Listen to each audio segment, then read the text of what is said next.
Chapter 198. Thea didn't talk to the people behind her, and they didn't have the intention to communicate with each other. Both sides treated each other as if they didn't exist. The three female warriors who assisted in the surveillance were watching her from a distance of more than 10 meters. This forest is really dense. Thea sighed after walking for more than 10 minutes. She didn't feel it when she was riding a skateboard. Walking in such deep and shallow places was really not enjoyable. Affected by the forbidden area on the island, she couldn't use her earth-shattering magical power, but she still had her powerful psychic power. She condensed her psychic power into a line and explored in all directions.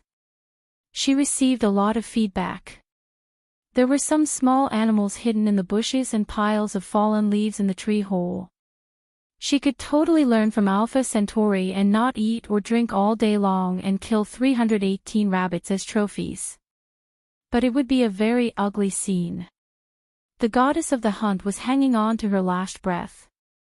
If she saw how cruel she was to the small animals, would she die with a bang? The title of God Slayer was enough. Killing 2 gods wouldn't upgrade the title. Thea decided to follow the orthodox hunting method to avoid angering the goddess. She identified the direction and ran towards the place where she caught the wild boar yesterday. Wild boar had the word pig in its name, but it was actually quite fierce. No one in the Foot Basin country had ever seen a tiger or a lion. They thought that the bravest animal in the world was the wild boar, so they often crowned the warriors with the title of pig warrior. If you didn't know the truth, you would think that he was scolding you. In fact, it was really a compliment. Thea was looking for the wild boar at this time. She was in a hurry yesterday and didn't see it clearly. She only remembered that there were a few of them. It was completely worthy of the goddess to treat this thing as prey. She just wanted to show respect to the goddess. There was no need to hunt animals that sounded fierce. What's more, the prey was hers.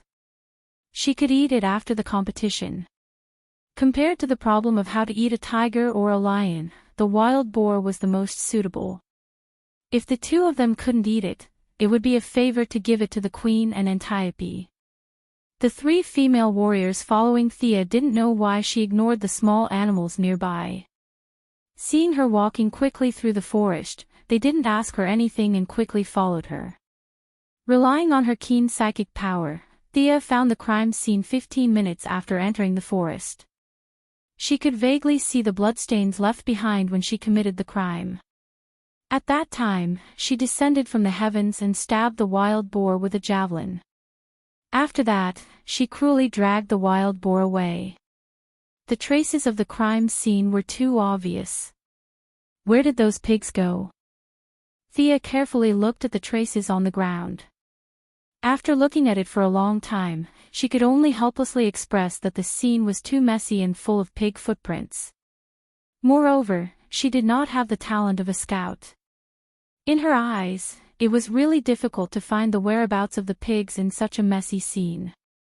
Just as he was about to turn around and fight other animals, he found several large animals running towards him under the scan of his spiritual power. When she took a closer look, weren't they the pig sisters she had been searching for? It couldn't be helped. There were no males on Paradise Island. The one they ate yesterday was a little sow, of course. The pig sisters were not here to reunite with her. Her brutal methods yesterday had caught them off guard. Today, a few wild boars were immersed in the grief of losing their loved ones. Unexpectedly, they saw her in her iconic red dress nearby and charged towards her without caring about their stamina. Stay away from them. Thea shouted at the few Amazons. As for whether they listened to her or not, it was none of her business. She looked at the surrounding terrain and found a boulder more than 3 meters above the ground. Using the huge grip of the mechanical arm, she climbed up quickly and drew her bow, ready to deal with the first wave of the wild boar's charge. When the first wild boar rushed out of the forest, it was greeted by an arrow as fast as lightning. Unfortunately, Sia had never used this kind of ancient bow before. She pulled the bowstring a little too hard, and the arrow that was originally aimed at the wild boar's eye brushed past its mouth, bringing a large piece of flesh and blood with it, and flew far away. She's really strong, and her archery skills are not bad. A few Amazons hid in the trees and watched from afar. Thea's arrow was almost drawn to the maximum tension of the bow. The angle was not very good, but it still left a bloody mark on the thick skin of the wild boar. It fully showed that the strength and speed of the arrow had reached the extreme of this kind of ancient bow. They thought it was good, but Thea felt that it was too embarrassing. She missed such a big target, partly because of the bow, and partly because she did not practice. For the second arrow, she did not blindly pursue speed. She spread out her spiritual power and corrected the arrow's trajectory. She pulled out another arrow, looked at the wild boar's bell-like eyes from afar, and released the bowstring. Bang! The wild boar was shot and fell on the spot. Blood flowed out of its eye sockets like it was worthless. Its limbs trembled violently. Although it was tenacious, it was only a matter of time before it died. Beautiful. A few female warriors could not understand Thea. Considering that she pretended to be weak when she threw the javelin, they could not figure out whether she was originally good at archery or had a breakthrough on the spot. From a pure warrior's point of view, her arrow was almost perfect. Even if Antiope, the best archer in the tribe, personally shot it, he would not be able to do it. There were a total of 3 wild boars that rushed out. This pig was obviously stronger than the other 2. Thea could not tell whether it was the mother or the sister pig. She only knew that the remaining 2 small ones seemed to taste better. Anyway, they could resurrect infinitely. She continued to aim at another wild boar without feeling guilty. This wild boar also fell under her sinful arrow without any suspense. The remaining piglets screamed and turned around to run.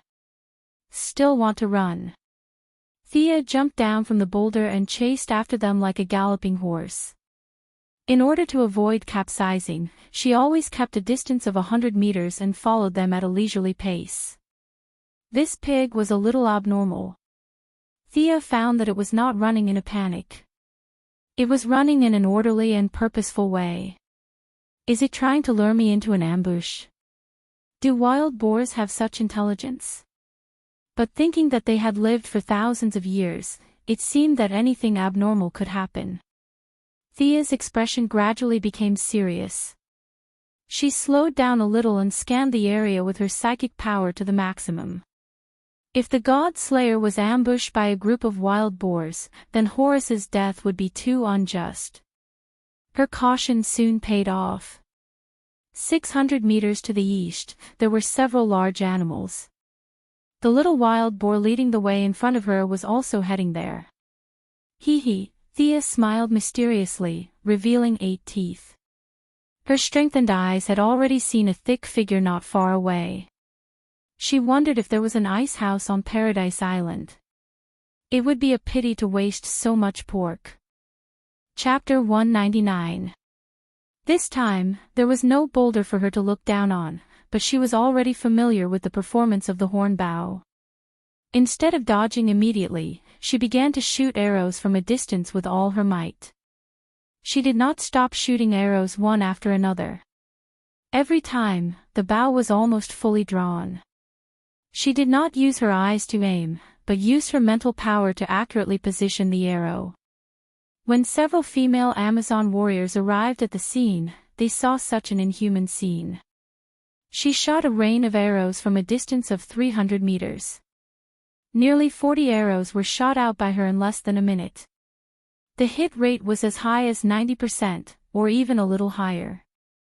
The 5 wild boars, including the first little pig, were all pierced with arrows. Some had 7 or 8 arrows, and some had 5 or 6 arrows. 2 of them were shot to death on the spot, and the remaining few were barely breathing. It was only a matter of time before they died. Thea waved at them from a distance, as if she was asking for draft paper in an exam. Hey! I've run out of arrows. Can you give me some? The few of them looked at each other in dismay. You shot too fast. In the past, they pursued a fatal shot, and 2 quivers of arrows were more than enough. However, looking at Thea's impressive record, they could not say that her arrow rain was nonsense. The female warriors were very upright, and the level of their skills was obvious at a glance. At least they had lived for so many years and had never heard of anyone doing this. They still felt sincere admiration for others who could do what they could not do. They each had arrows with them, but there were not many. The 3 of them pooled together and gave her another quiver. Thea continued to shoot arrows at the wild boars that were not dead.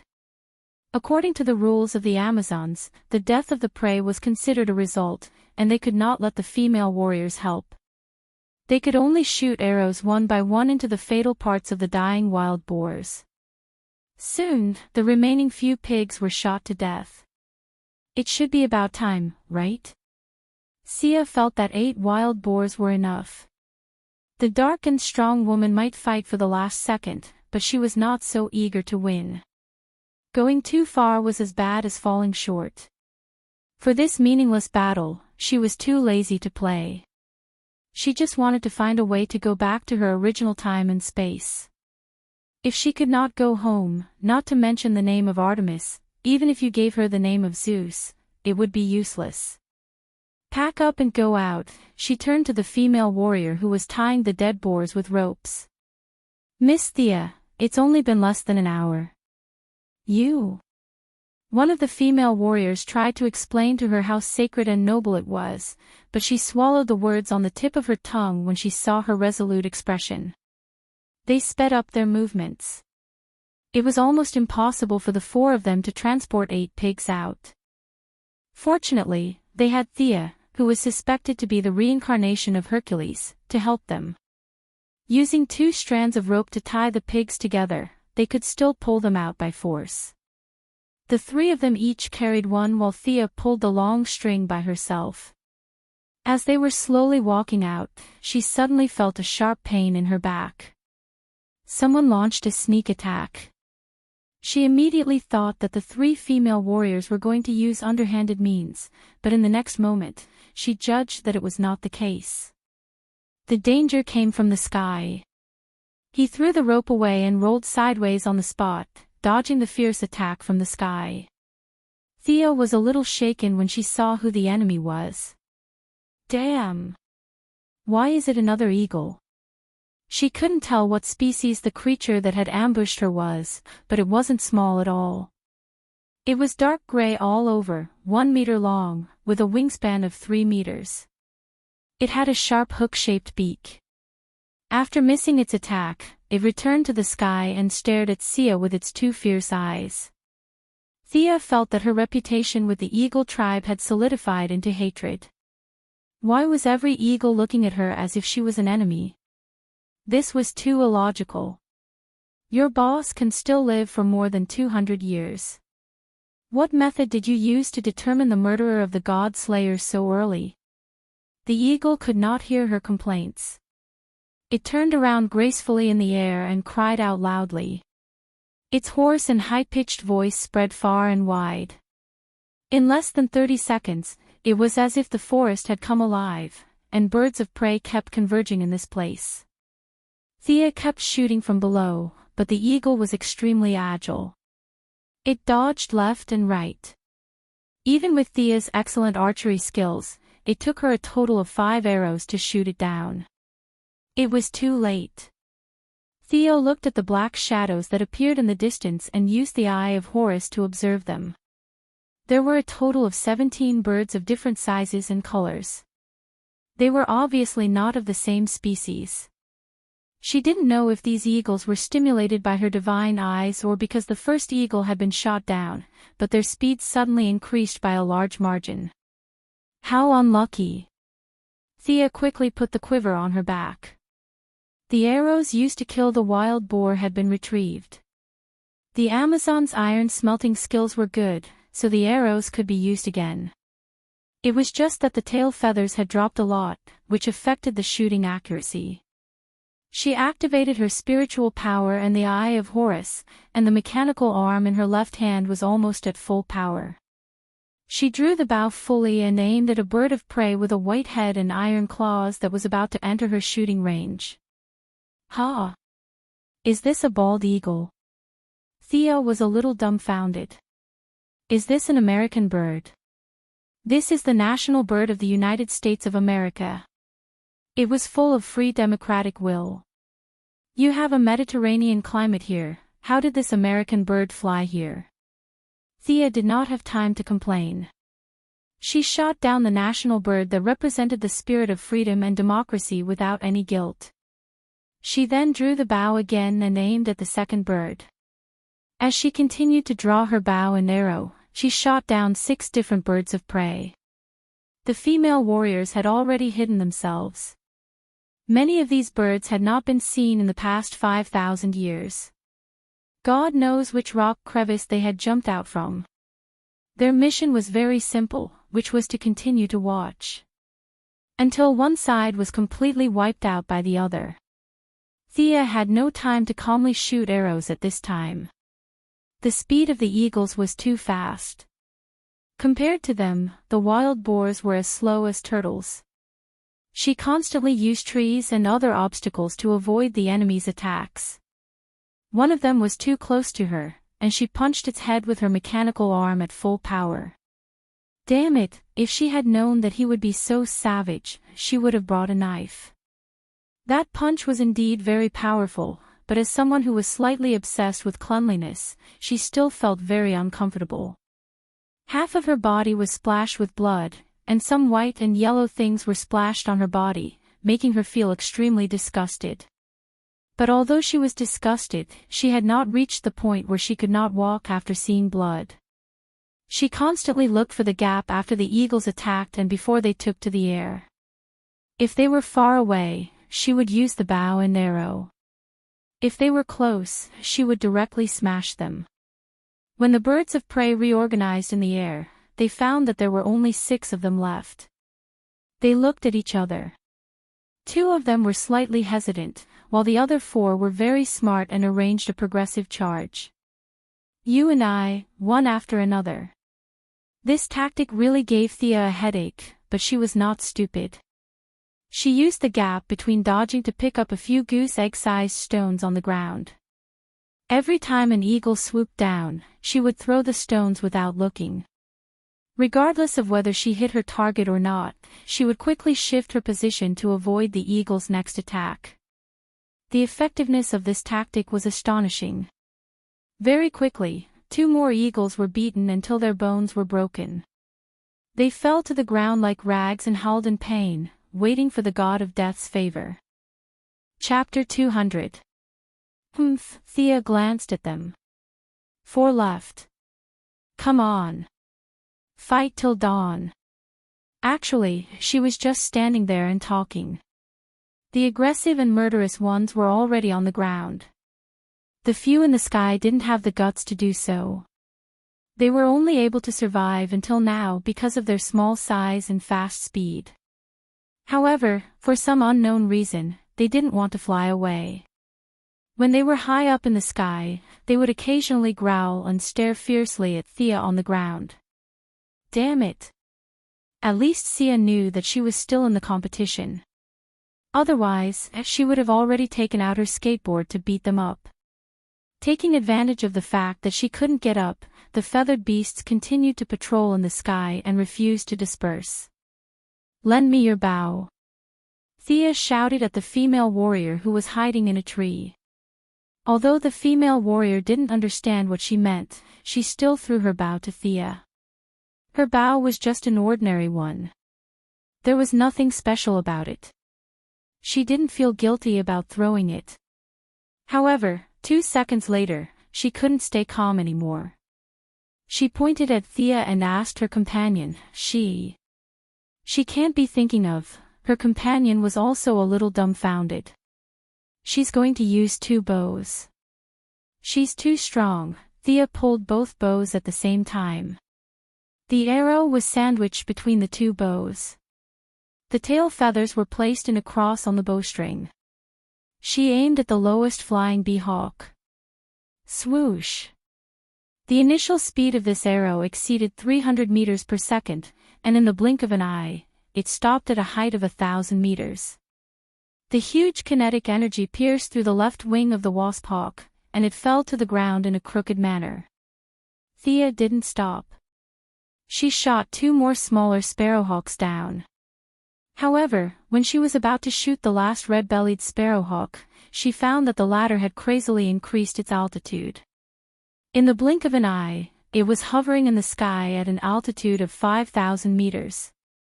It looked at the ground with lingering fear. Thea was in a difficult situation. She didn't admit that she had OCD. She just felt that it wasn't perfect to have one less bird. However, 5,000 meters was obviously beyond the range of a bow. Besides, this wasn't a horizontal shot. She was shooting from the bottom up. The difficulty was another level. Help me come up with an idea on how to shoot it down. Thea could only ask for help from the 3 onlookers. She did not know that the 3 girls were dumbfounded at this moment. 17 of the 18 birds of different sizes had been shot to death by her, and she herself was not injured at all. Her archery skills crushed them without any suspense. Hearing her question, the few of them looked at each other and shook their heads with a bitter smile. "We're dealing with those on land." What they meant was that she had to think of a way to deal with those in the sky. Thea gave the eagles who were still breathing a final blow. Her method was extremely cruel as she tried to provoke the one in the sky. However, the other party was completely indifferent. It neither fled nor swooped down. It just cruised in the sky. No matter how heinous Thea was, it was determined not to come down for revenge. She had met a coward. Thea's first plan had failed, so she came up with another plan, which was to pretend to retreat. She called the 3 female warriors to clean up the battlefield. The 3 girls were relieved and went down the tree. They could not defeat 18 birds of prey, but now there was only one left. What was there to be afraid of? They had trained for thousands of years. They would not lose in a one-on-one fight. Thea strung all the eagles into a string and dragged them side by side with the few wild boars. What she meant was, "Look at you guys. You're the overlords of the sky. Aren't you being treated the same as the wild boars? Let me ask you, are you angry?" Sure enough, the red-bellied eagle in the sky had suffered a great psychological trauma. Its companions were all killed, and it was the only one who survived. Now that the enemy had humiliated the body of a brave warrior, it could not stand it anymore. Feeling the eagle's agitation, Thea added fuel to the fire and brazenly glanced at it with the eye of Horus. A low cry was heard, and the sound quickly spread from the sky to the ground. The red-bellied eagle that was controlled by anger completely gave up on the idea of flying again. It did not reserve any energy and increased its speed to the maximum. It only wanted to pierce a hole in this blasphemous creature. It did not care whether it would die or not. Come on. In the face of the red-bellied eagle's desperate charge, Thea finally found the feeling of blood boiling. This opponent was worthy of respect. She focused her mind and aimed at the red-bellied eagle that was rapidly approaching her. The distance between the 2 sides was getting closer and closer. Thea could see every feather on the eagle's body, but she did not rush to release the arrow. This state of not shooting was a burden to her, and it would also interfere with the opponent. She was waiting for the best time to shoot. Sure enough, her arrow-like gaze was sensed by the sensitive red-bellied eagle. Its original desperate charge was slightly changed. Just when it was thinking about whether to maintain the original speed or change the angle, Thea took advantage of its hesitation and instantly released the bowstring. An ordinary-looking arrow gradually grew larger in the red-bellied eagle's eyes and finally pierced through it. "Ah!" Thea raised the bow and shouted to the sky. The 3 female warriors were also encouraged by her success. They pulled out their swords at the same time and roared to the sky. After shouting a few more times, Thea felt much better. Ever since she met the Time Wanderer on Purgatory Island, her journey had not been smooth. Now, she had fallen to such a desolate island, and it was impossible for her to return home. These heavy facts had been pressing down on her not-so-broad shoulders. The exhilarating slaughter today had finally allowed her to vent most of the frustrations in her heart. At the same time, she had also gotten rid of the influence on her personality after fusing with the unicorn. She was just herself. She liked battles that made one's blood boil. She was not some compassionate Cirthus. She had no interest in being a righteous superhero. She just wanted to be herself. After washing away the lead, Thea felt that her entire soul had become abnormally clean. Although her strength did not improve at all, she felt very comfortable and happy. She sighed in her heart. I really don't have the fate of a protagonist. Every time the protagonists had an epiphany, they would level up by leaps and bounds. I, on the other hand, have not improved at all. Moreover, the protagonists had all encountered great disasters. If it was light, they would be forced to cultivate again. If it was serious, their families would be wiped out. What about me? I only killed a few wild boars and birds, and I had an epiphany. Just thinking about it made me feel low. She shouted to the female warriors happily, put them on the ground. Let's continue hunting. Although the female warriors did not know why she suddenly became so energetic, they still followed her happily. The scene was full of honor. They felt that they would see an outsider crowned with the divine name of Artemis with their own eyes. This was an honor for Thea, and it was also a wonderful thing for them to praise for a long time. Next, the animals living in the dense jungle found that their peaceful lives were broken. Many of the large animals that looked delicious were unlucky. This island was a product of unscientific research, and the animals in the jungle fully demonstrated this point.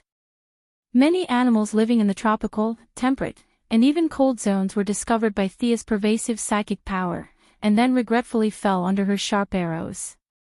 Chapter 201. Ha! There's a snake on the tree. I heard that it's very nutritious. Shoot it and take it. The squirrel over there looks quite cute. Its big tail feels nice to touch and it can even blink. Forget it, I'll spare its life.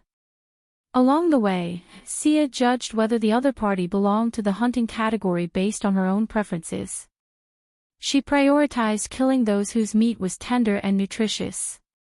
As for the ones that tried to act cute, they were scared away by Thea's threatening gestures. The ones with thick skin and thick meat were determined by the situation. When she shot another fox that was constantly patrolling around her prey, the female warrior looked at the sky and told her that the time was almost up. It was time to return. Thea looked up at the sun through the gaps between the trees. She could not see anything different. How did these people determine the time? Puzzled, she began to clean up the scene. There were too many prey and they did not have enough manpower. They could only move the prey bit by bit. When they were about a mile away from the exit, they heard a very loud whistle from outside the forest. It's a whistling arrow. The other side is out of the dense forest. Let's speed up. One of the female warriors looked at the small mountain of prey and said with a little distress. Thea also wanted to speed up. At this time, the dense forest was showing the prologue of evening. From time to time, insects and flies were attracted by the thick smell of blood. They rushed forward one after another to get a taste of the blood. Thea was also suffering because of the blood stains on her body. She was harassed by the buzzing insects because of the blood stains. Can we ask a few more people to come in and help? Thea killed another mosquito that was circling around her and asked for the other's opinion. The few of them discussed in low voices. In the past, they hunted to show off their bravery. Their prey was always the kind of wild animals in the forest that could be carried away by 2 or 3 people.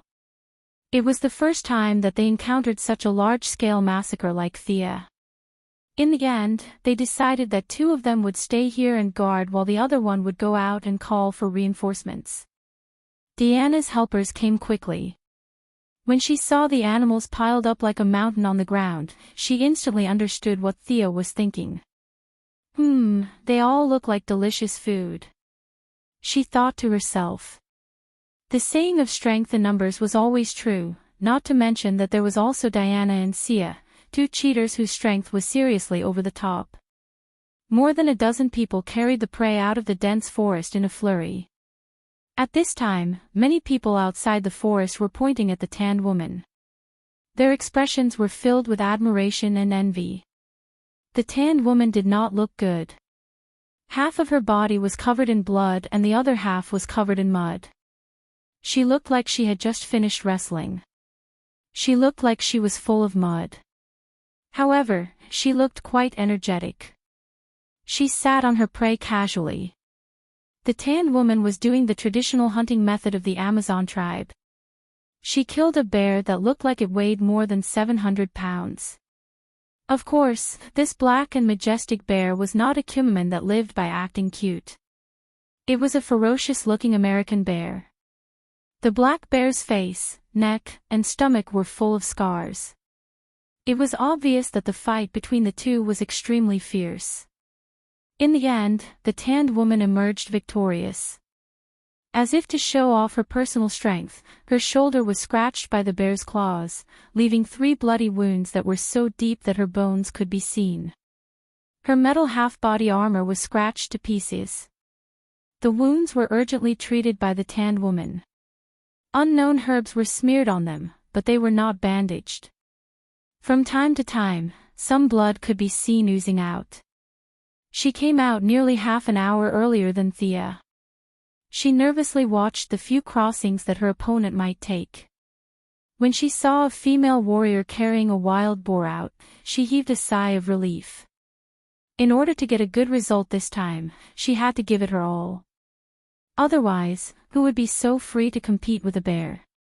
But her good mood did not last long.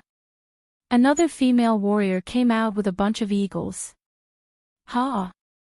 Why are there so many different species of eagles in this forest? The tanned woman's heart was pounding. Anyone with eyes could see that these eagles were shot to death. This was very much in line with Artemis' original purpose, which was to hunt. The tanned woman remembered that she fought with a black bear and almost killed it with her fists in the end. This had nothing to do with hunting. Would this give the opponent an excuse to attack him? He began to ponder in his heart. One moment, the priests announced her victory. Her opponent wantonly attacked her with the teachings of the religion. She won in the eyes of her people. The next moment, everyone agreed that she had lost and left Paradise Island to wait for death in the outside world. All kinds of complicated thoughts rushed into her mind. The black bear's corpse no longer felt comfortable sitting up. She could not help but stare at the direction of the exit, waiting for her opponent to appear. The next scene confirmed the tanned woman's guess. Her opponent really hunted a lot of animals. She saw a wild boar, an eagle, a fox, a snake, and a silver wolf with very smooth fur.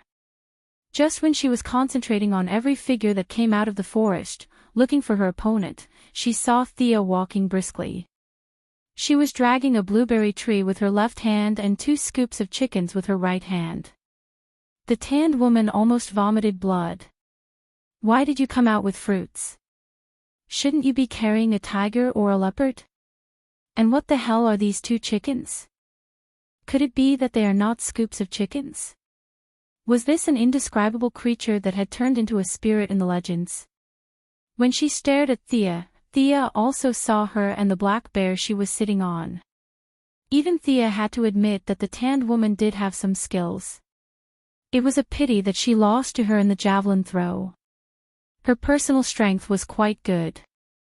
Thea would have a hard time fighting this bear. This outsider hunted a lot of animals.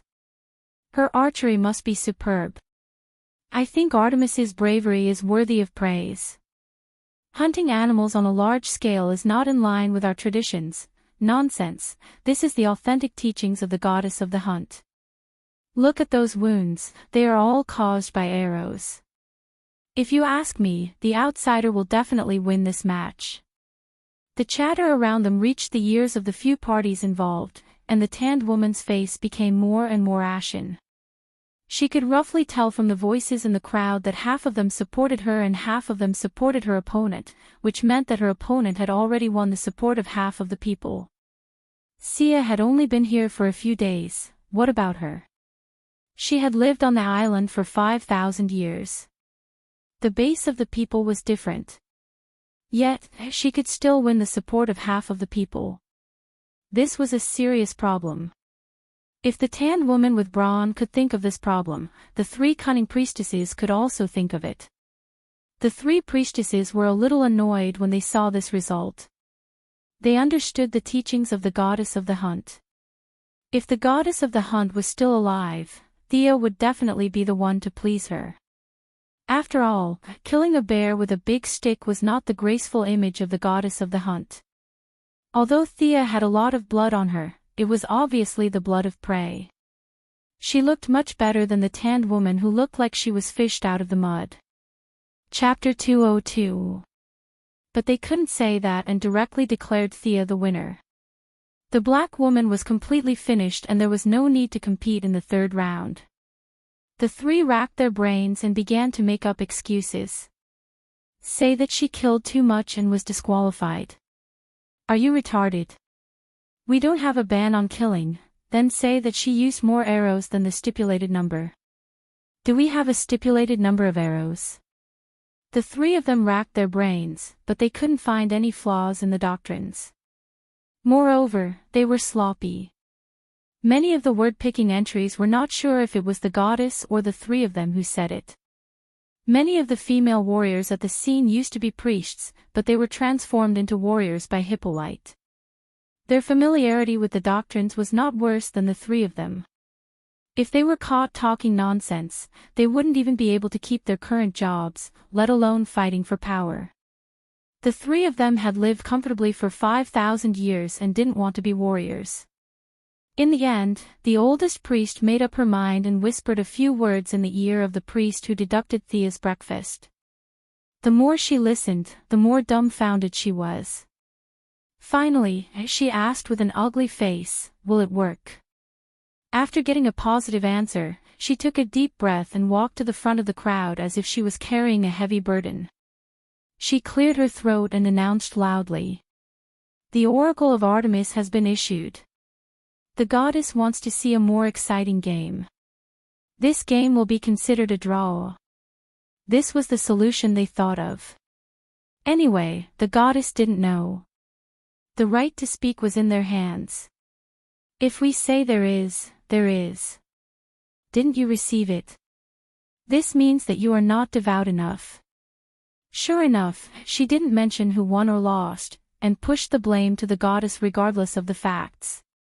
The crowd below was instantly boiling. Fortunately, they were all civilized people, and no one threw stones to protest against her oracle. This made the priest who announced this shocking news secretly relieved. No one protested, but the discussion was inevitable. She didn't have the courage to shout at them to shut up. She could only listen obediently. "Oracle. Did you see it? Why didn't I see it? Their faces are too ugly. This is all to fight for power with the respected queen. Sigh, they should at least affirm Artemis's achievements. The Outlanders' results are also good. Are the two of them just ignored?" Paradise Island still had a strong democratic atmosphere, and the female warriors were not all muscleheads. After living for so many years, they could still judge the basic right and wrong. Whether it was those who supported Thea or Artemis, they all expressed dissatisfaction with the way they pushed the blame to the gods. As the leader of the camp, Hippolyte naturally heard the discussion of the people. She covered her mouth and pretended to be shocked by the news. In fact, she was laughing in her heart. Great joy appeared on the corner of her mouth, but she forcibly covered it and pretended to be surprised. Diana, who had a fiery temper, was furious. On one hand, she felt that it was unfair for her friend. On the other hand, she felt that the three of them were blasphemous. As a demigod, she had the right to say whether or not there was a miracle here. However, other than herself and Thea, there was not even a shadow of a supernatural being here. The actions of these people were undoubtedly blasphemous. It was simply unforgivable. Thea did not know why she was suddenly so angry. She thought that she wanted to stand up for her, and she was touched. She pulled her back, fearing that she would charge up and kill the three old things. The bad priestess and the others' discussion calmed down a little. She asked Hippolyte very respectfully, "Does the queen have any opinion?" Of course, the queen had no opinion. If this kind of thing happened twice more, your reputation would be completely gone. Didn't you see that the tanned woman was dissatisfied? She thought that she was treated unfairly and that it affected her honor. Perhaps if it happened again, Hippolyte would be able to truly rule Paradise Island. She nodded solemnly, indicating that she had nothing to say. Since they said that it was an oracle, then it was an oracle this time. Just as she was about to announce the end of the meeting, Thea finally spoke up. "Wait, I have a question." It was normal for her to have questions. It would be strange if she did not have questions. At least, the bad priestess thought that if she was the one who was treated unfairly, she would have already fought with her. In fact, she was not the only one. The other female warriors were also waiting for her to speak up. Some of them were even secretly cheering her on. "Kill these old bastards. If you dare to start a fight, I'll kick your ass." Many of them thought. "You said that there was an oracle just now?" Thea asked loudly. The bad priestess was not shameless enough to eat her words on the spot. She nodded. "That's right. The oracle wants to see a more exciting match." She was right. That was what she said just now. The bad priestess could only continue to nod. Thea smiled innocently. "Since we have attracted the attention of the gods, we can't let them wait any longer. I suggest that we start the third round immediately." Wow! Suddenly, there were a lot of unintelligible sounds in the hall. "It seems to make a lot of sense, there's nothing wrong with that. We should start the match immediately." Thea's counterattack broke the three's plan. The moment they heard her words, they felt a dull buzzing sound in their heads. They quickly exchanged a few glances. Damn it! How could they communicate with glances? No longer caring about the criticism, the three gathered together again and whispered. What should they do? This question flashed in the eyes of all three of them. Sia's question happened to be stuck in their so-called oracle. She was absolutely right. The gods were paying attention to us. Since we were so pious, we definitely couldn't let the gods wait. In that case, let's hurry to the next round. They could not say that the gods left behind an oracle and run away. Now that the gods were not at home. That was too ridiculous. They could not even fool the simple people on their island, let alone the knowledgeable outsiders. Their own gods were hanging on by a thread. Even when they were full of divine power, the Greek gods were famous for playing around and not doing anything serious. They were far from being busy. It was pure nonsense to say that the gods were very busy. As for denying the oracle, it was even more impossible. Even if they wanted to take back what they had said, they could not just take it back 2 minutes after saying it. The three old faces had not been trained to the point of being invulnerable. They still had some sense of shame. After careful consideration, they finally decided to do as she said. Continue the match. As for what to compete in, the three of them were a little confused. They competed in strength and skills. Was there any other specialty on Paradise Island that they could compete in? In a hurry, the three of them saw more and more female warriors pointing at the three of them. Needless to say, they were definitely not praising the three of them for their piety and honesty. Especially the distrust in Artemis's eyes, which hurt the three of them. Damn it, we are wasting our brain cells for you. Chapter 203. If the black and strong woman looked at them like this in the past, they would have already given up. Who do you think you are? But now the situation is different. No matter what the original purpose is, they must pull the black and strong woman. They have been forced into a corner. If they want to live peacefully, they have to fight. However, even if he was capable of making bold claims, it would be too difficult for him to actually execute them. The black and strong woman is a very typical Amazon female warrior. She can do nothing but fight and kill. Now the strength and skills are better. Do they want the two to fight? The three shook their heads at the same time. Thea's pretending to be a pig to eat a tiger left a deep impression on the three of them. Is it possible that she is a fighting master? The leader of the old priest thought hard. When she saw the puzzled eyes of the female warriors around her, she thought of a good way and whispered to the two of them. In fact, there is no need to discuss at all. She has a way. The other two are almost crazy by the situation in the field. Every second here, their popularity will drop by a lot. It is definitely better to have a way than to have no way. This time, the bad priest will not read the oracle. So many people at the scene are watching. The idea discussed by the three of them is immediately packaged as oracle. Do you think these more than 1,000 people are fools? The head of the old priest can only go out in person. She is not so courageous to disguise herself as an oracle under the eyes of the public. She is afraid that she will be stoned to death by the angry female warriors. Finally, she has a bit of quick-wittedness and changed their ideas to disguise themselves. Through our interpretation of the oracle, we think the gods are going to personally assess the third game. Next, we will go to the temple for the final game.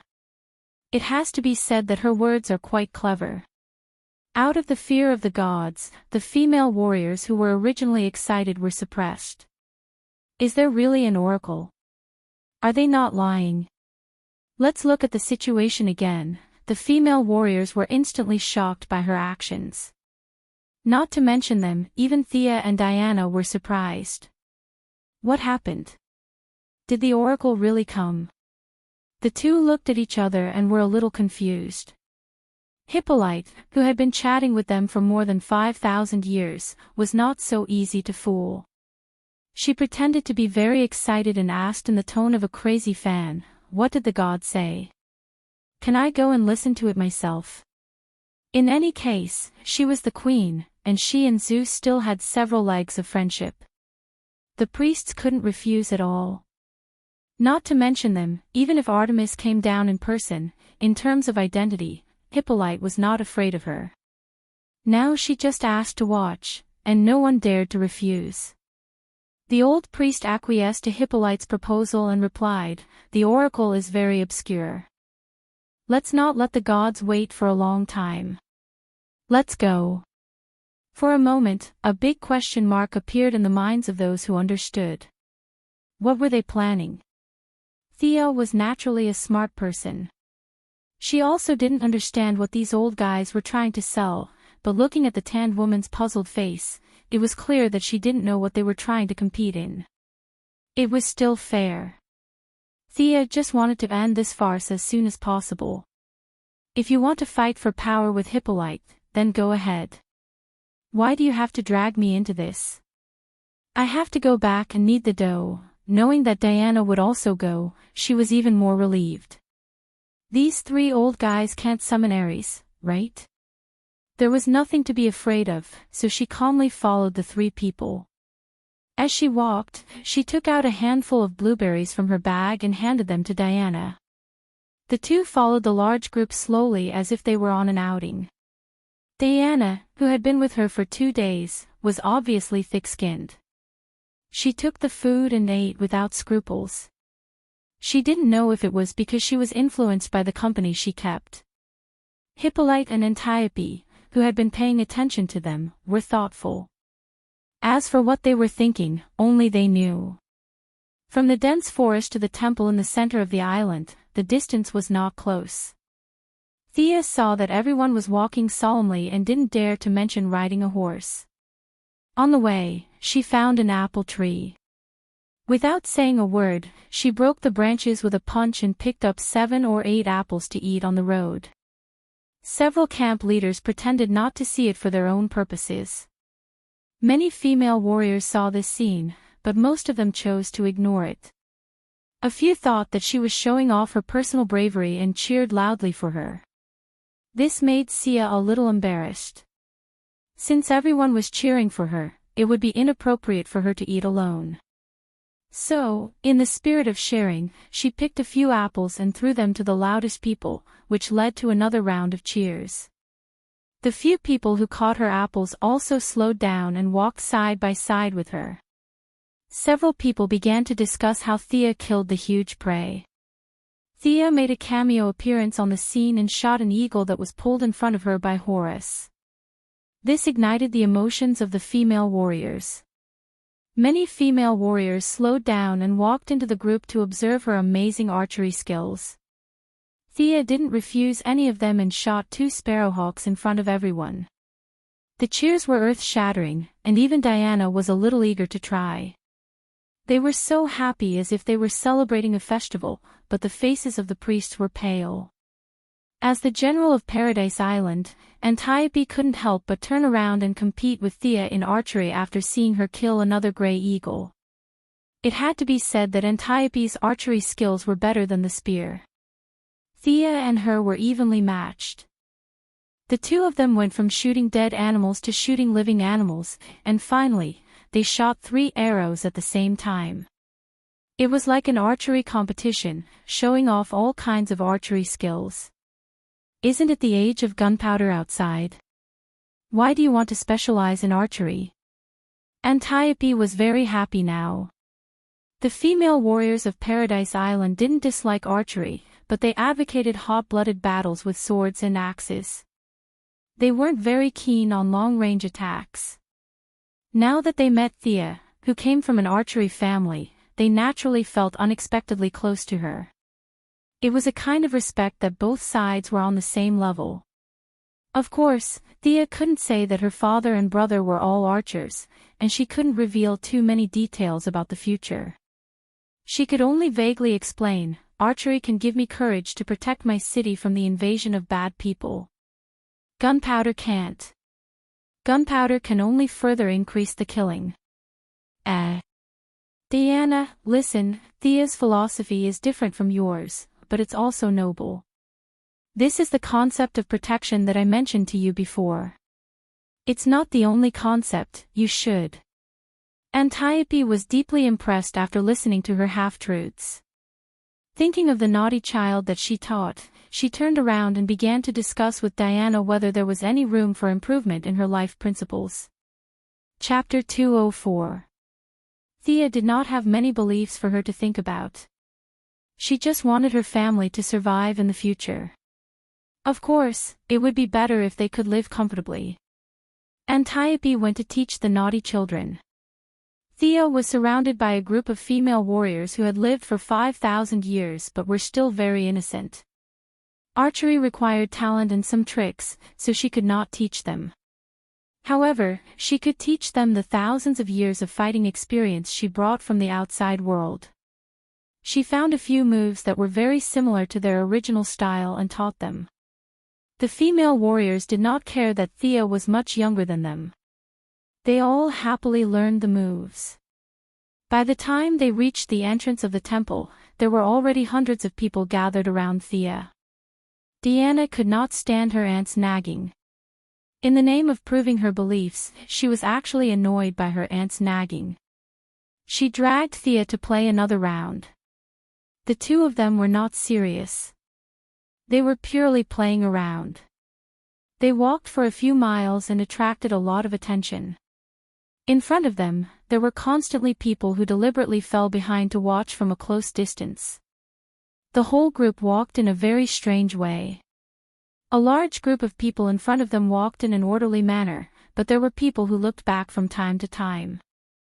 The large group of people behind them was much more lively. It was as if they were celebrating a festival. There were endless cheers and shouts, mixed with the sound of weapons clashing. A group of female warriors who regarded fighting as their lives cheered even more. When the group in front of them stopped, they realized that they were at the entrance of the temple. "We're here. Time flies. Oh no, Miss Thea has used up a lot of energy. Will this be bad for the competition later?" No wonder the old guys didn't stop them. They're so cunning. After playing around for a while, many people had a better impression of Thea. They were not completely loyal to her, but at least they were friendly. Many people realized that they should have rested for the whole journey, but Thea obviously did not stop. Diana was also a little regretful. All the female warriors on this island were adults from the moment they had consciousness. She was the only one who had gradually grown up from childhood. She, who had no playmates, had a lot of fun playing with Thea along the way. Now that she realized that she seemed to have been a burden, she felt extremely regretful. Thea patted her on the shoulder, indicating that she was fine. With this kind of low-intensity physical exhaustion, she could definitely last for 3 days. Diana didn't relax because of her comfort, but focused on listening to the priest's explanation of the third game. The space inside the temple is limited, the contestants can enter. "Oh, Her Majesty can also come and watch," the old priest said calmly. The Amazons didn't have any objections. The temple area was originally large enough, but in the past 5,000 years, Hippolyte had used various excuses to occupy it. Today, she built 2 houses to improve the accommodation of the female warriors, and tomorrow, she took away a large piece of land. Now, the temple area had shrunk sharply. It could barely accommodate more than 200 people at the same time. The 3 priests didn't wait for them to respond. They led the way in, followed by the queen, Antiope, and the strong black woman. Thea sighed and followed them. Diana calmly accompanied her. She was blessed by the gods, and no one could stop her. The female warriors pushed out 100 people and finally entered the temple. "The era of the gods is over." This was the first sentence that came to Thea's mind when she entered the temple. The statues of the 12 main gods, which should have been full of majesty and solemnity, were now crowded side by side. The whole space seemed cramped and small. Although the statues of the gods were full of power and beauty, Thea didn't feel a trace of divine power from them. There was only heavy lethargy and defeat. Would there be any hidden equipment here? The protagonist's golden finger was usually hidden in the statues. Thea secretly scanned the place with the eye of Horus. When she saw something, she almost laughed out loud. She saw traces of human living in the backyard of the temple. Needless to say, this was where the priests usually lived and ate. This was normal. The priests were also human, and they needed to eat and sleep. It was not surprising. However, Thea saw a row of neatly dried sweet potatoes in their house. This almost made her laugh. It turns out that I'm not the only one who thinks the food is bad. They are also secretly improving their food. Hey! Don't use your divine power. Diana elbowed her.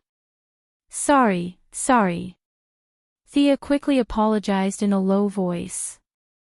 Using the divine power of the gods in the temple, are you sure you are not here to cause trouble? Besides, these Greek gods were not dead. They were just too injured to move. After apologizing, she couldn't help but whisper into Diana's ear and share her discovery with her. After listening to her story, Diana's expression was extremely strange. Her serious facial muscles were a little twisted. She gave Thea a strange look and covered her mouth hard. She lowered her head and did not dare to look at the 3 old priests on the stage. She was afraid that if she really laughed out loud, it would not end well. The old priest's footsteps did not stay in the temple for too long. Instead, he went to the side door. "Isn't the competition in the temple? Where are we going?" Thea whispered to Diana. "It seems to be the way to the tower." Thea saw that Diana did not say much. She could only put down the doubts in her heart and follow the others. Clang! The guards in front of the tower pushed open the thick wooden door. The old priest did not care about the dust falling from above and took the lead to walk in. Hiss! Entering the tower, Thea saw the sword in the middle of the room at first glance. It was a typical Greek-style casting model. The sword was 60 centimeters long, and the hilt had a flame-shaped handguard holding the blade tightly. The whole sword was golden. This was the so-called Godslayer with 999 attack power that Hippolyte tricked Diana into believing. However, the divine power of this tower was too concentrated. Thea could feel that some of the gods will still remain here. She did not dare to rashly observe with her divine eyes. She just felt that the divine power on the sword was a little too gorgeous. Even her eye of Horus could be instantly attracted. This was very strange. In the original plot, it was easily shattered by Ares. Did this mean that this was a fake sword? The real sword was stolen by Hippolyte. Thea could only say that this way of caring for her children was really unique. As the priest moved forward, Thea saw a lot of divine equipment. There was the shield of the future Diana, the lasso of truth, and many other equipment that she could not name. What a pity! What a pity! If only they could give me all of them. The further she went, the stronger the feeling of being watched by the gods. Even Horus could borrow divine power from his father. That was only a second-tier god. They were a lot of main gods. Plus, there was the unfathomable god King Zeus. Even if Superman were to fly over in his dark form, he would not be able to snatch them. Lady Thea could only be an honest spectator. Chapter 205. Along the way, Thea's heart was itching. In the end, she simply stopped looking at them and followed them around in circles with her head lowered. From the outside, the tower covered an area of about 100 square meters, but the internal space was extremely unscientific. She felt that there was no end to it. Was this space magic? Thea kept looking at the surrounding environment, but unfortunately, she could not see anything. When several people climbed over a mountain in the tower, crossed two small rivers, and stopped, they had come to a shallow beach covered with grass. There were some low trees around. The whole environment layout was not natural, but it was obvious that it took a lot of effort. A silver-white elk was lying alone on the shore. When it heard the footsteps of several people, it did not look up, but its ears trembled slightly. It seemed to be trying to identify the identity of the people. This is the Oracle of Artemis. It has accompanied the goddess of the moon for countless years. Your third test is to get its approval. Who will go first? The old priest introduced it with some pride. In fact, it was mainly for Thea. The Amazons basically knew the identity of this elk. Several former priests who had turned into warriors had fed it before. The only one who was really unfamiliar with it was Thea. Although the dark and strong woman was not familiar with the elk, she had been around for so many years and had dealt with the elk under the name of Artemis. She should be familiar with it, right? Compared to Thea, this was the first time she had seen it. She had a great advantage. The old priest wants to praise his own intelligence and wisdom. I am so witty. I don't compete with you in strength or skills. It is useless even if you have a great force value. We are more familiar with the place and have a wide network. She couldn't hide her thoughts from everyone, and she didn't want to hide it. So what if they guessed it or not? As long as the dark and strong woman won this game, the results of the two would be a tie. The overall score would still be a tie. The matter would be over with a few verbal commendations. As for finding trouble with Hippolyte, they could do it next time. Anyway, there was plenty of time. You are too much. You're blatantly bullying Thea. The first one to complain was Diana. She was blessed by Athena's wisdom. Although she was a little immature when it came to dealing with people, she was not a fool. The priest's trick was too obvious. It would be abnormal if he couldn't tell. Several female warriors also protested. It was not because they were close friends with Thea, but because they felt that this so-called competition was too unfair. Even the tanned woman's face was filled with shame. After winning so shamelessly, did she still have the courage to face anyone? The old priest really practiced a golden face mask iron face skin divine skill. You can say whatever you want, I am like this. If you don't agree, come and bite me. Smiling, he turned to Hippolyte and asked, Your Majesty, do you have any objections? Hippolyte carefully observed the mood of the people at the scene. The majority of people were dissatisfied, but there were a few people who just showed shame. If she suddenly attacked, it was still a question whether these people would support her. Her mentality was similar to that of the old priest. It was still a long time, and the fight needed to be controlled within a certain range. She made up her mind and acquiesced in this game. After the game, she would compensate Thea alone. There were a lot of good things in her private collection. Zeus was good to her as a mistress. The king of gods gave her good things in the past. Artifacts were rare in the outside world, but in the eyes of Hippolyte, they were just ordinary things. But acquiescence was acquiescence, it was impossible for her to endorse a few priests. She looked at the distant mountains as if she didn't hear anything and remained silent. The old priest guessed her thoughts and sneered. He turned back and said, The oracle is very tired. Who will go first? The black woman did not dare to look at Thea's eyes. She lowered her head and said in a muffled voice, I will go first. She wanted to demonstrate to Thea, or she wanted to end this farce that violated her warrior's sense of honor as soon as possible. She lightened her footsteps and walked around to the side of the shallows. She picked a few branches with tender leaves and broke them off. She walked slowly to the elk and made a sound that Thea thought was very kind, but it sounded like she was feeding a pig. Lulu, come and eat, Lulu. It could be seen that this was not the first time for the black woman to do this.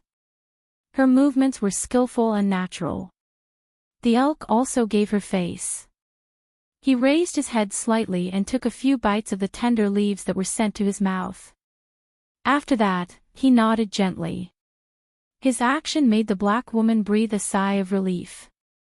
In her heart, she was glad, but more than that, she was ashamed. She did not return to the crowd and sat alone on the grass without a word. Miss Thea, it's your turn. Come on. The old priest said with a smile. Thea angrily gave her a middle finger. Although the old priest did not understand the meaning of this gesture, he knew that it was not a compliment. He smiled and waited for Thea to make a fool of herself. Should I pick some leaves to feed it? When Thea walked closer, she found that the elk was really very old. Compared to the animals on the island that were constantly reborn, it did not enjoy the eternal magic of Paradise Island. It seemed that its life was consumed every minute and every second. Time had left many traces on its body. Its eyes that should have been clear and transparent were now full of turbidity. It could not see. The horns that had defeated countless powerful enemies were still as sharp as blades.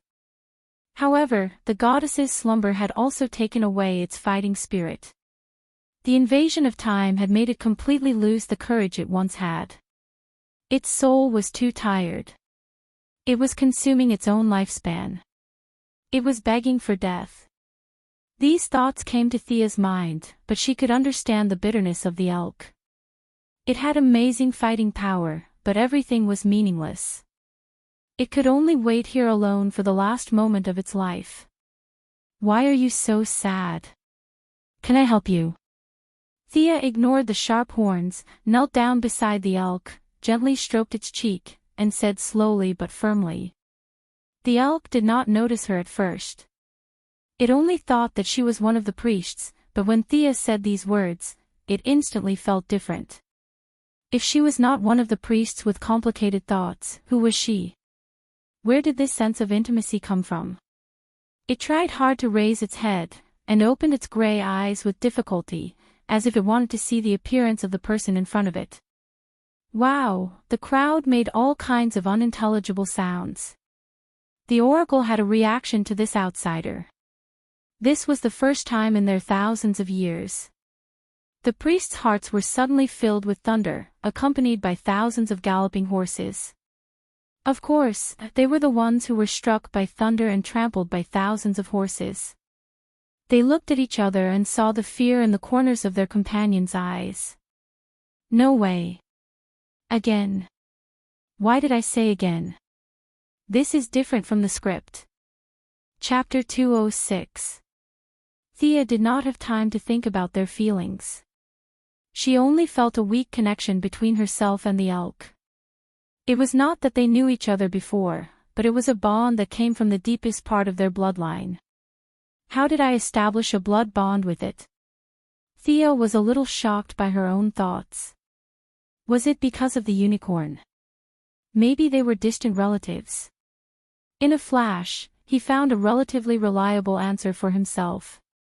She did not understand, and the elk did not understand how this connection came about. It only wanted to see her face with its cloudy eyes. So sad. Thea was a little sad when she saw the signal. She made up her mind and hugged the elk's head with both hands and put her forehead on it. Thea was ready to transfer part of her eye power to let the elk see the light again. Don't, Diana only said one word before she stopped. She did not know whether she should stop or agree. She was so anxious that her little face turned red. What is she doing?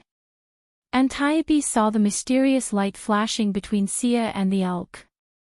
Something she couldn't understand was floating around, which made her very puzzled. Seeing Diana's anxious shout, she asked in a low voice, "What's the matter?" Diana hesitated for a long time before she whispered, "She is transferring her divine power. She is also a child of God." With the common values of Paradise Island, she instantly thought of this word. As for killing a god, it was not in her dictionary at all. She is a noble child of God, Diana said with absolute certainty. At the same time, the spirit of sacrifice, protection, and dedication in her heart deepened by a few %. In fact, Thea was not as noble as she thought. She could help others when they were in trouble, but she was not willing to sacrifice herself to help others. Horus was known for his good eyesight.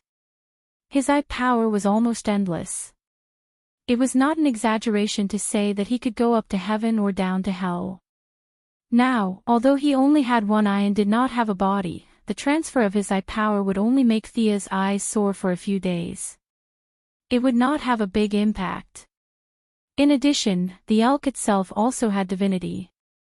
It was just that its desire to die was too strong previously, so it did not heal its eyes immediately when it was damaged. Now that Sia's eye power had overflowed and its own self-healing ability, the white mist in its eyes dissipated at a visible rate. The elk saw Thea as soon as it regained its vision. It intimately rubbed its face against hers. Thea had used too much eye power at this time, and her eyes began to ache.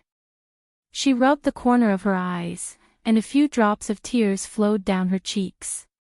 When this scene fell into the eyes of Diana and other inexperienced young girls, it was like a man and a deer crying with joy after seeing the light again, causing the eyes of several female warriors to turn red. Sia was about to turn back and greet the bad priests. "Look, this young lady has passed, right? Let's see what you have to say." Suddenly, she felt the elk send her a "come, follow me" signal. The elk saw her squatting there in a daze, so it bit her sleeve and dragged her inside. Don't pull, I'll go with you." This guy was really strong. Conservatively speaking, she estimated that he had more than a ton of pulling force. He almost pulled Sia down. What was it doing? After sending several signals, the elk did not respond. It just signaled to follow it. Thea sighed and had no choice but to follow it. The few people who saw this scene were a little confused as to where the moose was taking Sia. Diana, who had infinite courage, was the first to follow. The Queen and Antiope were worried about her safety and also wanted to follow. You can't go up. That is the eternal resting place of the gods. The old priest shouted at Thea. The response to her was the moose's teeth and Sia's middle finger. The old priest saw the moose's sharp horns and his heart trembled a little. Their Amazons were not the same as the animals who were constantly reborn on the island. When they died, they died. The gods only gave them eternal life, but they did not give them the ability to resurrect indefinitely. If they were stabbed to death by the elk, they would really die. They were not afraid of death, but if they were killed by the oracle, it would be too bad. It would make them look like they had done something heinous. At first, they just wanted to take back part of the right to speak. It was far from blasphemy. Hippolyte, as the God King's mistress, was careful to play the game. They did not dare to do anything that crossed the line. The three of them could only watch in fear as Sia disappeared from their sight. As for Diana and the others, they did not dare to stop her. The blessings of the gods were not a joke. In addition, many of these main gods were her brothers and sisters. She could wander around all the temples as she wished. Even the gods had no objections, let alone the three of them, divine servants. The queen's status was similar. She didn't even look at the three priests and walked over calmly. Antiope didn't say anything. She just pulled out her sword and followed after her sister with a flash of sword light. Seeing that the female warriors also wanted to go inside, the three priests were completely angry. You can't go in. I have the right to go in. I still have the name of the gods. The black strong woman looked at the three old things seriously. She was very sad when they mentioned the name of the gods. Even the blind could see that Thea had won the competition. It was them who urged her to make trouble. Otherwise, how could she fall to this point now? Without waiting for the three to answer, she waved her hand and walked inside like a black bear. The rest of the female warriors did not have as good a reason as her. They could only stop under the strict gaze of the priests and look from afar. The elk pulled Thea and walked for a short distance. It stopped in front of a cave and looked at the few people who were following behind it. It had the best attitude towards Diana. It rubbed her arm and nodded slightly to the queen. As for the rest of the people, they were all ignored. It lowered its head and drew a deep mark on the ground with its sharp horn, indicating that the others should not follow it. Then it pulled Thea into the cave. The few of them knew very well what it meant. It meant that unrelated people were not allowed to enter. Even if you, Diana, are the sister of the goddess, you are still not allowed to enter. Thea could only say goodbye and follow the elk into the cave. The moment her left foot stepped into the cave, she felt that something was wrong. After experiencing the explosion of the Eye of Arcane Core, she immediately sensed that the surrounding environment had changed dramatically. A huge amount of time flowed around her. No way. Did I wear it again? But soon she realized that she was still in the original 1918 time period. It was just that the space had changed drastically. She was teleported to a very conceptual place. There was no definition of time and space around her. There was only silence and eternity. Hello, young time traveler, I am Artemis. Just as Thea was looking around, a vague figure of a human figure appeared in the open space on her left. The figure was erratic. She could not see the face clearly, as if it could be blown away by a gust of wind. Chapter 207. Oh my God. Wasn't this guy dead? How could he appear in front of others? Could this space be? The humanoid shadow seemed to have guessed her doubts and continued, "You are now in a high-latitude bit wall that must rely on the original spacetime. What you see is a shadow of me projected from the past." Since the shadow had made it so clear, Thea naturally had to show her respect. She bowed her head and said, "Your Majesty. Why did you summon me here?" The shadow did not answer her question directly. Instead, it reached out and drew a unique mark, opening a space channel. The old elk came to its side in an instant and rushed into its arms with great attachment. Thea did not interrupt their reunion. Or was this not a reunion? Was this just a short reunion at the angle of time? Her vocabulary was too limited. She really did not know how to describe it. She could only watch silently. Time seemed to pass very quickly. When the shadow of the goddess patted the elk's head and stood up again, Thea quickly focused. She knew it was her turn. The shadow of the goddess nodded slightly. "Time traveler, thank you for allowing us to meet again." Thea's head was full of question marks. What did I do? Didn't this elk pull me in? No. The goddess chose her words carefully, as if she wanted to keep it short. "I have fallen into an eternal slumber. There will not be a trace of divine power entering your plane. Now, I am borrowing the vast power of time in your body to pull out a fragment of time from the past." Her words were very strange. What projection? Fragment of time. Thea did not fully understand, but she understood one thing. She was using her power to create this high-dimensional space. There was a hint of displeasure in her expression. The goddess saw her displeasure and chuckled softly. "Little girl, are you angry? That's fun. But your power will dissipate when you reach this time and space. I am only keeping a part of it. Don't be angry." Ha! Thea could understand this. Her magic power had skyrocketed from 2008 to 2166, and now it had fallen back to 1918. It was as if her credit was good and her assets were increasing slowly as time passed. But suddenly, an accident happened and she received her future salary in advance. She could have paid it back, but unfortunately, she came back to the past and did not pay back her debt. Instead, she was overdrawn. Thea did not dare to imagine what would happen if she left the anti-magic zone. This was also the reason why she did not dare to leave Paradise Island. Time was too scary. Even the God King would not easily touch anything related to time, let alone her. Reverse Lightning was such a smart person, but he ran from the 25th century to the 21st century and lost all of his speed. He had to cultivate from scratch again. What a painful experience. This was a lesson to be learned from his mistakes. After thinking about it, he realized that the other party had taken a part of what he would lose in the first place. Although she had borrowed it without asking for permission, considering that even if women evolved into goddesses, they were still unreasonable creatures, and he couldn't bite her, he could only endure it. Thea lowered her eyes. "Okay, you did nothing wrong. Then why did you call me here?" The goddess stopped smiling and touched the elk's cheek sadly. "It is connected to my life. It has accompanied me for countless years, but in the end, it is time for us to part.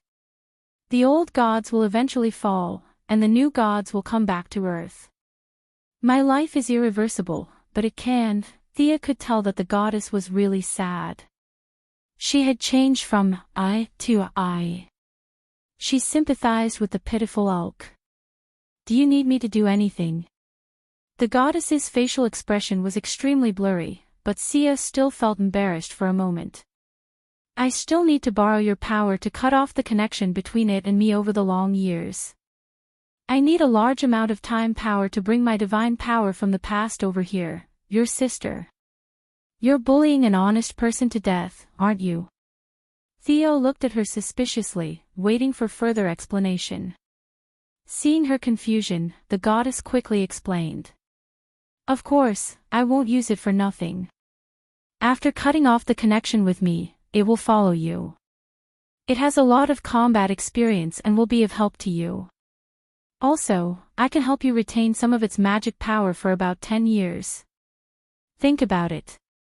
So that's the case. Thea began to think.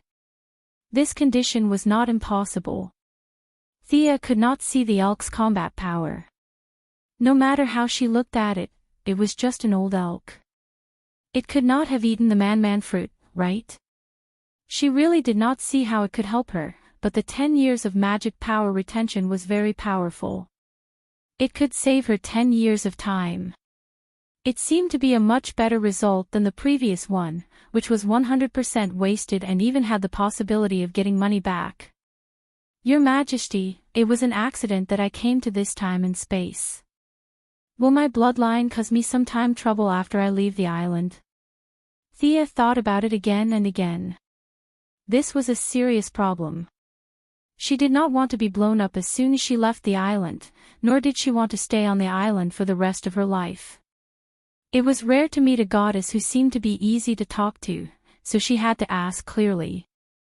Moreover, if she took away her magic power, time would come to her door to ask for money. If she could not pay it back, it would be a big joke.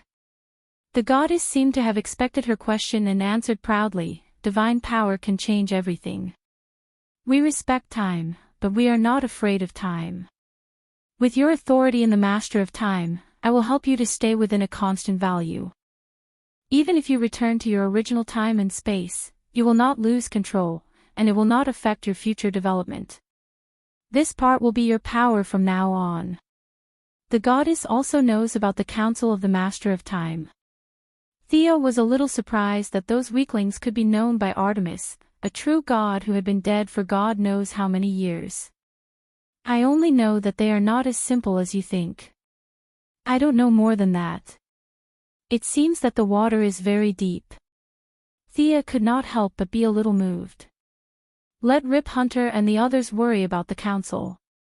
Your Majesty, what do you need me to do?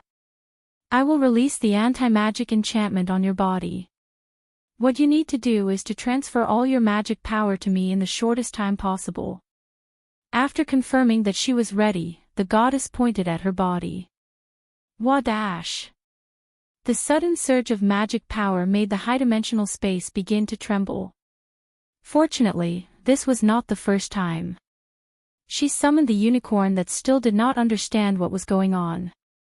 The two of them merged again and quickly gathered the sudden surge of magic power. Amazing power.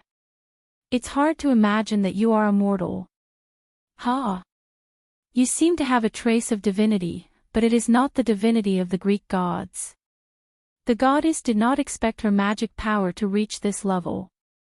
Seeing that the space was trembling, she stabilized the surroundings and watched her merge and said thoughtfully. Chapter 208. She touched the ears of the elk beside her.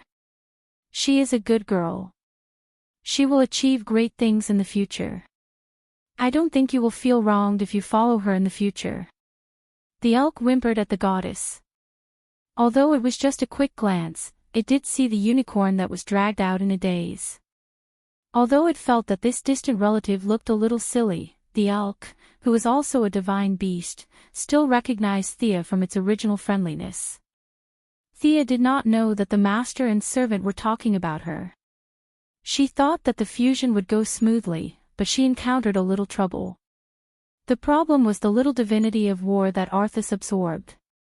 The era of the old gods had come to an end, and the deification of faith had become history. From now on, it was the era of power. Like Jin Chao, who was ranked third in the world and could beat all the other divine kings, he did not have any divinity. He only had incomparable power. Thea was now stuck at the time when the old gods had died and the new gods had not yet been born. Divinity could be said to be a unique characteristic of the gods. It included their personality, beliefs, rules of conduct, and a lot of other things. Originally, Thea could not absorb it, and the other divinity did not like her. However, the unicorn absorbed a little, and this little bit was integrated into Thea's body through the fusion. She also had the eye of Horus, which was of the same origin as the divinity. After the fusion of the two, she unexpectedly also had a trace of divinity. What Thea did not know was that if she absorbed too much divinity, Horus might be resurrected with her body. Fortunately, Horus was not the god of war. Most of the divinity that represented war in his body was taken away by the Dragon Queen. After that, with the unicorn's share, the divinity that fell into Thea's body in the end was very little. It was impossible to rely on this trace of divinity to ignite the fire, build a divine body, obtain a divine title, and then happily crown her name as the god of war. But sometimes, this trace of divinity determined the difference between a human and a god.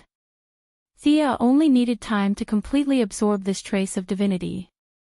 No matter how weak it was, she would be considered as having divinity. It took a Herculean effort to temporarily control the divinity. It would take a lot of time to completely understand it.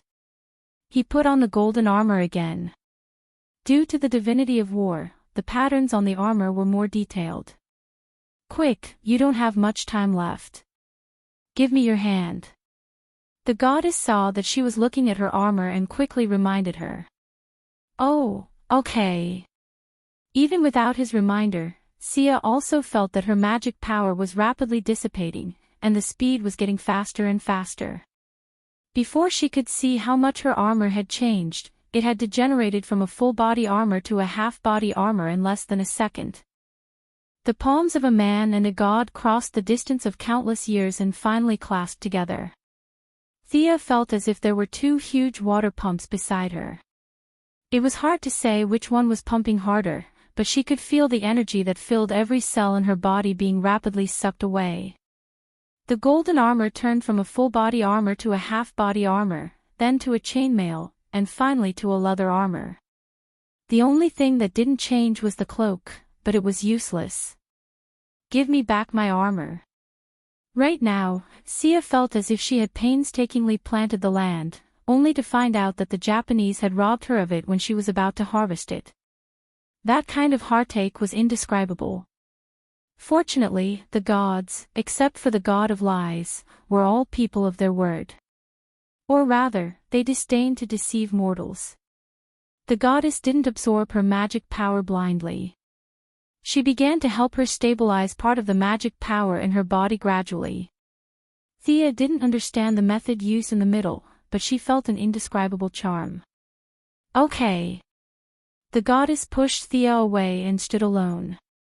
Even for a god like her, it was not easy to transform a large amount of magic power into divine power. Thea wanted to cry but had no tears. Although she was mentally prepared, this kind of loss could not be described without experiencing it firsthand. The elk seemed to be very experienced in comforting people. He walked to her and rubbed his face against her hand. "Even you are comforting me." Sigh. "I am still very strong." "Ouch, don't push me." "Okay, I am a little sad. My magic power is invincible in the world." Thea wanted to brag, but the elk, who had lived for countless years, saw through her disguise and exposed her hypocrisy. The elk and the elk joked for a while, and then Thea began to pay attention to her own situation. The goddess was not lying. Although the original magic power was very strong, it was also very vague and unreal. Thea felt that the magic power in her body was now a part of her, just like her hands and feet. The weakness of insufficient control had been greatly alleviated. She believed that after a few days, this part of the magic power would be completely integrated with her. After checking herself, she focused on the goddess again. The shadow goddess finger kept drawing strange patterns, and many shadows appeared one after another in this narrow space. There were young dancers, old huntresses, and female lords sitting on chariots. There were all kinds of shadows. Hoo-hoo, it could be seen that this kind of summoning across time and space was also a great burden on the goddess. She did not waste any time. All the shadows seemed to have received a signal and quickly rushed to her. Finally, They merged into a huntress in a green robe and carrying a silver longbow on her back. Thea was far away from the elk. She knew that the next step was to tamper with the elk's timeline. She was now completely afraid of time. The goddess method was not strange. She used her divine power to summon herself in different time periods, and with the help of Thea's power of time, they each projected a part of their power and merged into the current form. Although Thea was now a little stronger than Newbie, her previous height would not disappear. She had also fought battles from a commanding position. Her intuition told her that the current goddess was stronger than Horus when he first descended. As for how much stronger she was, it was hard to tell. But Thea touched her chin. I don't mind if you carry a bow on your back, but why are you wearing a green robe? This image reminded Thea of Olivier on Purgatory Island. Could it be that the green arrow could not be killed? Was he her true believer? Suddenly, Thea saw the goddess pull the bow and arrow and aimed at the elk. A huge vortex appeared behind her. This time, the space shook more violently than before when Thea exploded. Some of the ground had cracked, and the whole space was distorted violently. Oh my God! What did I see? Thea knew that her previous judgment was wrong. She still underestimated the difficulty of cutting off the timeline. The shadow of the goddess was just a catalyst. She was attracting the main body to come here. As the vortex expanded, Thea took a few steps out. She had no choice. She had felt a huge energy fluctuation on the other side of the vortex. This was probably the main body of Artemis, the strongest attack across time and space in her heyday. Chapter 209. The elk was on all fours, lying on the ground and shivering. Of course, it didn't think that the goddess was going to shoot it to death, but it was distressed that its master had wasted her divine power for it, so it couldn't help but lie on the ground and cry. Here it comes. The momentum of the phantom goddess reached its peak, and she loosened the arrow. At the same time, there was a crisp sound of a bowstring in the whirlpool behind her. Faster than lightning, faster than light, and even faster than the concept of speed itself, an arrow flew out of the whirlpool and instantly pierced in front of the elk, while the arrow of the phantom goddess fell behind it. Two low sounds sounded in Thea's heart. This was not the transmission of sound, but some kind of conceptual resonance. The elk's past and future were cut off. A shadow that was exactly the same as the elk on the ground quickly ran out of the whirlpool, and the two quickly merged and could no longer be distinguished. The phantom goddess closed the whirlpool, and her green robe and bow disappeared again as if they had never existed. She gently stroked the side of the elk's face. Child, you are free. Go and live a new life. The elk walked to Thea's side, and the goddess pointed at their foreheads. In the future, it will accompany you until the end of your life. It will accompany you back to your original time and space. You must treat it well. Thea, who was going to ask how to go home, quickly seized the topic. Your Majesty, can you let me go back to my original time and space? Or let me contact the spaceship that I was on before? The goddess was silent for a long time, as if she was searching for something. Finally, she shook her head in Thea's expectant eyes. Sorry, I didn't find any trace of them. Although my divine power is not enough to search too far into the future, I feel that they are not in the same timeline as you. Before Thea showed a desperate expression, he continued, however, after you go out, you can take my bow and arrow. In the quiver that Father God made for me, there is a divine arrow blessed by Father God's divine power. When this arrow absorbs enough divine power, it can help you open the time channel. With your authority in the Time Council, you should be able to find your original time point smoothly. What did she mean, her bow and arrow? She didn't want to borrow it, did she? Thea asked cautiously and uncertainly, what do you mean by bow and arrow? Hee, little girl, you don't have to test me. It's just as you think. I've already fallen, so I don't need a bow anymore. Your hunting and philosophy are very much in line with my teachings. But next time, don't mention my name when you're eating wild boars.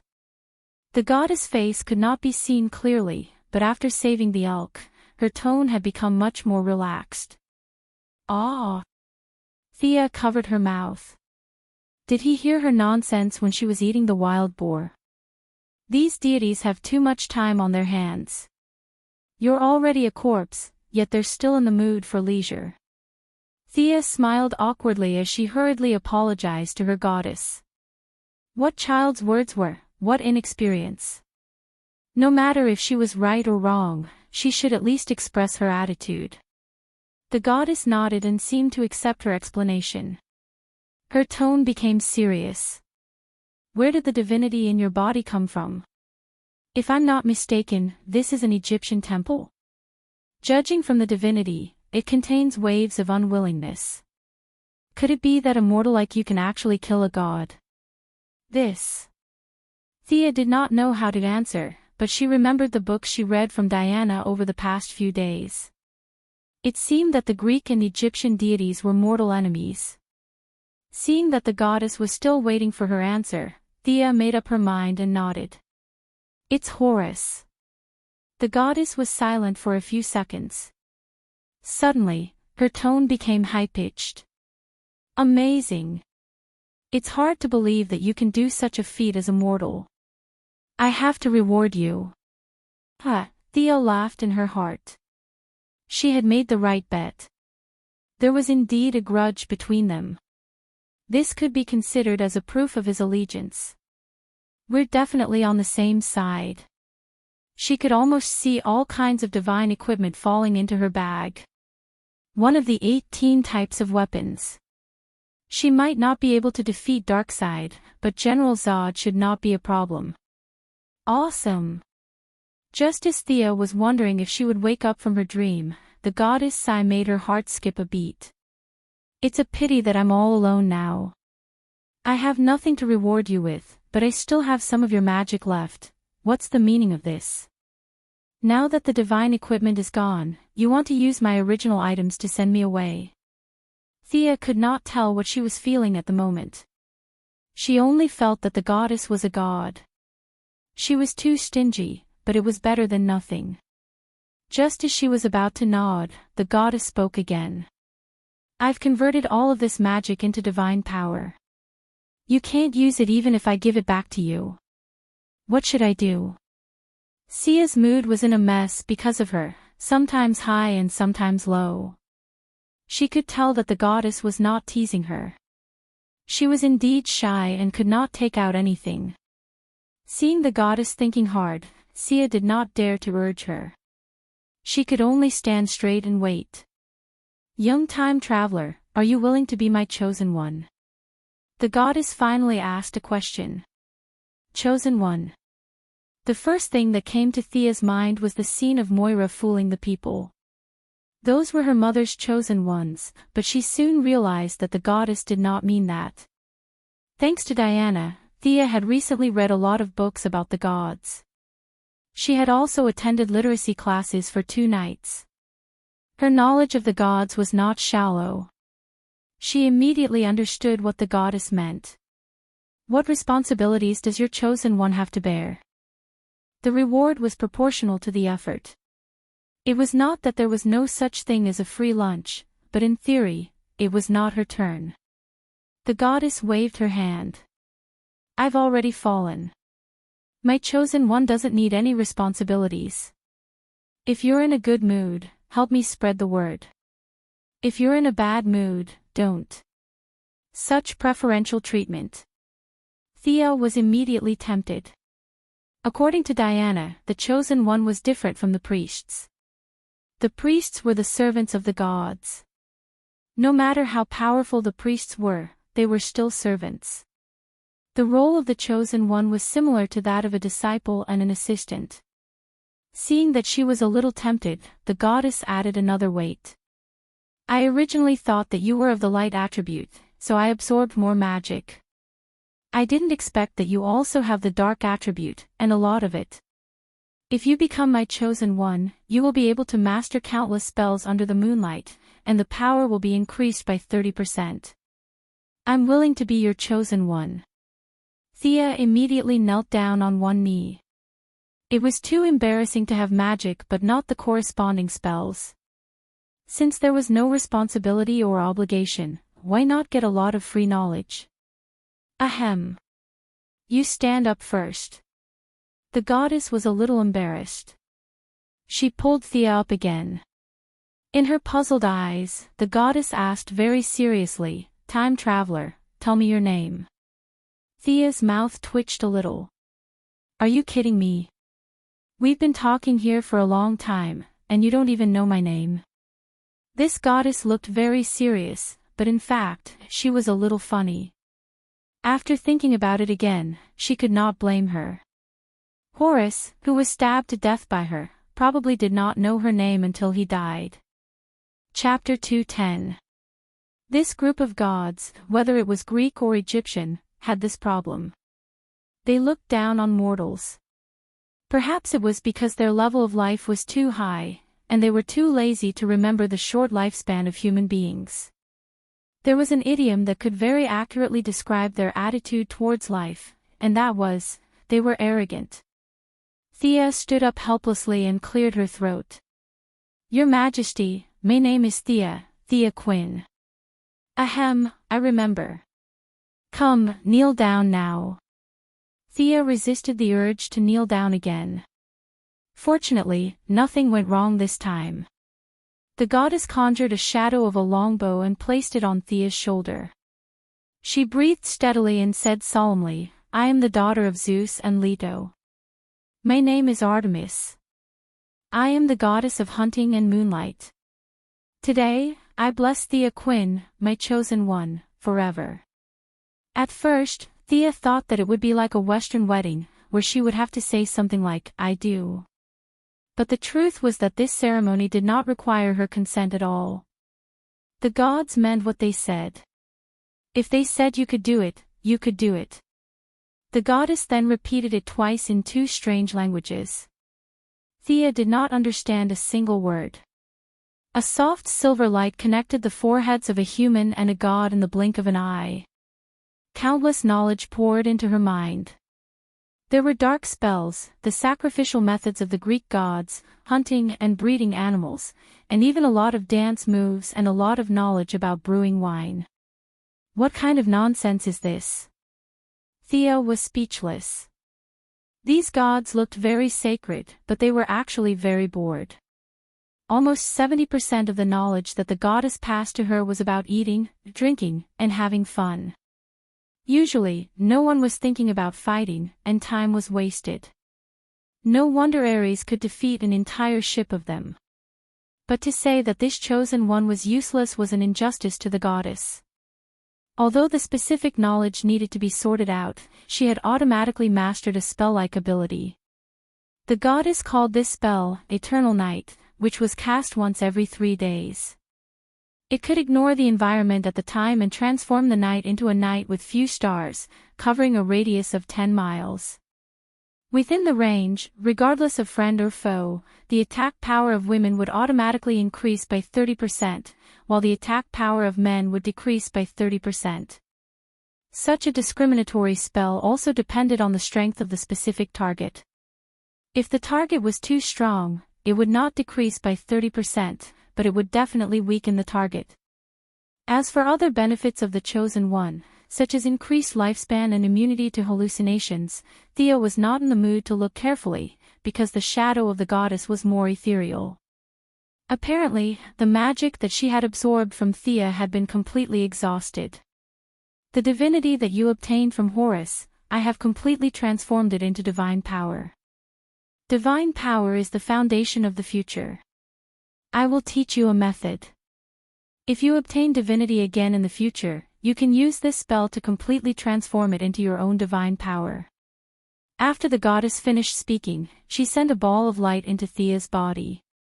Farewell, my chosen one. I am very lucky to have met you at the last moment of my life. May you walk a new path under the stars. Go out, your future is still waiting for you. If Diana is in trouble, for my sake, help her. The palm of the goddess quickly enlarged in her eyes, and Thea only felt that she was pushed down from a high building. When her consciousness returned to her body, she found that she was still in the cave. There was no high-dimensional space, no goddess, only the mournful cry of the elk. Did she come out? Feeling that the magic in her body was less than 1/10 of the original, she sighed in her heart. This magic could be completely controlled by herself. She removed the fusion with the unicorn and lowered her head to hug the elk. Let's go out. This time, the elk did not hesitate. It kowtowed on the spot and followed Thea out of the cave with firm steps. As soon as she walked out of the cave, she saw Diana's concerned eyes. Before she could ask how much time had passed, she saw 2 meteors in the sky. One was silver and the other was dark blue. They cut through the sky, leaving a long trail behind them as they rushed towards Thea. What's that? Thea did not see what it was with her powerful dynamic vision. She found that there were 2 more things in her hands. Artemis's silver moon longbow. And the other one. Oh my God, it's a quiver made by the father. The only person who could exclaim like this was Diana. At this time, she only had 1 guardian silver bracelet, and it was not yet the time when she would have a full set of god-tier equipment. Now that she saw Sia get 2 god-tier equipment, there was no need to mention how jealous she was. The silver moon longbow. Thea gently stroked the bow. The touch proved that the bow was not made of metal. Instead, it was a mixture of oak and some debris of the stars. The 2 characteristics of toughness and toughness were reflected in the bow at the same time. The length of the bow was 1.5 meters. It was a traditional ancient bow. The handguard was carved with Artemis's favorite. A pair of antlers was used as a symbol. The 2 wings of the bow were engraved with complicated and small carvings, all of which were praising the great achievements of the goddess. Thea slowly pulled the bowstring. A magic arrow instantly appeared on the string. After this standard movement, she knew the full name of the bow. Stars Fall, Artemis's silver moon longbow. It came with a magic arrow. Awesome! Thea carefully observed the quiver. If the bow was 100% welcoming to her, then the quiver was a little reserved to her. This dark blue quiver was made by Zeus for the goddess. It fully displayed the divine king's style, which was flamboyant and unbridled. Ever since the quiver was in his hands, it had been glowing, and it was always that kind of deep blue flash, as if it was declaring its extraordinariness. There were only 2 arrows in the quiver, or 2 kinds of arrows. Every time one was used, a new arrow would automatically appear in the quiver. One was the arrow that the goddess and Thea mentioned before. The arrowhead was dark blue in the shape of a lightning bolt. When it was filled with divine power, it could open a time channel. Of course, it could also be used as a lightning arrow. The goddess's original words were, "The divine power of the Father is unfathomable." He completely did not understand all the uses of this arrow. The other arrow was a sharp arrow blessed by the goddess herself. It was dark red in color. According to her, it was an arrow of revenge. In fact, Thea thought that it was an arrow used to bully women. As long as it was a woman who had lost her virginity, in theory, she could kill her with 1 arrow. Perhaps there were too many gods who opposed her in the later period, so the goddess rewrote her own doctrine and changed the group of victims to evil women who had lost their virginity. To be honest, Thea was a little sweaty when she looked at the arrow. At the same time, she wondered if there were any bad women in the world. The killing attack sounded beautiful, but there were a lot of restrictions. In the future, she would not use this arrow if she could. Whether it was the bow or the arrow, they could be stored in her body, and they were unique. That was to say, as long as she took away these 2 artifacts, even if she was in the original time and space of Paradise Island, there would be no trace of these 2 artifacts. Unless she was killed, these two artifacts would be bound to her.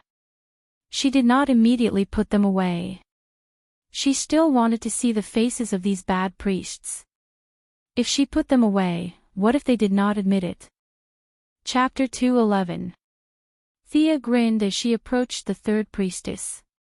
You didn't wait long, did you? If you don't mind, then. Before Thea could finish her sentence, the dark-skinned woman knelt in front of her. She held her short sword with both hands and sobbed. You are the only representative of Artemis in this world. I am willing to return the name of Artemis and become your eternal servant. I will continue to serve the goddess of the hunt. Please accept me. Thea quickly glanced at the crowd and found that they were all surprised. This meant that this was not anyone's idea. It was the dark-skinned woman's own idea. She had to admit that she was quick-witted. She gave up the name of Artemis and became a servant. At least her reputation was preserved. If Thea did not leave the island, no one could banish her. However, her so-called eternal servant was a heavy promise. She probably thought that Thea would not live long. What a pity. Now, with the blessing of the chosen and the divine power, and the life she shared with the unicorn, Thea could live for tens of thousands of years.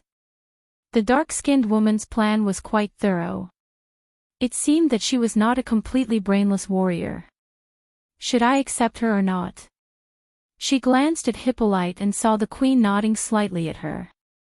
Thea would not be so obedient, but she was already in a state of indifference. The queen's gesture made her make up her mind. What is your real name? The dark-skinned woman said with a little pain. Niobe. Thea took her short sword and returned it to her. I am Thea Quinn, the chosen of Artemis. As the only representative of Artemis's authority on earth, I accept your loyalty until the end of your life. I allow you to continue to serve the goddess. After saying that, she gently stroked Niobe's shoulder with the silver moon longbow in her hand. Get up, warrior of the goddess. I'll give you a mission now. Under the dark and muscular woman's puzzled gaze, Sia pointed at the elk. The task of feeding it from now on is yours. Sending the tanned woman to feed the elk was an important reason for Sia's final decision. As the daughter of a wealthy family, she did not have the patience to serve animals. Since the tanned woman knew the elk before, the task of feeding it from now on would be handed over to her. All of this happened very quickly. The dark-skinned woman gave up on the title of god, and the competition became meaningless. Only then did the crowd burst into a huge discussion. Chosen one. This is an honor that only the ancient heroes can obtain. God is the only one who walks on earth, the spokesperson of God. Oh my God! The three old priests were completely withered, and the most important fighting force under their hands, the black strong woman, directly surrendered to the enemy. The remaining few female warriors looked at their eyes with a little distrust. Although the voters were only designated by a single G.O.D., her status as a representative of the G.O.D.S. gave her great power to speak. The three of them had been talking about the 12 gods together for so many years. Now Artemis and the others definitely couldn't represent them, but they couldn't say that it was announced by 11 gods when they announced the oracle in the future. The whole could not be changed. This was their iron law for almost 5,000 years. Now that a hole had been dug in the iron law, the three of them felt that everything that happened today was still a dream. Thea was too lazy to pay attention to their thoughts. She just wanted to go back quickly and carefully study the specific abilities of the Chosen One and the Divine Bow. However, Hippolyte pulled her, raised her arm high, and announced loudly in her puzzled eyes, "From now on, she is our Artemis, our sister." Oh, Artemis! The crowd below burst into cheers, especially Diana, who shouted the loudest. Oh! I've joined the team. Theo looked at the excited expressions of the crowd. This was no longer a matter of unlocking the reputation. After receiving the title of God, she was already a member of the Amazon team. Legally, from any point of view, she was a member of this team. Anyway, she still had to stay here for a few months, so it was not bad. Thea calmly accepted the praise of everyone, including the old priests, who came forward and said a few words of congratulations against their will. Hippolyte ignored the priests who had ugly expressions. Diana, you take Artemis to change clothes. The rest of you, come with me to prepare the ceremony to welcome the new sister. Thea, oh, no, Artemis, let's go. The ceremony will be ready quickly. Diana dragged Thea and ran. Elk saw it and quickly followed. The black strong woman sighed and followed behind. Diana, just call me Thea. Before she could finish her words, she was interrupted sharply. No. You must maintain respect for the gods. Elk blabbered a lot. Thea was a little speechless. You don't have to be so respectful to the gods. In her opinion, the goddess is just a little bit better than a clown. You admire her so much, but she doesn't care about you at all. Although you are half-sisters, the goddess only mentioned Diana at the end. I'm afraid that 10,000 Dianas added together are not as important as her dear. Thea was a little speechless. The so-called blessings of the gods were most likely forced by Zeus because he loved his daughter. Thea felt that her time was tight and her task was heavy. She had to correct her life principles and establish a healthy outlook on the gods.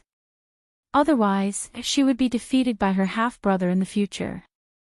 The three people and a deer left the tower and began to speed up. Thea now had one god's blessing. Although it was far inferior to Diana's 6 gods' blessings, the anti-magic restriction on her body had been lifted. She still had more than 10 years of magic power in her body and a trace of divine power transformed from divinity. She was now more powerful than Diana, whose divine power was suppressed by 90%. Elks were animals that were good at running. The black strong woman ran around the island every day, so she was not slow either. In less than 15 minutes, they returned to their residence. Diana took out a set of Amazon armor and asked Thea to change into it. There was nothing to say. For the coordination of the organization, they had to wear the same uniform. Thea had to change into it if she wanted to join them. Can't I wear underwear? Thea asked Diana when she knew that she had to wear the half-body armor without any clothes. Diana hesitated and let her try it on. She quickly found the problem and shook her head. No, your black belt is too obvious on your back. You should get over it. Fortunately, there were shorts in ancient Greece. She did not have to walk around in a battle dress. Although there were no males on the island, the refreshing feeling was intoxicating. Thea's body was a little skinny compared to her peers. Fortunately, she was tall enough. Although she was not as tall as Diana, who was 1.8 meters tall, her height was considered average on the island. After changing into the standard Paradise Island uniform, she looked at the bronze mirror to see if there were any flaws. She was satisfied. She added a cape and a spear and shouted, "Sparta!" She could go to the movie set next door to be an extra. She wrapped a few parts of the mechanical arm with magic power and put them into her blood space. Their ritual advocated simplicity. Wearing too many accessories would make them look weird. Chapter 2:12. Thea changed her clothes and followed Diana. Why are we here? Isn't this a temple? Thea followed them to a huge karst cave and asked in confusion. This place was very close to the place where the two girls were honest with each other 2 days ago. Our sisters came from here in the beginning. Diana didn't explain much and led the way inside. Thea secretly observed the nearby rocks and landforms. Does this mean that the soil that created the Amazon came from this cave? Should I take some soil back for testing before we leave? She followed Diana into the depths of the karst cave. Wow, this place is huge. The karst cave was as spacious as a large square, and the height was at least 20 meters. The female warriors were all in position, half kneeling with their heads bowed as they recited ancient poems. Hippolyte's eyes opened slightly. When she saw them, she gestured for Thea to enter the pool in front of her. Thea had just taken 2 steps when Diana pulled her back. "Why are you pulling me?" Diana first pouted with her mouth, but when she saw that she did not understand, she could only whisper, "Clothes, bath." Although Thea did not have Athena's wisdom, she was still an outstanding smart person among the mortals. When she heard her words, she asked in surprise, "Now, isn't there a changing room? I just walk in after taking off my clothes." Diana nodded vigorously, indicating that there was no room for negotiation. "Oh my God. You are indeed influenced by ancient Greece. You are so open-minded." However, there was no room for hesitation. She had to make up her mind and stomp her feet. If she died, then so be it. They were all women anyway, so it was not a loss. Thea trembled as she handed her clothes to her new servant, Niobe, for safekeeping. The tanned and strong woman had been expelled from the Amazon and could not participate in this ceremony. Now, she was just watching the ceremony as Thea's servant. "Shoes!" Diana hurriedly reminded her when she saw that she was about to move forward. Thea took off her shoes again. Although it was not cold in the cave, she still felt chilly. It was less than 30 meters away. In the past, she could run it in a second, but now she felt that she had walked for 30 minutes. From time to time, she could feel gazes falling on her back, thighs, and many other indescribable parts. She walked barefoot on the gravel road. With her body that had been transformed by divine power, she would not be injured even if she walked on a mountain of swords, let alone gravel. However, she felt a sharp pain coming from her feet. Her nerves were tense, and she relied on her strong self-control to barely keep her pace steady. Fortunately, no matter how long the road is, it has an end. After 30 meters, Thea dives into the pool under the instruction of Hippolyte. She doesn't breathe a sigh of relief until the water reaches her neck. Bathing is only a part of the ceremony. She definitely can't be allowed to bathe for half an hour. There are 1,500 people below watching with their eyes wide open. After a brief dip in the water, Miss Thea was pulled out again. She quickly put on her clothes and followed the crowd to recite a prayer aimed at praising Zeus. Seeing that the old man's quiver is not bad, Thea also hummed a few words to make up the numbers. Hippolyte took the lead to welcome the new sister to join. The 1,500 people came forward one by one to express their blessings. They were busy for another hour. Thea was pulled out wet. Now her hair is dry. Seeing the crowd gradually disperse, she breathed a sigh of relief. It's finally over. Diana, take Artemis to the temple to leave an image. The queen's order made Thea's heart skip a beat. There's more. When she arrived at the temple, she found a few female warriors and told them the purpose of their visit. Thea then understood that the so-called image was a statue to be placed beside the gods. If it was still the era of belief, Thea might directly become a god after a few million years by relying on the statue. Thinking that the goddess is good to her, giving her pets and equipment, it's not shameful to put a statue beside her. Thea happily agreed. Who knows that this is the beginning of her nightmare? What? It's just a pose. Why do I have to take off my shirt? Thea feels that it's too difficult to communicate with these old-fashioned people. The female warrior, who has good craftsmanship and can be regarded as a sculptor in modern society, showed a bitter smile. She has been talking to the new chosen of the goddess of the hunt for half an hour. She talked from art to folklore, from folklore to doctrine, and led Thea to visit the statue room again.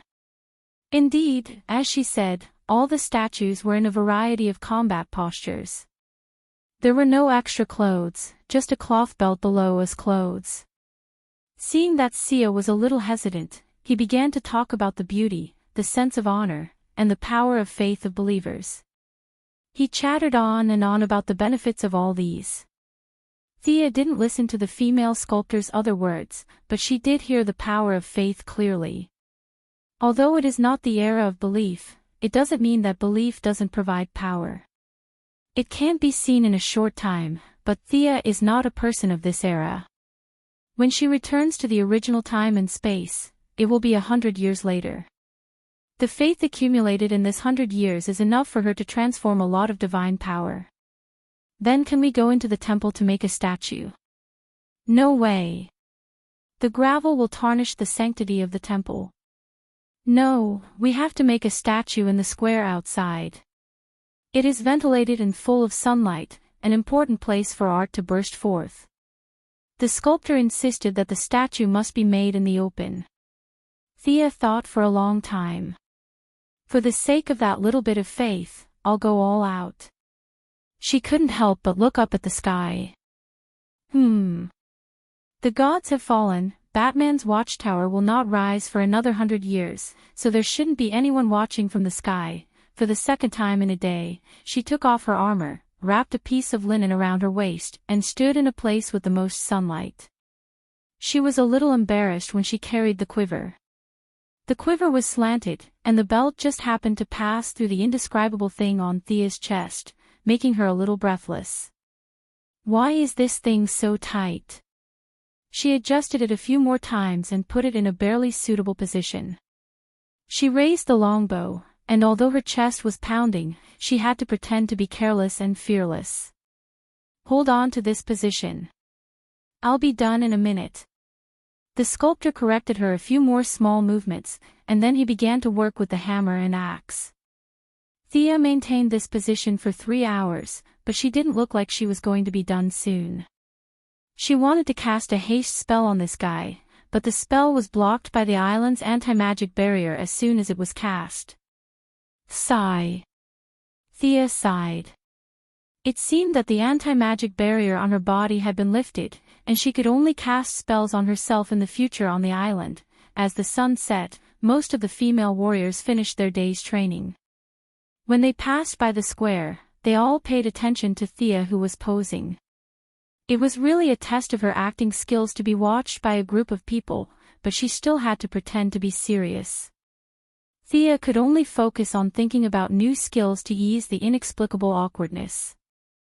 Chapter 213. The first thing she needed to study was the weapon that would feed her for a long time in the future, the Silver Moon longbow. Thea now had a slight understanding of the composition of the energy in the world. Earth, fire, water, wind, and light, as well as the 6 major elements, were the conclusions that the sorcerers came to after observing the world. However, in the eyes of the gods, these were just changes in the attributes of divine power. Divine power had no attributes, but its level was higher than the magic of the 6 major elements. It was the ultimate power in the world. Artemis' Silver Moon longbow was most suitable to be driven by divine power, but because of the longbow's compatibility, it could also use magic of a lower level. Thea could attach various directional spells to the arrow to form a variety of special arrows. Not only could it increase the shooting range, but it could also increase the casting speed and reduce the consumption of magic. If she was more proficient in magic, she could combine 2 or even 3 types of spells on the arrows, and the effect would be even more amazing. She knew 2 little fire and wind magic, and a simple flame arrow might be considered powerful in ancient times, but it was a little weak in the modern era where technological equipment was everywhere. Thea focused her research on the light and dark elements. The arrow with the light attribute, coupled with her Eye of Horus, could shoot very far.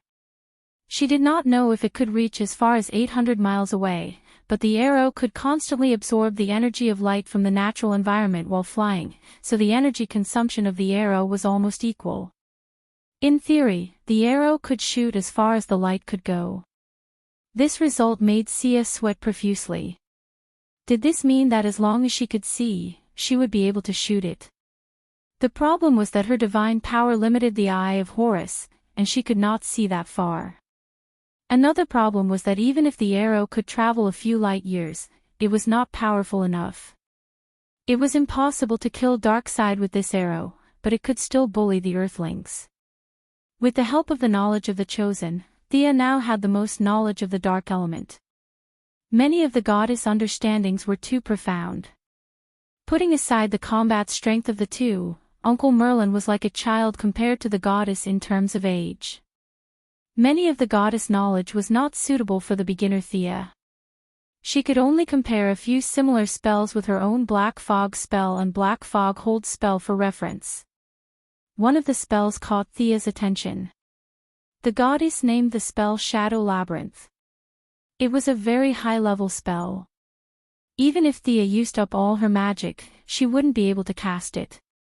However, with the help of the divine power in her body and the divine bow, she could barely cast it. The target affected by the spell would ignore their own will and be instantly pulled into a maze made of dark elements.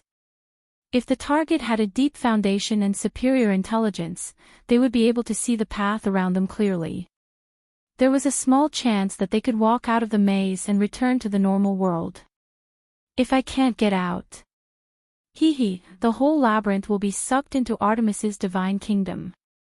The goddess is lying dead and bored. She will be happy to have someone to accompany her. There was also black oil, which covered the ground in a layer of oily mud. No matter how Thea looked at it, it was an escape skill. There were hundreds of spells, each of which was broad and profound. It would take a lot of time to fully understand them. After Thea stood in the sun without drinking water for 6 hours, the sculptor finally said that she could leave. The preliminary work was completed, and she only needed to deal with the rest. Thea didn't need to suffer anymore. Thea felt as though she had been pardoned. Knowing that the statue wouldn't be open to outsiders after it was completed, she was completely relieved. She didn't want Steve Trevor to come to the island half a year later and see such a humiliating statue of her. Thea was afraid that she couldn't help but dig out his eyes. For everyone's future, it was best to place the statue inside the temple to receive faith. With Diana, who had been accompanying her, the two walked around the temple but couldn't find the 3 bad priestesses. She wanted to slap them in the face, but the eye of Horus they hid couldn't find them. Thea could only give up on revenge and find a place to practice with Diana. Thea had a great time in the following days. Although she despised it, the goddess did have a lot of cooking experience in her knowledge. In order to not let her hunter-believers starve to death in the jungle, the goddess painstakingly studied a lot of recipes and summed up a set of easy-to-learn survival guides in the wild. With this guide, Thea finally got rid of the miserable situation of eating batter with the female warriors. The tan strong woman, who was forced to submit to her because of the situation, came to eat with her every day. The relationship between the two was greatly improved, and Thea could feel that her loyalty had improved a lot. As for Diana, the original obedient girl, she was also completely taken away from the collective life. The 3 of them and the elk often hid in a corner and gorged themselves on food. This elk really ate everything except its own kind, so it was relatively easy to raise. The 3 of them naturally competed in their spare time. There was no other leisure activity on the island. Thea could leave the island at this time, but she couldn't think of where to get the divine power. Once when she was fighting with Diana, she inserted an arrow and tried to absorb some of the dissipating divine power, but the result was a little disappointing. She didn't know if it was because of the anti-magic field, but the divine power she absorbed was very little. Although the divine power of other gods could be used as a recharge, and in theory, Vandal Savage was also present at this time, Thea couldn't find him. Even if she found him, he wouldn't summon Horus unless he was in a desperate situation. Thea also didn't want to trick Horus over and over again. He was really an honest god. As for whether other priests could summon gods, Thea felt that without almost infinite vitality, 180 priests with mortal bodies couldn't be summoned without a large-scale blood sacrifice. After thinking about it, she could only follow Diana to fight Ares. Their battle should be able to absorb enough energy to let her go home. The battle for the divine name of Artemis came to an end, and Paradise Island gradually returned to peace. Thea used 3 months to absorb a drop of Horus divine blood. At that time, she got a total of 4 drops of ordinary divine blood and 2 drops of extremely pure divine blood. The Adam man used a drop of ordinary divine blood, and Thea left 2 drops to take back for her parents. This time, she absorbed the remaining drop of ordinary divine blood. Her foundation was completely different from ordinary people like the Adam man, and with the secret method taught by the goddess, she turned divine blood into divinity, and then divinity into divine power. The initial absorption process made her absorb without eating, drinking, or moving for 3 days. The remaining energy was also constantly extracted and digested, and the whole process lasted more than 3 months before it was finally completed. The divine power in her body changed from the original hair to the thickness of a toothpick, and Thea's strength, speed, and endurance were all improved. On this day, Niobe was arranged to take the elk for a walk, and Thea and Diana were sparring at the beach. Diana may have realized how strong she was, and her strength increased rapidly like a rocket. From the beginning, she lost more than she won, and now the two were very close in strength. This kind of battle had been carried out many times in the past 6 months. Ha! What's that? The 2 of them who were sparring suddenly heard a rumbling sound in the air. Both of them stopped what they were doing at the same time and turned their heads to look. It's a plane. Chapter 2:14. That's the plane. Why does it look like there's someone on it? That person seems to be calling for help. Diana did not have special eyes like Thea. Her divine power had improved her in all aspects. Her overall qualities were extremely balanced. She had no strong points but also no weak points. At this moment, she squinted her eyes slightly and looked at the single-winged Fokker plane in the sky that was emitting thick smoke. Diana asked Thea with some uncertainty. If she could see it, Thea could see it even more clearly. It was indeed the young Steve Trevor, the future liaison between the Justice League and the American government, the leader of the Heaven's Eye Society. He was wearing a German military uniform and looked at the plane anxiously as it spun and crashed into the sea. He did not have Thea's ability, nor did he have any life-saving equipment such as a skateboard. Although he tried for a long time to regain control of the plane, all his attempts were in vain. With a splash, the plane plunged into the cold sea. Diana saw the scene clearly. She hesitated for a moment and was ready to jump into the sea to save him. However, she realized that her braid was grabbed after she took 2 steps. She could only look at Thea with a puzzled expression. Paradise Island should not be discovered by the world.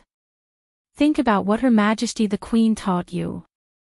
Thea certainly would not let her save Steve Trevor.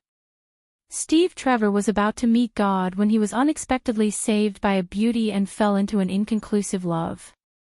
In psychology, this was how the suspension bridge effect was created. However, directly saying that she would not save him would affect her glorious image.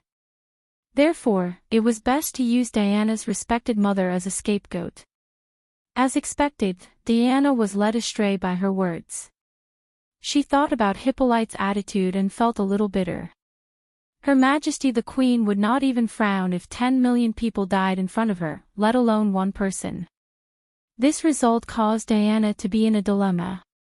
Just as Diana's head was about to explode, Thea finally spoke. Forget it. Let's save him first. After all, he's alive. Thea's face was full of positive energy when she said this. Diana's gaze froze as she thought to herself, she's really a good person. Thea certainly could not watch Steve drown. This guy was even more important to the timeline than she was. If he died here, who knew what would happen to America in 2008? Without his suppression, the ambitious Amanda might do something earth-shattering and patriotic. Although Thea had to be saved, she was not going to jump into the sea and swim over. She did not know if it was because of their conflicting natures, but Thea hated water. She could accept and enjoy daily baths, but she hated swimming in the sea. Thea estimated the distance. The place where the plane crashed was outside the anti-magic area, so her magic could still work as usual. She muttered softly and chanted an incantation. A large silver hand appeared in front of Steve Trevor. In his inexplicable horror, the hand violently grabbed him by the collar and pulled him out of the cockpit. It then flew slowly to the shore. Diana had seen Thea's magic many times in the past 6 months. At first, she was surprised, then envious, and now, she was used to it. Now that Diana saw the people being rescued, her own interests and hobbies surged into her heart. "Hey, can you pull that plane back? I'm a little curious." "Ha! A plane." Theo looked at the old single-winged Fokker plane that had broken into 3 pieces. The original plot did not have this part. Although this request was difficult for others, it was not difficult for her. She took out her silver moon longbow and condensed a magic arrow. She estimated the distance. It was only 3,000 meters. The arrows attached to the magic ropes were stuck to the fuselage. In the hands of the 2 girls with unscientific strength, the fuselage seemed to be non-existent. The fuselage that had broken into 3 parts was quickly pulled back by their great strength. As the giant magic hand sent Steve Trevor to the shore, Diana was a little hesitant. "Is that a man?" Thea was too lazy to answer such a childish question. She turned her face away and ignored her. Diana hugged her elbows and fell into deep thought. Should she study the man first or the plane first? In the end, the light of humanitarianism prevailed. Those machines could not escape anyway. Diana was a little excited and pulled Thea to see the man. It was the first living man she had ever seen in her life. Thea knew that the war was about to begin. The Germans and Hippolyte would appear one after another. The Germans did not care, but she did not want Queen Hippolyte to think that she was the one who saved Steve. She did not want Queen Hippolyte to think that she was the one who saved Steve and then kick her out of Paradise Island to appease the islanders, leaving her daughter behind. According to Sia's conjecture, the two-faced Hippolyte was completely capable of doing such a thing. That would be too unfair. She could not go and fight Ares, could she? Diana had to leave the island. This was an important event in the timeline. Thea unconsciously slowed down a few steps. She instantly cast a suggestion spell to reduce her presence. "You're a man." Diana revealed her 8 white teeth, which she thought were very amiable, and looked at Steve, who was in a daze, with a smile. At this time, Steve was so frightened by the giant silver hand that he almost peed his pants. It was the first time he encountered such a supernatural thing. Before he could wake up, he was pulled back to reality by Diana's voice. "A man? What the hell was that?" Steve Trevor looked at Diana, who was smiling like a flower in front of him. He was not surprised. In the past, when he saw a beautiful woman, he would always say a few words no matter how dangerous the situation was. However, at this time, he did not have such thoughts at all. His mind was filled with thoughts such as, "Her teeth are so white. And, she won't eat me, right?" Of course, Thea also played a part in this. Although the anti-magic spell on the island was still in effect, the 2 of them were at the edge of the island. The anti-magic spell was extremely unstable where they were now, which was one of the reasons why they could break in one after another. Thea cast a very small fear spell on Steve. This spell was greatly weakened by the anti-magic spell. In the past, it would at most give people nightmares. However, at this moment, when it was used on Steve, who was still in shock, the effect was surprisingly good. Unfortunately, the show did not last for more than 2 minutes. Boom! Thea heard a muffled sound in her mind. She immediately turned to look at Diana and found that she did not feel the loud sound at all. What happened? Was it the power of magic? Thea immediately opened the Eye of Horus to observe. She saw that the anti-magic spell that used to protect Paradise Island like a big shield was torn open not far away from them. The enchantment here was broken by a powerful force. Could it be that their continuous intrusion was not an accident, but the intervention of a higher-level existence? Ares. Thea chanted the name in her mind. She was still wondering how this group of people could have broken in one after another when this realm had not been discovered for 5,000 years. Thea had entered the range of Paradise Island through the time tunnel. Now that she thought about it, she did not think it was an accident. It was most likely the result of a few gods secretly working in the dark. How could these guys be an accident? Maybe this was part of Ares's plan, or maybe it was not. But now was not the time to think about it. Because the enemy was here. Chapter 2:15. Not far away, 4 small boats and a warship were sailing towards them. Just as Thea was wondering if she should sink the warship first, she realized that the warship, which could barely be considered a light cruiser, had hit the rocks right in front of her eyes. It hit the rocks.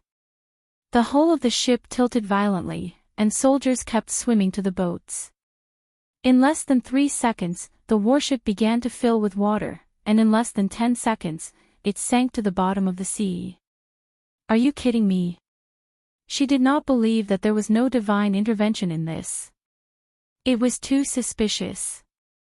There were many submerged reefs near Paradise Island, but the bottom of the warship in the early 20th century was already very thick, and there were also repairmen on board.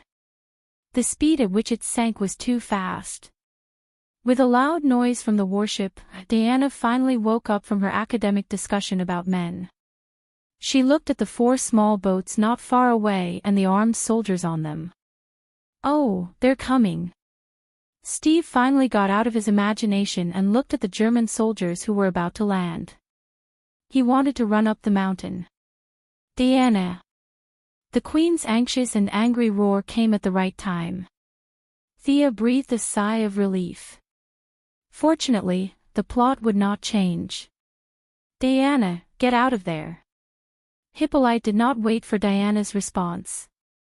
She shouted to the female warriors around her, "Archers, get ready." Ha! Their cliff was thousands of meters away from the sea.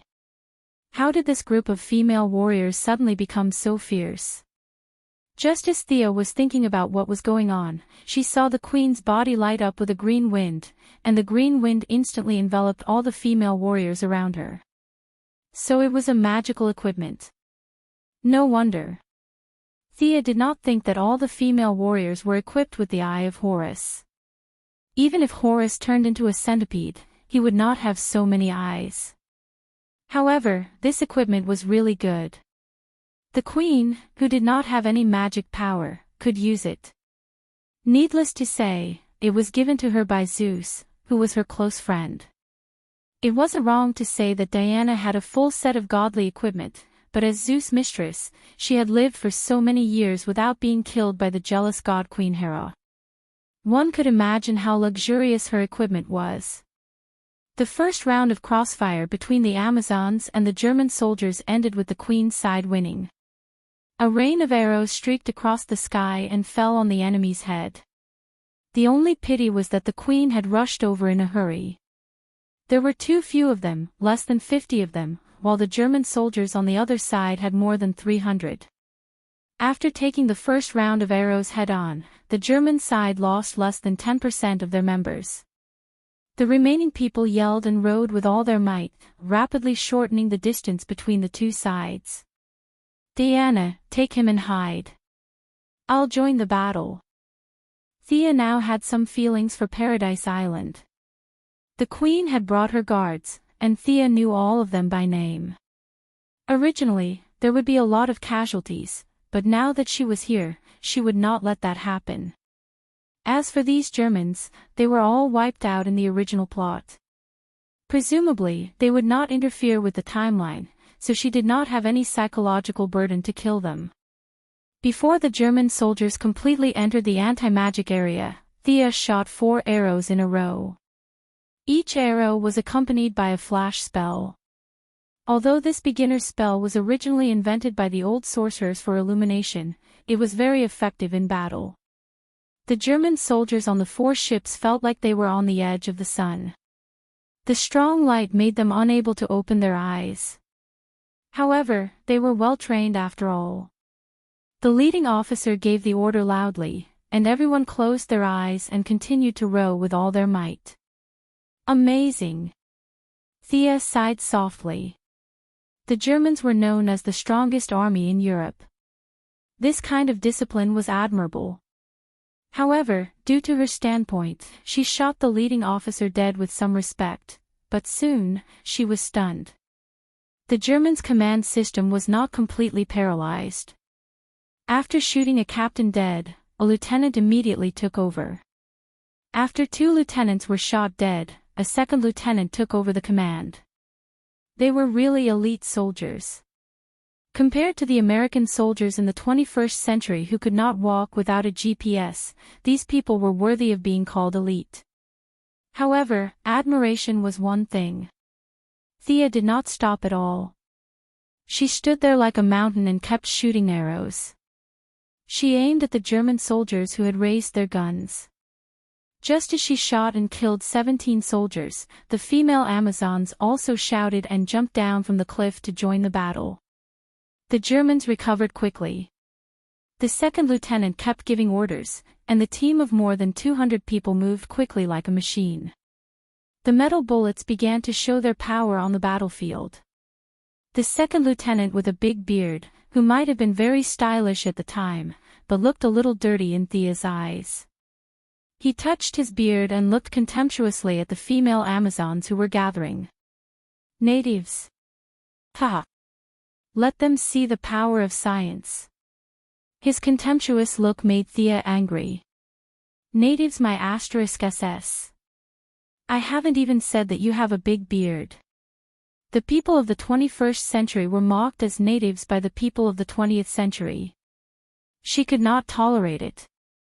Shooting him with a bow and arrow would be letting him off easy. Thea was ready to take him back and let him see the torture of the natives. She instantly cast the Wind Walk spell on herself. With the blessing of divine power, the power of her spells was much stronger than before. She rushed toward the bearded man as fast as lightning. Fire! The bearded man did not know that he was in danger.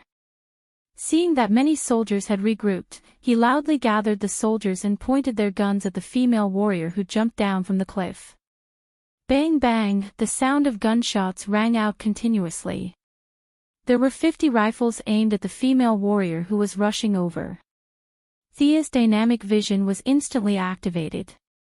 From the analysis of the trajectory, she could see that many female warriors would be shot. They might not know the power of guns, or they might be fearless. Of course, Thea could not just watch them die. She did not have time to catch the bearded man. She ran at full speed, like an arrow, and rushed to the crossfire area. Although she was far from the speed of the flash, her instantaneous speed at this time exceeded 800 kilometers per hour. In the face of this kind of old-fashioned Mauser rifle, she passed through the crossfire area like a gust of wind. Fearing that stray bullets would cause accidental injuries, she wrapped her hands with magic and intercepted all the bullets that were shot at the female warrior in midair. You have science, I have magic. Sia shouted this sentence out loud. She didn't care whether the bearded man understood her or not. She just shot the bullets in her hand in the opposite direction like scattering flowers. She did not practice with hidden weapons, nor did she deliberately aim. She used her mental power to roughly determine the direction. She did not pursue any lethality. She threw it with all her strength just to deter this group of enemies. The sound of a large number of horses' hooves could be heard. The queen took more than 30 guards around the bottom of the cliff and began to charge at the flank of the German soldiers. The two sides were very close, and many people were stunned by Thea's attack. It was not until the queen, wearing a gorgeous-looking armor, charged into the German team that they were shocked. The formation was directly broken up, and they could only try to stop the Amazons' attack in 2s and 3s. Chapter 2:16. At this moment, the queen was as valiant as a valkyrie. She rode on a tall white horse and slashed left and right with a long sword. Wherever she went, it was as if she was invincible. Thea could see spiritual light that ordinary people could not see. She was almost dazzled by the magic effects on the queen. At a rough glance, there were 7 or 8 pieces of equipment with different effects. There were some that increased attack and defense, and there seemed to be some kind of halo effect. The combat power of the female warriors was obviously higher than usual. This was the level 1 Smurf that was armed with epic equipment by the max-level main account Zeus. Thea watched the queen slashing the German soldiers like they were vegetables. At this time, she deeply understood Zeus's love. The anti-magic domain to protect the Amazons from the outside world was all a lie. The real thing was to protect his mistress. Looking at the queen's godly equipment, except for the king of gods, the rest of the gods would be beaten up by the queen if they entered Paradise Island in their true form. Thea naturally would not just stand there and watch. She silently used her divine power to activate the talent of the Chosen One. Eternal Night. The power that belonged to the goddess of the hunt shrouded an area of 10 miles. The clear sky of the battlefield was instantly covered by the clear moonlight. The strength of the women in the area was greatly increased, and the men were severely suppressed. Diana, who was hiding with Steve Trevor, saw that her people were fighting. Thea's night sky had also greatly enhanced her strength. She only felt that her strength was endless.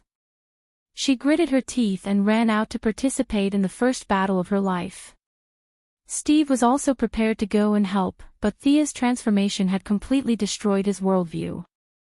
He did not know that he was being suppressed by an invisible divine power.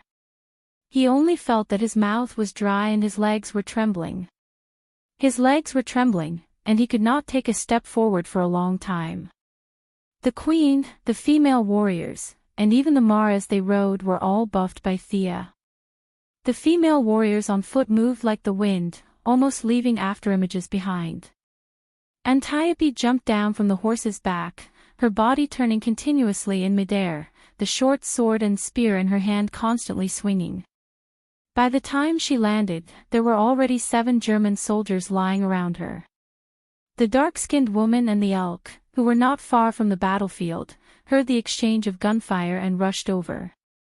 This was also the first time Thea had seen the elk fight. Its body gradually began to expand as it ran, and finally became the size of an adult elephant. Its originally cute antlers had now become as sharp as swords. Its huge body was unstoppable as it rushed into the central area of the German soldiers. 4 or 5 soldiers were directly pushed into the sky by its huge momentum. At this time, Steve mustered up his courage and finally got rid of a German soldier. When he raised his gun to support the female soldiers, he saw such an anti-Darwinian moose. His emotions surged, and he collapsed to the side. Niobe, he is not the enemy. The dark-skinned woman ran a little slower than the elk and happened to see Steve sneakily raising his gun. When she was about to throw a javelin at him, Thea hurriedly stopped him to avoid a major change in the timeline. The dark-skinned woman glared at Steve until he couldn't stand up. Then she rushed into the battlefield with a roar, the javelin in her hand shooting out instantly. She was different from the female warriors. As a servant, she had come into contact with Thea's Eternal Night enchantment many times in the past 6 months. She was very experienced in using the increased power. The javelin in her hand shot out at the right angle. 2 German soldiers were nailed to the ground before they could even make a sound. At this time, the most dazzling person on the battlefield was Diana. After spending half a year with Thea, she had gradually gotten rid of her naivety. Whether it was her conviction or her own martial arts, she was much better than her original self. Especially when she saw a queen's guard fall to the ground, the anger in her heart washed away the fear of entering the battlefield. Charging, whirlwind slash, shield bash. It was as if she didn't know fatigue, constantly rushing left and right on the battlefield. On the other hand, the German soldiers were greatly weakened. They were originally inferior to the female warriors in all aspects.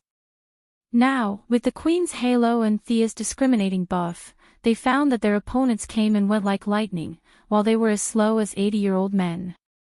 More and more German soldiers fell in pools of blood. Under the heavy psychological pressure, a few of them finally shouted loudly to surrender. Mother. When Diana heard that the other party was about to surrender, the righteous belief in her heart regained the upper hand. She quickly ran to Hippolyte and asked. Due to the heavy casualties of the female warriors and the death of Antiope, neither the Queen nor Diana mentioned anything about surrendering. They ignored everything and killed all the Germans. However, at this time, Antiope was not even injured, let alone killed. One of the female warriors was seriously injured and 2 were lightly injured. None of them were life-threatening. Hippolyte hesitated for a moment. Tie them all up. The Queen pointed at Steve Trevor in the distance. Catch that guy too. I want to ask him why he came to Paradise Island. Diana naturally obeyed. She also saw Steve's useless appearance. She was used to the martial arts culture of Paradise Island and looked down on this kind of guy. She was not so interested in the so-called man research. She pulled Steve in front of Hippolyte like a chicken. Thea was overjoyed when she saw this scene. Her initial impression of Steve was so bad. The two of them should not have anything to do with each other anymore. Great.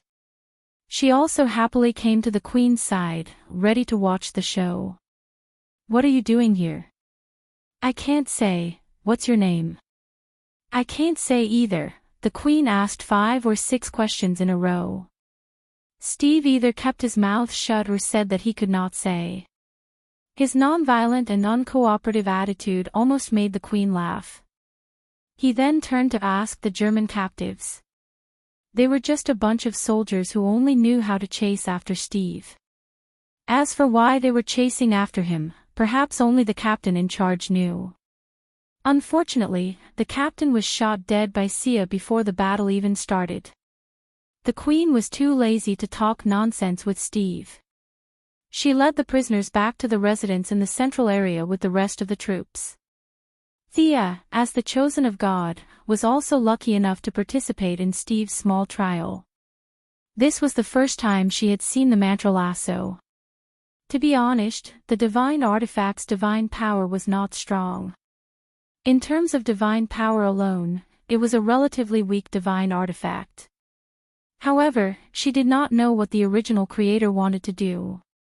He added a trace of the power of the rules in the forging process, causing the divine artifact's grade to rise rapidly.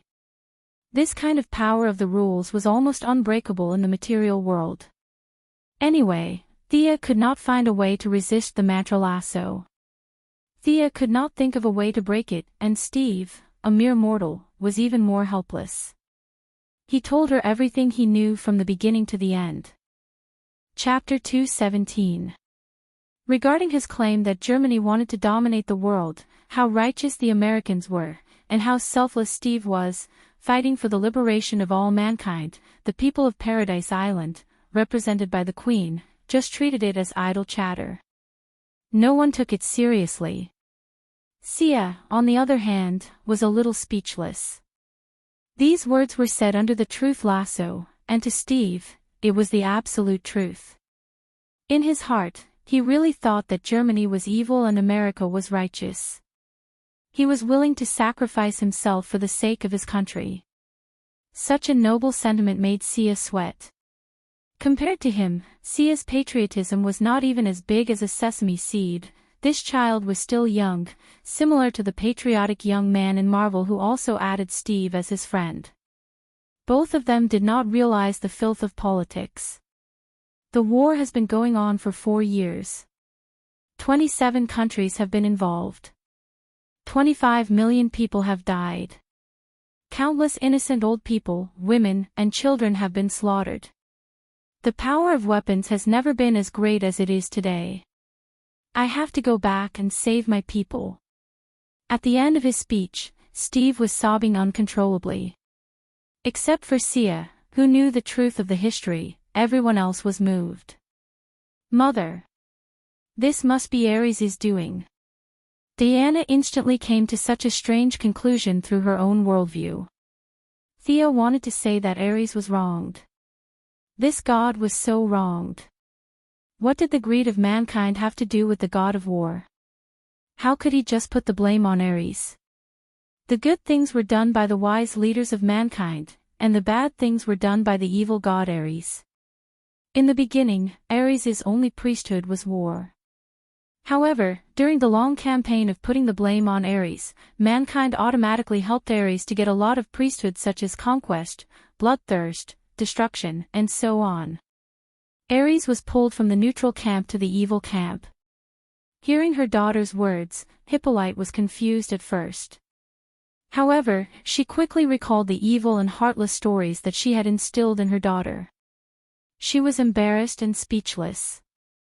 Diana ignored everyone's strange looks and confidently explained her theory, from myths and legends to the current state of the world, and finally concluded, only Ares has such a powerful ability to do so many immoral things. Finding that no one responded to his description, he could only turn to Thea for support. Artemis, you think so too, right? Thea froze for 2 seconds before realizing that he was talking to her. What else could she say? Ares was not innocent. He was more or less involved in the war. He immediately nodded vigorously and made a clear statement. You are right, Ares must die. Antiope, who was supposed to be dead at this time, thought of something and advised in a low voice, Your Majesty, dealing with Ares is the mission of the Amazons.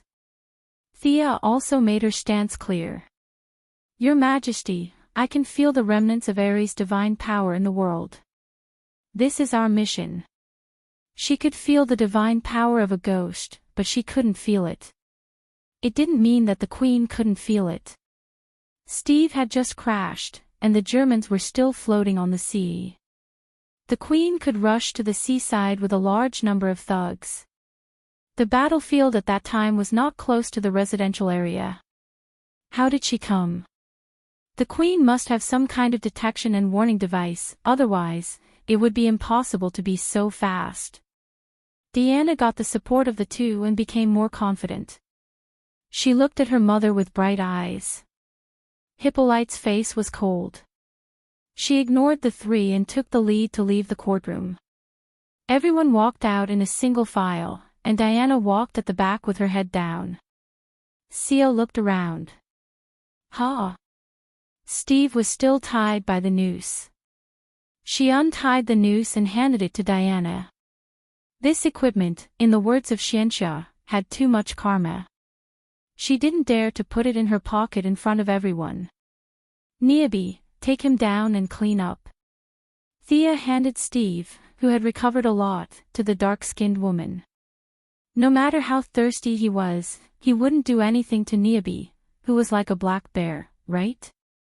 Thea, what should I do? Diana asked worriedly.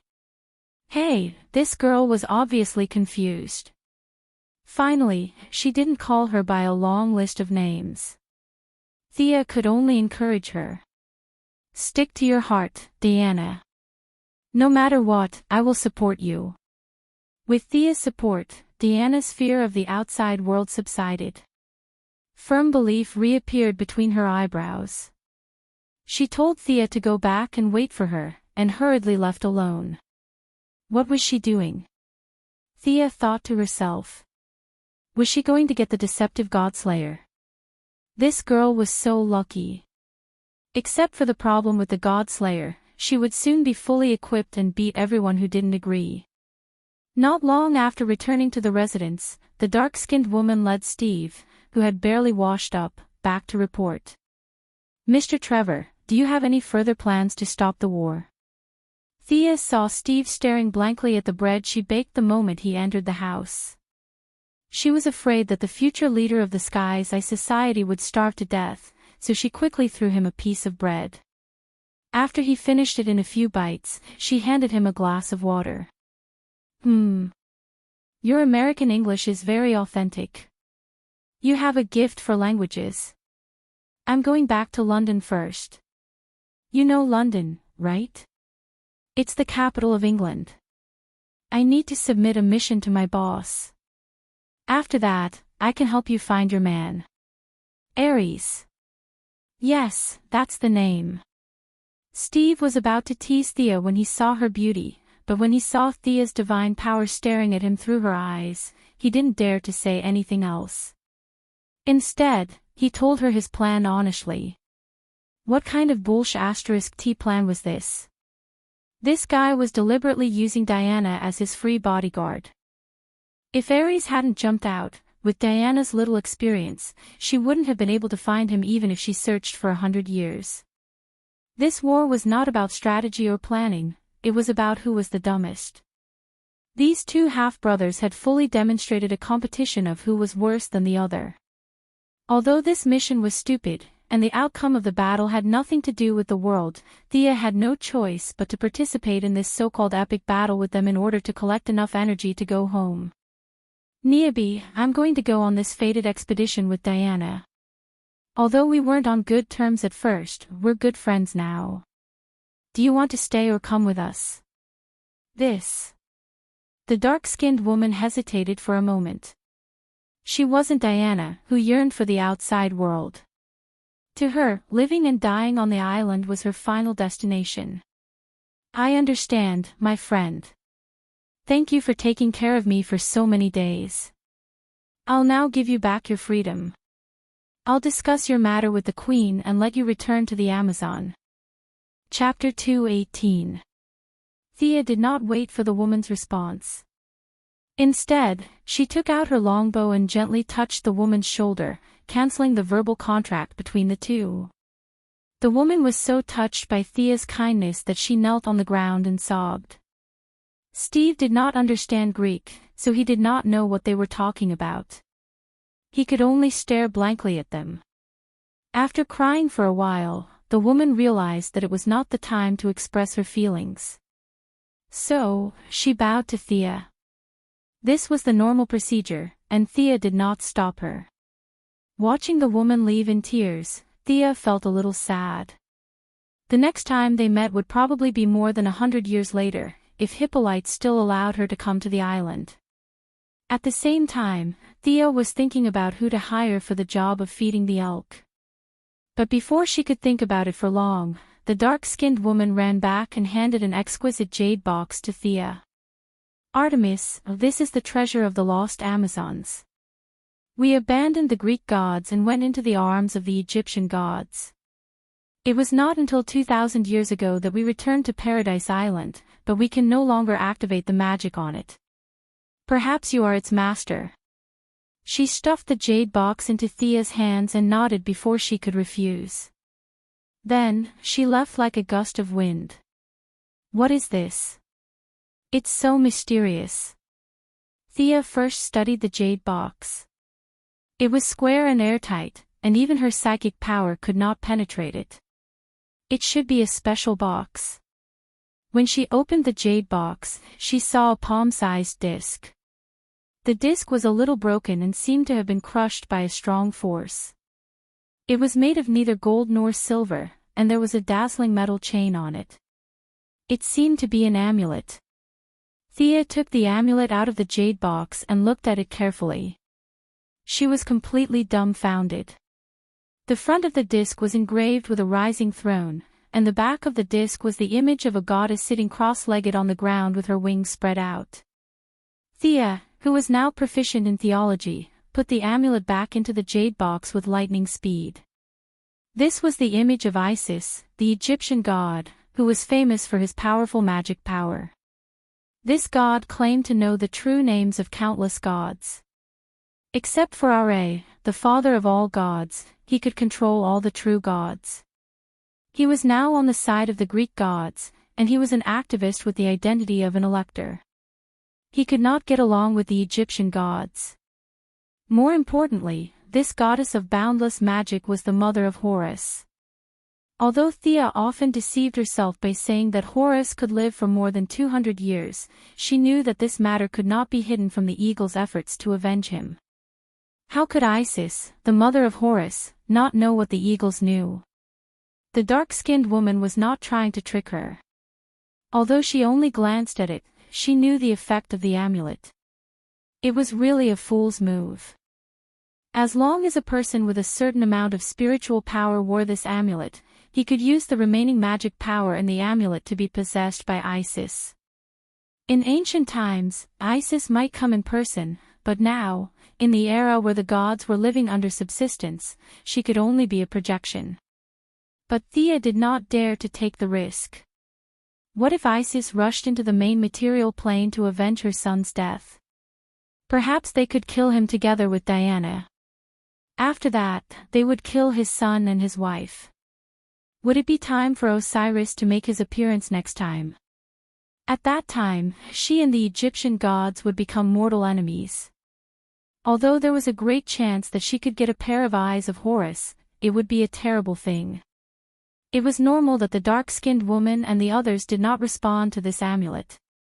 This was the anti-magic field set by Zeus, and there were no gods at the level of the king of gods here. Even Diana, his daughter, was suppressed like an ordinary person, let alone this amulet from an enemy god. After so many years, it was tenacious to have only a few cracks and not be broken into powder. Sigh, what should I do? This amulet was full of magic power. She was reluctant to give it to the dark-skinned woman, but she did not dare to use it. Fortunately, all the modern gods were dead. Otherwise, this amulet would have been sensed as soon as it left Paradise Island. After thinking for a while, the only stupid idea that Thea could think of was to use a dark spell, the greater energy absorption spell, to continuously absorb the magic power from the amulet and feed it back to herself. But Thea's magic was far from enough at this time, so she could only put this idea aside for now. Artemis, are you still willing to help me? Just as Thea lowered her head and thought about what else she could do to deal with this amulet, Diana rushed in.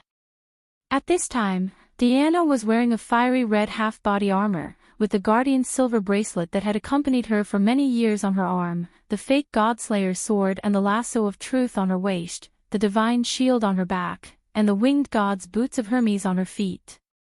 Thea's eyes lit up at the sight of her shiny godly outfit. She was so envious. Thea had been waiting for this moment for half a year. She said firmly, Diana, I'm willing to help you. This must be the mission that the gods sent me here. The so-called mission was a theory that Thea had come up with in the past half a year. In order to continue their friendship, she had to make an explanation for her disappearance after the war. It was best to blame everything on the gods.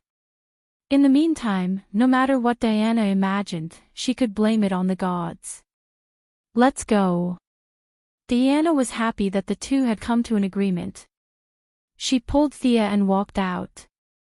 Thea took 2 steps before she remembered Steve. She quickly turned back and pulled Thea with her. Diana was a little confused about why she brought this man with her. Thea's explanation was that the outside world discriminated against women, and having a man by her side could solve a lot of problems. Discrimination. Diana was furious when she heard this word. She did not care about her secret plan. She grabbed Steve and wanted to ask him what was going on.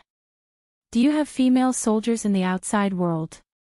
Steve shook his head without hesitation. Do you have female generals?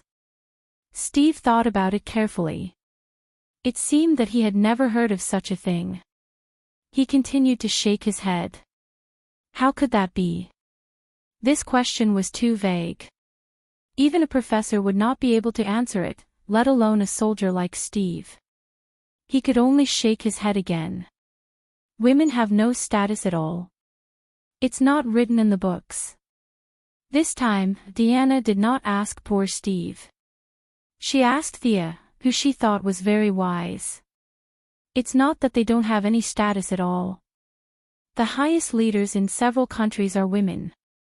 Thea then sprinkled a handful of salt in Diana's bright eyes.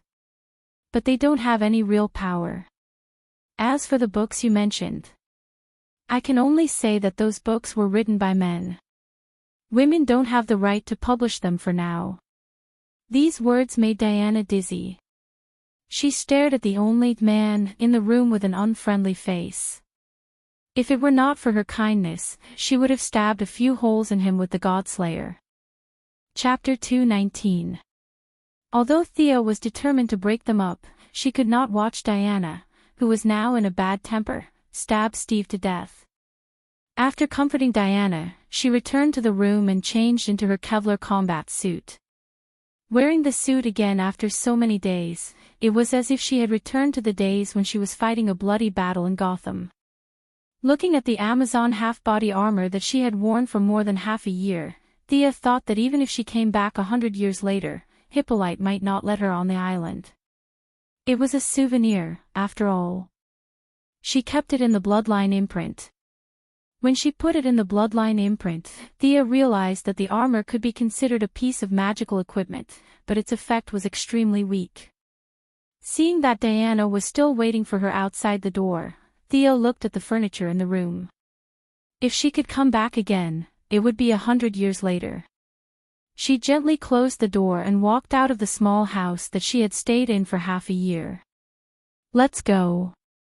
Diana did not know that the two of them would not be back in a short time. She only thought that Thea had made a lot of determination to help her. She held her hand and whispered words of comfort in a low voice.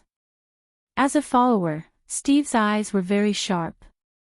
He immediately noticed that Thea's clothes were different from the others. It was dark red and had a very beautiful appearance. Was this the local clothes? You must be kidding me. Steve compared it to the female warrior's armor that he saw during the day.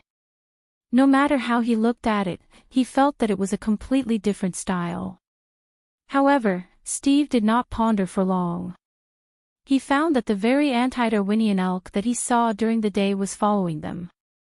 He quickly walked 2 steps to the 2 women, pointed at the elk that was following them, and whispered, "That elk is following us." Thea looked at him and did not say anything. "How interesting. I called it over. I haven't even summoned my unicorn yet." "Won't you faint when you see the unicorn?" "That's our oracle, our friend," Diana kindly explained. Steve's mouth was wide open. "This elk is amazing. It can grow. This is against Darwinian evolution. Do you know Darwin? Anti-Darwin?" Thea's eyes lit up when she heard the word. Steve was about to explain the latest human research to these uncivilized natives when Thea ran to the elk and hugged its head happily. "You've been with me for so long, but I've never thought of a good name for you. Just now, that sidekick reminded me. Anti-Darwin. Fandral Staghelm. What do you think of the name?" The elk rolled its eyes in a very human-like manner. Thea did not feel embarrassed at all and said, "Fandral in that world dreamed of having a pair of antlers that symbolized the great druid. You're much happier than him." "It's settled then." Thea, who had trouble naming, felt as if a huge burden had been lifted off her shoulders. She sighed with a face full of happiness, and her footsteps became lighter. "Have you made up your minds?" The 2 girls had not gone far from the central settlement when Hippolyte and Antiope both emerged from the shade of the trees. "Mother! Your Majesty!" There was a moment of silence. "Artemis, can I have a word with you?" Hippolyte unexpectedly went to Thea first. "Why are you looking for me?" Thea was a little confused. It seemed that there was nothing for her to do here, but she respectfully went to the side to listen to what the Queen had to say. But the Queen's first words shocked her. "You're not from this point in time, are you? Are you from the future?" This. Thea looked at the Queen's very calm expression. It seemed that the Queen was certain of this matter, and she could not think of an excuse even after racking her brains. "You don't have to rush to deny it. I have followed the King of Gods to witness the prosperity and decline of the Empire, the birth and death of species, and I have also been in contact with time travelers. I just want to ask you 2 questions. Who knows the future? Your Majesty, please speak. In the face of this knowledgeable Zeus mistress, Thea was really helpless. God knows what equipment she had on her, so she could only try to be as humble as possible. Is Diana in danger on this trip? Will her honor be recognized in human society? This trip was scary but not dangerous. For the first question, Thea answered very straightforwardly. If you ignore the fact that you gave her the God Slayer, there might not even be a scary answer. As for the second question, Thea thought for a moment before she said word by word. Human society will not recognize a demigod at first, but in the end, they will recognize Diana's heroic deeds. Then I'm relieved. Keep this as a souvenir. Paradise Island will always welcome you, the Queen said as she handed Thea an emerald green ring and walked towards Diana with a smile on her face. Oh my God, Thea felt touched the moment she saw the ring. Not far away, the elk also instantly looked at the ring. This is Artemis's ring. This is definitely one of the equipment that Hippolyte swindled. This woman is too sneaky. She took the equipment that originally belonged to her and gave it to me before I left. Thea has to accept her kindness and thank her. The moment Thea received the ring, she understood the operation principle of the ring. This was the elk's habitat, an equipment made with divine power. The space in the ring was very large. Although the main purpose of the ring was for the elk to rest, she could also discuss with it to put other things. Thea burst into tears. Finally, she had a space ring. Finally, she didn't have to force the equipment into the unicorn space. Thea, who had suffered a lot, thought of another matter. Your Majesty, about Niobe. She is a proud Amazon warrior. She will return to the tribe. The Queen said faintly. Thank you for your kindness. Thea was completely fine. She happily put the ring on the ring finger of her right hand. She also understood the meaning of women wearing rings. The ring finger represented passionate love. Presumably, through this move, she could repel a lot of flies. In fact, how could people be so particular? Marvel next door wore 10 rings and no one gossiped. She had just started her journey. In the future, there would be more and more magic rings. Thea put the elk back into the ring and stood alone, watching Antiope constantly instructing Diana. Finally, he put his forehead protector on Diana's forehead, patted her shoulder and left alone. When the Queen finally left, Diana's face was miserable. She hugged Thea and said with a choked voice, Mother said that if I leave, I will never come back. Thea patted her on the back and comforted her, as long as you complete your mission, you will come back here one day. This is your home. Go, summon up your courage. This is your destined path. No matter what the road ahead is, I will accompany you to finish this journey. Sure enough, when the sense of mission was mentioned, Diana recovered most of her spirit. Although she was still a little depressed, she finally raised some fighting spirit. Chapter 220. The night mist lingered around the three of them, and it was quiet all around. Only the sound of the Queen's horse's hooves gradually faded away. Thea pulled the sad Diana and said, Don't look back, let's go. Originally, Diana might have blamed herself for the death of her people and Antiope, and the strong sense of guilt had driven her to embark on this road of self-exile. But now, Paradise Island was almost intact, and there were a few more German captives for the female warriors to study in their spare time. Although the sense of mission in her heart had not diminished at all, the motivation to leave was obviously not as strong as in the original timeline. Although Thea could not guess the reason, she could see that Diana's intention to leave was a little shaken by Hippolyte's words. She could not say too much to comfort her. Anyone who knew that they would never return to a place where they had stayed for 5,000 years would hesitate. Diana, a little white flower who had never been in contact with human society, would have a faint fear of the outside world. She had to force herself on him. Thea forced Diana onto the boat. As for Steve, he had already jumped onto the boat and waited for them. This boat doesn't seem to have any oars, right? As a spy, Steve still had the ability to observe people's expressions. Diana's mood was obviously not right, and he did not dare to talk to the two women now. He looked around the palm-sized boat and did not see any power plant, so he could only ask Thea, who looked a little kind-hearted.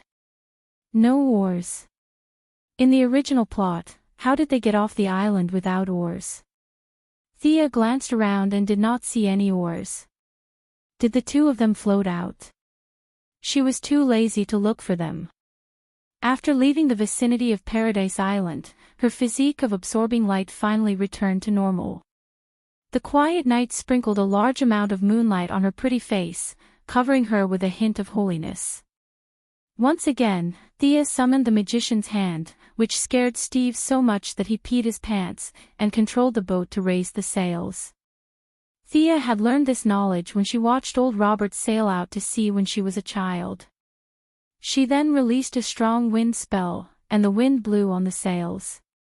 The boat almost left the shore of Paradise Island at full speed. So it's a sail control system. You guys are pretty advanced. I thought you guys were using oars. Steve felt a little embarrassed. It was dark, and he really didn't see the lone mast. In order to make himself look less stupid, he quickly explained. Thea waved her hand, too lazy to listen to his explanation. Do you know where we are now? Or how far is it from London? You don't even know where you are. Steve despised them in his heart. After all, they were uncivilized natives. However, he still said politely, I was flying from Germany to England. I don't know how the route deviated from the sea. I should be in the North Sea now. Do you know the North Sea? Cut the crap. I know the North Sea. The Queen Group had a branch in Norway, but that was a century later. Thea had been to Europe when she was a child, and she had seen some of the landmarks. Now that she was treated like a barbarian by Steve, she couldn't help but feel annoyed. She felt the magic power in her body. Under the night sky, the consumption of her spells would be reduced to a certain extent. Putting magic power on the surface of her body, she slowly rose into the air while Steve looked as if he had seen a ghost. When she flew to a height of 100 meters, Sia used her divine power to open the Eye of Horus. 1 nautical mile to the south, there was nothing. 2 nautical miles, 5 nautical miles, 10 nautical miles, nothing. She turned her head and looked north. 1 nautical mile, 3 nautical miles, and finally saw the coastline 7 nautical miles away. She carefully looked at the clothes and signs of the people on the shore. She looked away and slowly landed on the boat. She looked at Steve, speechless. North Sea my ass. This is the Eastern Mediterranean. 7 nautical miles to the north is Crete. It was impossible. In the movie, the two of them didn't use oars. They had no direction and drifted from Paradise Island to London in one night. That was too close to England. It was true that Zeus was ferocious, but he belonged to the Greek gods. England was the territory of the Celtic gods. How could Zeus hide his mistress at the enemy's doorstep? Weren't you afraid of being captured by the enemy? It was logical to hide in Crete. That was the place where Zeus often visited. There were too many people in Greece, and it was inconvenient for Zeus to do many things. Crete didn't have such concerns.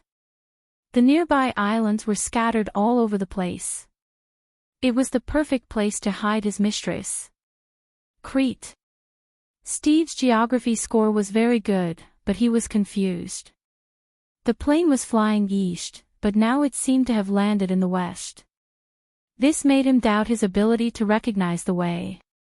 They were still far from London, and naturally, the three of them couldn't just float there. Whether it was to find a faster transportation to London or to replenish their food and water, the three of them had to go ashore. Why don't we go directly to Ares? He must be at the fiercest place of the war. With the sea breeze blowing on her face, Diana finally regained some of her composure and asked Sia, who was discussing the route with Steve, with a puzzled expression. Thea didn't know what to say. She couldn't tell her that what her mother told her was nonsense and that Ares was pretending to be a cripple in London. She also couldn't tell her that the choice she was making now was meaningless. Even if she were 10 times stronger, she wouldn't be able to stop the war. Besides, there would be an even fiercer war in 20 years. Did any of this have anything to do with Ares? Yes, but it didn't matter. She had wronged him. She couldn't think of a good excuse, so she winked at Steve. At this time, Steve was definitely a patriot and representative of the liberal democratic spirit. He righteously told her how many people had died in the research of the poison doctor, how much impact he would have on the war, and how many innocent lives he could save. He spoke very sincerely. Although Diana still had doubts about his combat ability, she was also moved by his words and immediately decided to go to London first. The three of them had reached a consensus, and the next thing they needed to do was to find a means of transportation. Thea didn't dare to take out the skateboard. No matter how stupid Steve was, he would still be suspicious when he saw such a sci-fi thing. Gideon had tried to stop Thea from getting those futuristic equipment several times on the Wave Rider for the same reason. Who would be more foolish than the other? Reverse engineering could reverse engineer many things. If it weren't for the fact that the Amazon-style armor was too unique, she wouldn't have worn her combat uniform. Sia was already prepared to focus on magic in the next battle. After confirming the location, the three of them were not in the mood to talk. Thea began to absorb the essence of the night alone. Diana was thinking about her own worries, and Steve pinched his thigh, trying to wake up from this unscientific dream. Chapter 221. After the three of them landed, Thea felt the deep malice of the values of 1918 society. It was discrimination. Discrimination against women. Discrimination against the three of them, who were obviously different from the locals in appearance and dress. From the moment they entered the port, their journey had not been smooth. There were customs officers who wanted to take advantage of them, local tyrants who wanted to force them to buy and sell. There were even a few young children who ran past the three of them. They were obviously here to steal.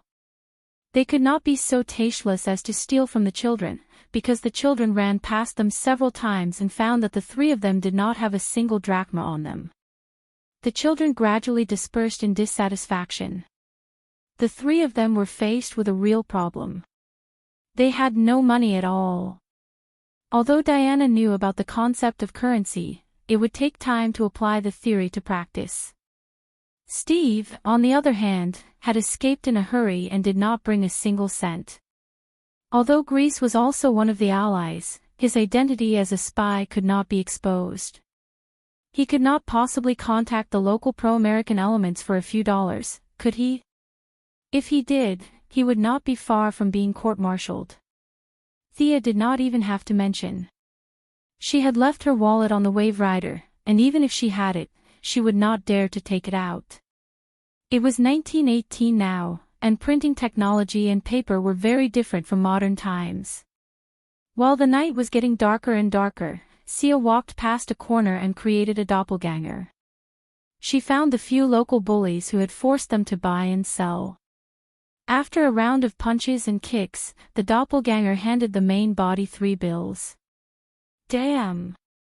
They were too poor. Thea tested the purchasing power of the money. 2 bills marked 100 could only buy a jar of honey and a bag of nuts on the side of the road. This purchasing power made her speechless. No wonder they were so poor 100 years later. The things were expensive, the currency was worthless, and the people were idle. It would be strange if they did not have financial problems. What's wrong? When Diana reached out to take the food from the roadside stall, Thea quickly stopped her. We have no money. You can't take other people's things. Diana suddenly understood. As a hero of justice, this was admirable.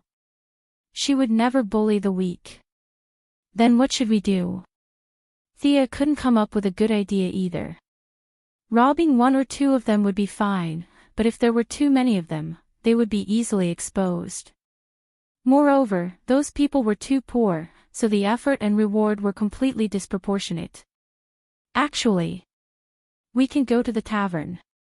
There are usually gambling places there. When Steve returned to human society, his fear of the two witches around him subsided a lot. He felt alive again, and this time, he finally made his own suggestions. Thea's eyes lit up. What a great idea. She patted Steve on the shoulder and said, "Good idea." Based on her personality, if she wanted to do something, she would do it big. How much money could she earn from the public in the pub?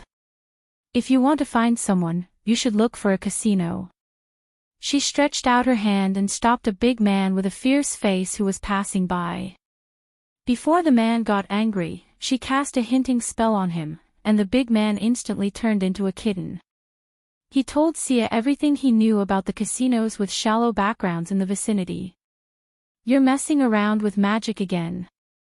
Diana was a little speechless, but in order to solve the situation, she couldn't say anything. Magic. This word broke into Steve's mind. Many unreasonable things seemed to have been explained, but more questions surfaced in his mind. He also knew that he had no status now, and the two women wouldn't talk to him. He could only observe silently. "I only won $20,000, and this is it. These people are too weak." Thea's ambitious money-making plan was defeated at the first stage. Her X-ray vision was still very sharp, but the casino's psychological tolerance was too low. It was only 20,000, and the so-called boss jumped out, crying and complaining about how difficult it was for him. The kind Diana could only drag Thea out, which led to the previous conversation. However, this amount of money was too little. The three of them found a slightly more luxurious casino. Sia also felt that she had been too cautious before. How could there be any experts in such a remote seaside town? With her and Diana's abilities, even if there were any powerful enemies, they could still run away if they couldn't beat them. She still chose 21, which was the best way to utilize her X-ray vision. After 3 rounds, the chips in front of Thea were piling up. "This is the last round. Let's go after this." Diana. Sia guessed correctly again. She was counting the chips with a happy face. She turned around and gave an order. Suddenly, she found that Diana was staring blankly in front of her with a blank expression. Something happened. Thea immediately looked around and found that everyone was in the same position as a second ago. The whole world seemed to be covered by a layer of gray, and everything fell into a state of stagnation. The Eye of Horus was gone too. When Thea wanted to observe the nearby movement, she unexpectedly found that the Eye of Horus was not activated, as if it didn't exist at all. "Hey, little girl, don't look around." A clear voice sounded not far from Thea. "Who is it?" Thea was shocked at this time. The enemy was so close to her. She didn't have time to think about whether the enemy was malicious or not. She kicked the ground and jumped back, trying to distance herself.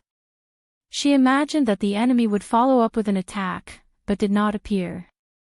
Only then did she have time to look at the person who spoke. "Ha! Who is this woman?" In the dark and gray environment, a woman in an emerald palace robe should be very eye-catching, but Thea didn't see her. It seemed that she was also sitting at this table when they were gambling. Her seat was only 2 seats away from Thea, but her impression of her was very vague.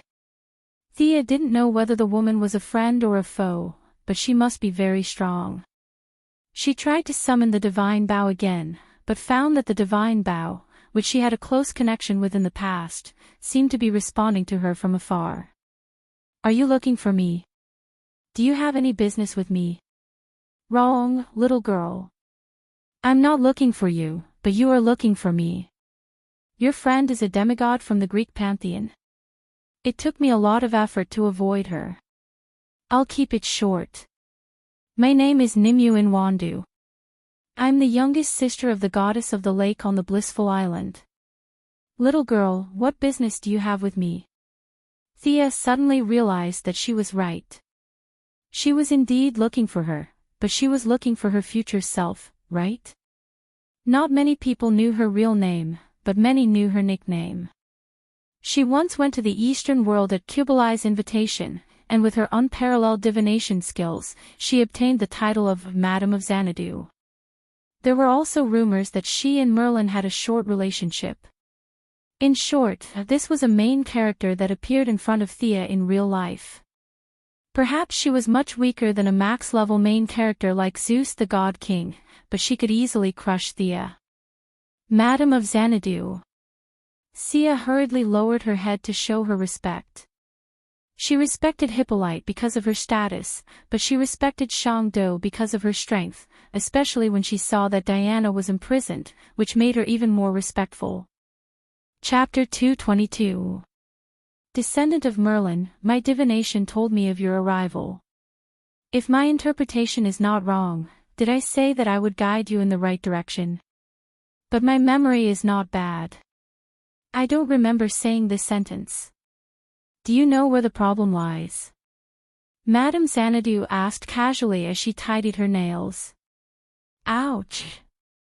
Thea complained in her heart. How could these people who had lived for thousands of years be so smart? If Hippolyte could guess it, so could she. Didn't they say that time travel was very secretive and high-end? If anyone could guess it, what's the point of being secretive? Seeing that she lowered her head in silence, Madame Xanadu's amber eyes turned. Did I say it in the future? The future me asked you to find the present me to guide you in your magic power cultivation. Yes, madam. Thea immediately admitted. She did not remember what the swamp monster said. At that time, the swamp monster's words were very vague. The activation of the bloodline could be considered as guidance, and looking for the person to guide you in person was also considered as guidance. But now that she said it herself, Thea naturally took advantage of it and admitted it first. She did not expect that Madame Xanadu did not even look at her and said lazily, "Nonsense. You are indeed the descendant of Merlin. His nature of spouting nonsense is almost inherited." Humph. After saying that, she looked at Thea's horrified eyes and changed to a more comfortable sitting position.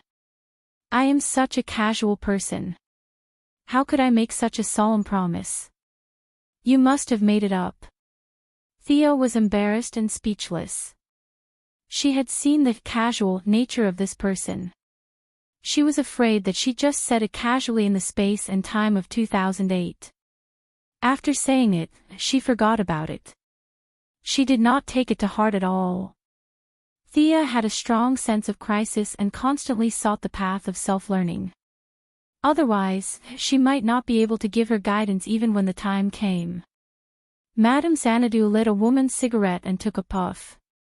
A golden light flashed beside her hand, and a card appeared on the round table. The cards moved on their own without any wind, rapidly rotating. The whole thing emitted a rhythm that Thea could not understand. In the end, they all returned to silence, with only a bronze card hovering in the air. Madame Xanadu picked up the card and looked at it attentively. Then, she showed the card to Thea and saw an old man with a white beard giving a lecture. Enlightenment. Give pointers. Everything seems to be explainable. Judging from the cards, do I really need to give you some pointers? Speaking of which, did the future me ever give you any pointers? Did the future her give him any pointers? Thea was in a bit of a dilemma. Normally, she would have been enlightened if she had successfully activated her bloodline, but she could also say that she had not. Divination was like that. It could only provide 30% of the truth, and the remaining 70% had to be guessed. She gritted her teeth and stomped her feet. Anyway, this was not the only way out of magic. Seeing that the two of them were somewhat related, she would not attack even if she was angry, right? In fact, Thea was not afraid of fighting. Through the constant summoning, Artemis's silver moon longbow was getting closer and closer to her. As long as she had the divine bow in hand, she could use Zeus's lightning arrow to shatter this spatial rift. Then, she could contact Diana to form a team. Even if she could not defeat her, running away would not be a problem. No. You did not give me any pointers in the future. Thea observed her expression nervously. Madame Xanadu was stunned by the result of the card. Originally, she passed by Crete because she thought that there was something related to her here. She was just curious and did not expect to find out about the future. Things suddenly became serious, and she drew 2 more cards in a row to be cautious. The result was even more vague, but one thing was certain: Thea was indeed related to her. Madame Xanadu, who had relied on her divination skills to deceive people for thousands of years, was a little shocked. Damn it! What do you mean by related? The 2 of them were indeed related to Merlin, but was it related to the pointers? Unfortunately, the card could not speak. Madame Xanadu rested her chin on her hand and thought about it. Anything related to the future was not a small matter, so she had to be careful. After thinking carefully for a long time, she finally looked up at Thea. Descendant of Merlin, I am a little busy. She could not help but blush when she said that, but she still calmly continued. I am very busy. I don't have time to teach you, but I can provide you with clues to find someone who can teach you. After saying that, without waiting for Sia's response, he reached out his hand and grabbed more than 10 cards from the void. The cards were lined up in a row and placed on the table. Choose one of these cards and hand your future to fate. Let the Supreme Existence choose your future path for you. Nonsense. Thea had always scoffed at fate. If fate had arranged everything, she would still be drunk in the Star City bar. Do you think I have nothing better to do than come to 1918 to gamble? However, Madame Xanadu was determined. She had no intention of taking her as a disciple, and Thea was not interested in being a psycho. Perhaps choosing a card was the real pointers. She scanned the cards again with her X-ray vision, but it was still useless. The cards looked the same from the back, and she could not feel the slightest magical fluctuation when she touched them with her right hand. Thea kept thinking about all kinds of numbers in her mind. She was ranked 2nd in the family, followed by Merlin and the 12 Knights. Her time of travel was Wednesday. She came up with a lot of numbers, and each of them seemed to be meaningful. However, she also knew that these were useless. She still had to rely on herself in the future, and it did not have much to do with who was the guide. She made up her mind and pointed to the 2nd card on the left. Are you sure? Madame Xanadu received her confirmation and flipped the card open. On the card was an infantryman wearing cotton clothes and holding a spear. Not only was this infantryman shot in the knee, but his body was also densely covered with arrows. Who is this guy? Which sorcerer would be shot like this? Thea suppressed her thoughts and waited for Madame Xanadu to read the card. A veteran who died in battle. Considering that this matter involves me and Merlin. This guy's family history can be traced back to Arthur's time. Madame Xanadu seemed to have seen Thea's puzzled face and helped her to analyze it. This card is very new, which means that this person died not long ago. Since it involves Arthur, it means that he is also British. A veteran, which means that this person's status is not high. He is not a general nor a king, just an ordinary soldier. Combine these clues and go find him. The descendants of the veteran will provide you with the knowledge you need. This is your destiny. It was like looking for a needle in a haystack. Even in the 21st century, when Thea had money, connections, and the internet, it was difficult to find him, let alone in this dark time period. Fortunately, she had done a lot of preliminary work in Star City, and she had done some research on several famous sorcerers. Thea had seen their family information before. They were soldiers who died in the Battle of the Somme. There was only one family that could be related to Arthur, the Constantine family. Chapter 223. All of the conditions matched. He was born in a poor family. His ancestors died in a war in Europe. He was also related to Arthur and Merlin. However, when his family entered the modern society, their bloodline was diluted. For several generations, they were just ordinary people. Constantine's magic power was average at first.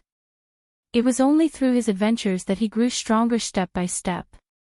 However, John Constantine was not even born yet. Even his father, who would scold him in the future, was still underage. How could an unawakened child teach her? Thea stared at the Madame of Chengdu, trying to get more information. However, the Madame of Chengdu shook her head and refused to explain further. What you need is right there. As for how to get it, you have to figure it out yourself. It was another ambiguous statement. She could get it however she wanted. The easiest way was to find their house, kick the door open, and take away all the books with words. This method seemed fast, but it was too dangerous. Would Constantine seek revenge when he grew up? Of course, he would. He was a man nicknamed Slag Kong. His bottom line would not be much higher than a transmigrator's. Thea did not want to return to Star City to find a group of demons playing Fight the Landlord in her house. If the hard way did not work, she could only use the soft way. As long as his father was willing to give her the magic book, he would not have much of a problem. However, what did his father lack now? She could only act according to the situation after she found him. Seeing that the Madame of Chengdu was about to remove the barrier, Thea suddenly thought of something. She could ask this expert. Madam, please wait for a moment. I have another thing that I need your help with. The Madame of Chengdu might have felt that it was too much to send Thea away so hastily. She retracted her arm and sat down, ready to listen to what she had to say. I have an ancient Egyptian talisman.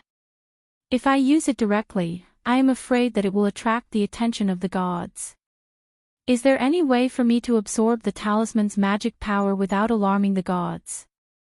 Thea knew that it was not good to show off one's wealth. However, the Madame of Chengdu was a Celtic deity. She would not be interested in the Egyptian deity's belongings. Thea was betting that the Madame of Chengdu was not interested in her belongings. Unfortunately, Madame Xanadu's expression was as calm as water, and no one could tell what she was thinking. Can you take it out for me to see? Thea shrugged. I can't take it out in this barrier. Pa, Madame Xanadu snapped her fingers and said, it's done now. Thea immediately felt the connection between herself, the bloodline space, and the divine bow. She stole a glance at the Madame of Xanadu. She had such a strong understanding of space. Compared to Vandal, Hawkgirl, and Queen She, who had lived for countless years, immortality was the greatest benefit for people with mana. Now was not the time to think too much. Thea quickly took out the jade box from her ring and placed it on the table. When she was on the ship, she had already moved everything into the spatial ring. The unicorn cheered for a long time. Madame Xanadu reached out and opened the jade box. She exclaimed softly and laughed instantly. Isis! You bitch, you've actually fallen to such a state. Ha! Theo looked at Madame Xanadu, who was laughing so hard that she was out of breath. She could see that these two had a grudge against each other. It was good to have a grudge. The enemy of my enemy is my friend. After laughing for a while, Madame Xanadu felt that she had lost her composure. She coughed twice and asked, "Little girl, what do you want to do?" Sia broke out in a cold sweat and repeated her request. I see. Madame Xanadu did not answer directly. Instead, she looked at Thea from head to toe with her amber eyes and lowered her head to think. Originally, I wouldn't answer your question, but since you made me happy, I'll give you another piece of advice. This amulet is indeed full of magical power. It's wise that you don't dare to wear it rashly. However, no matter how strong it is, it's still a dead object. There are still many things in the world that can restrain it. As for absorbing it, although there aren't many ways, there are still ways. Madame Xanadu paused for a moment. There are some ways to do it, but you may not be able to use them. Thea also understood this logic. There were countless powerful people in the world. What was the use of telling Thea that the anti-life equation could solve this amulet? It was not realistic at all. Then what do you mean?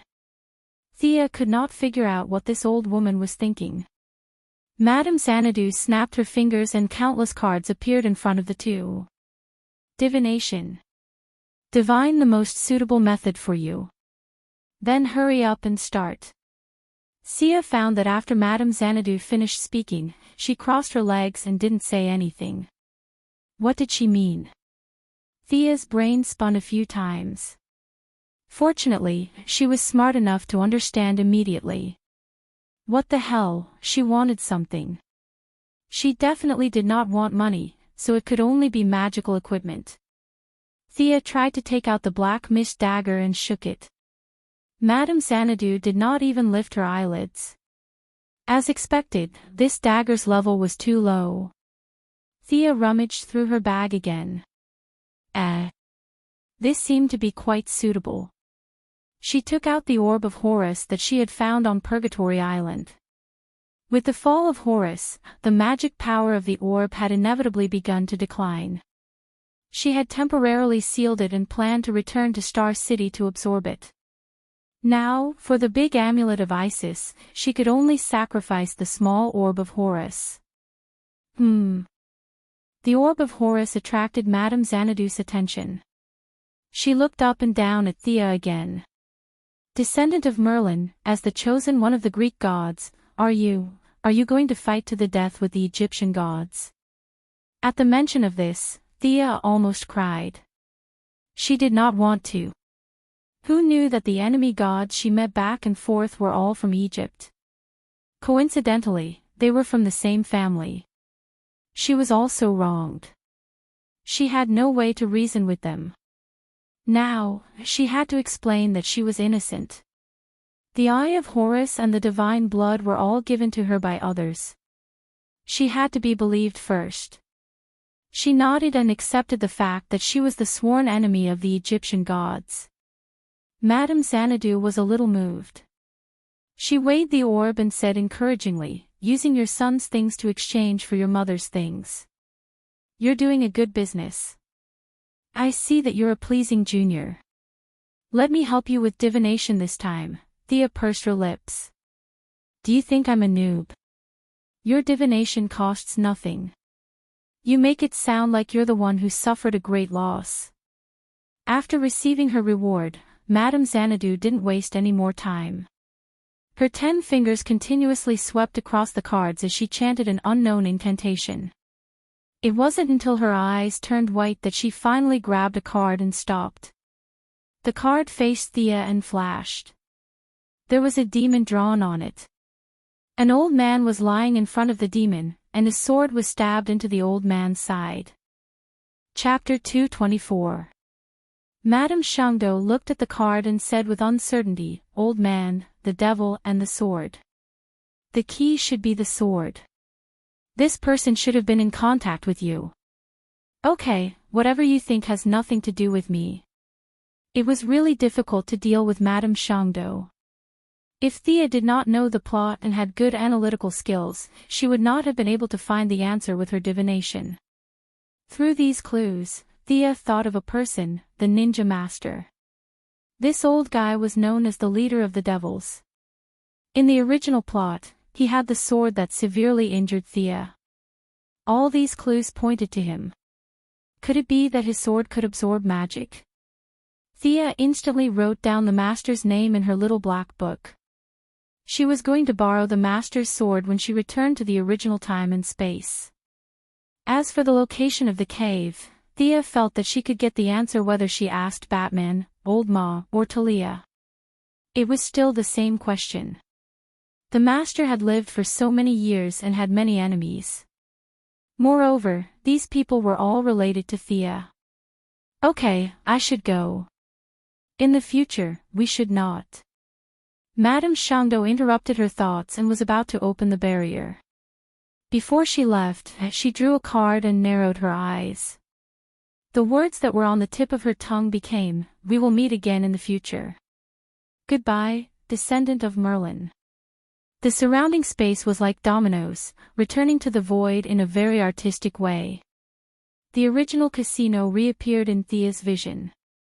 The surrounding noise was heard again. Thea quickly looked at Madame Shangdo's seat and found that it was empty.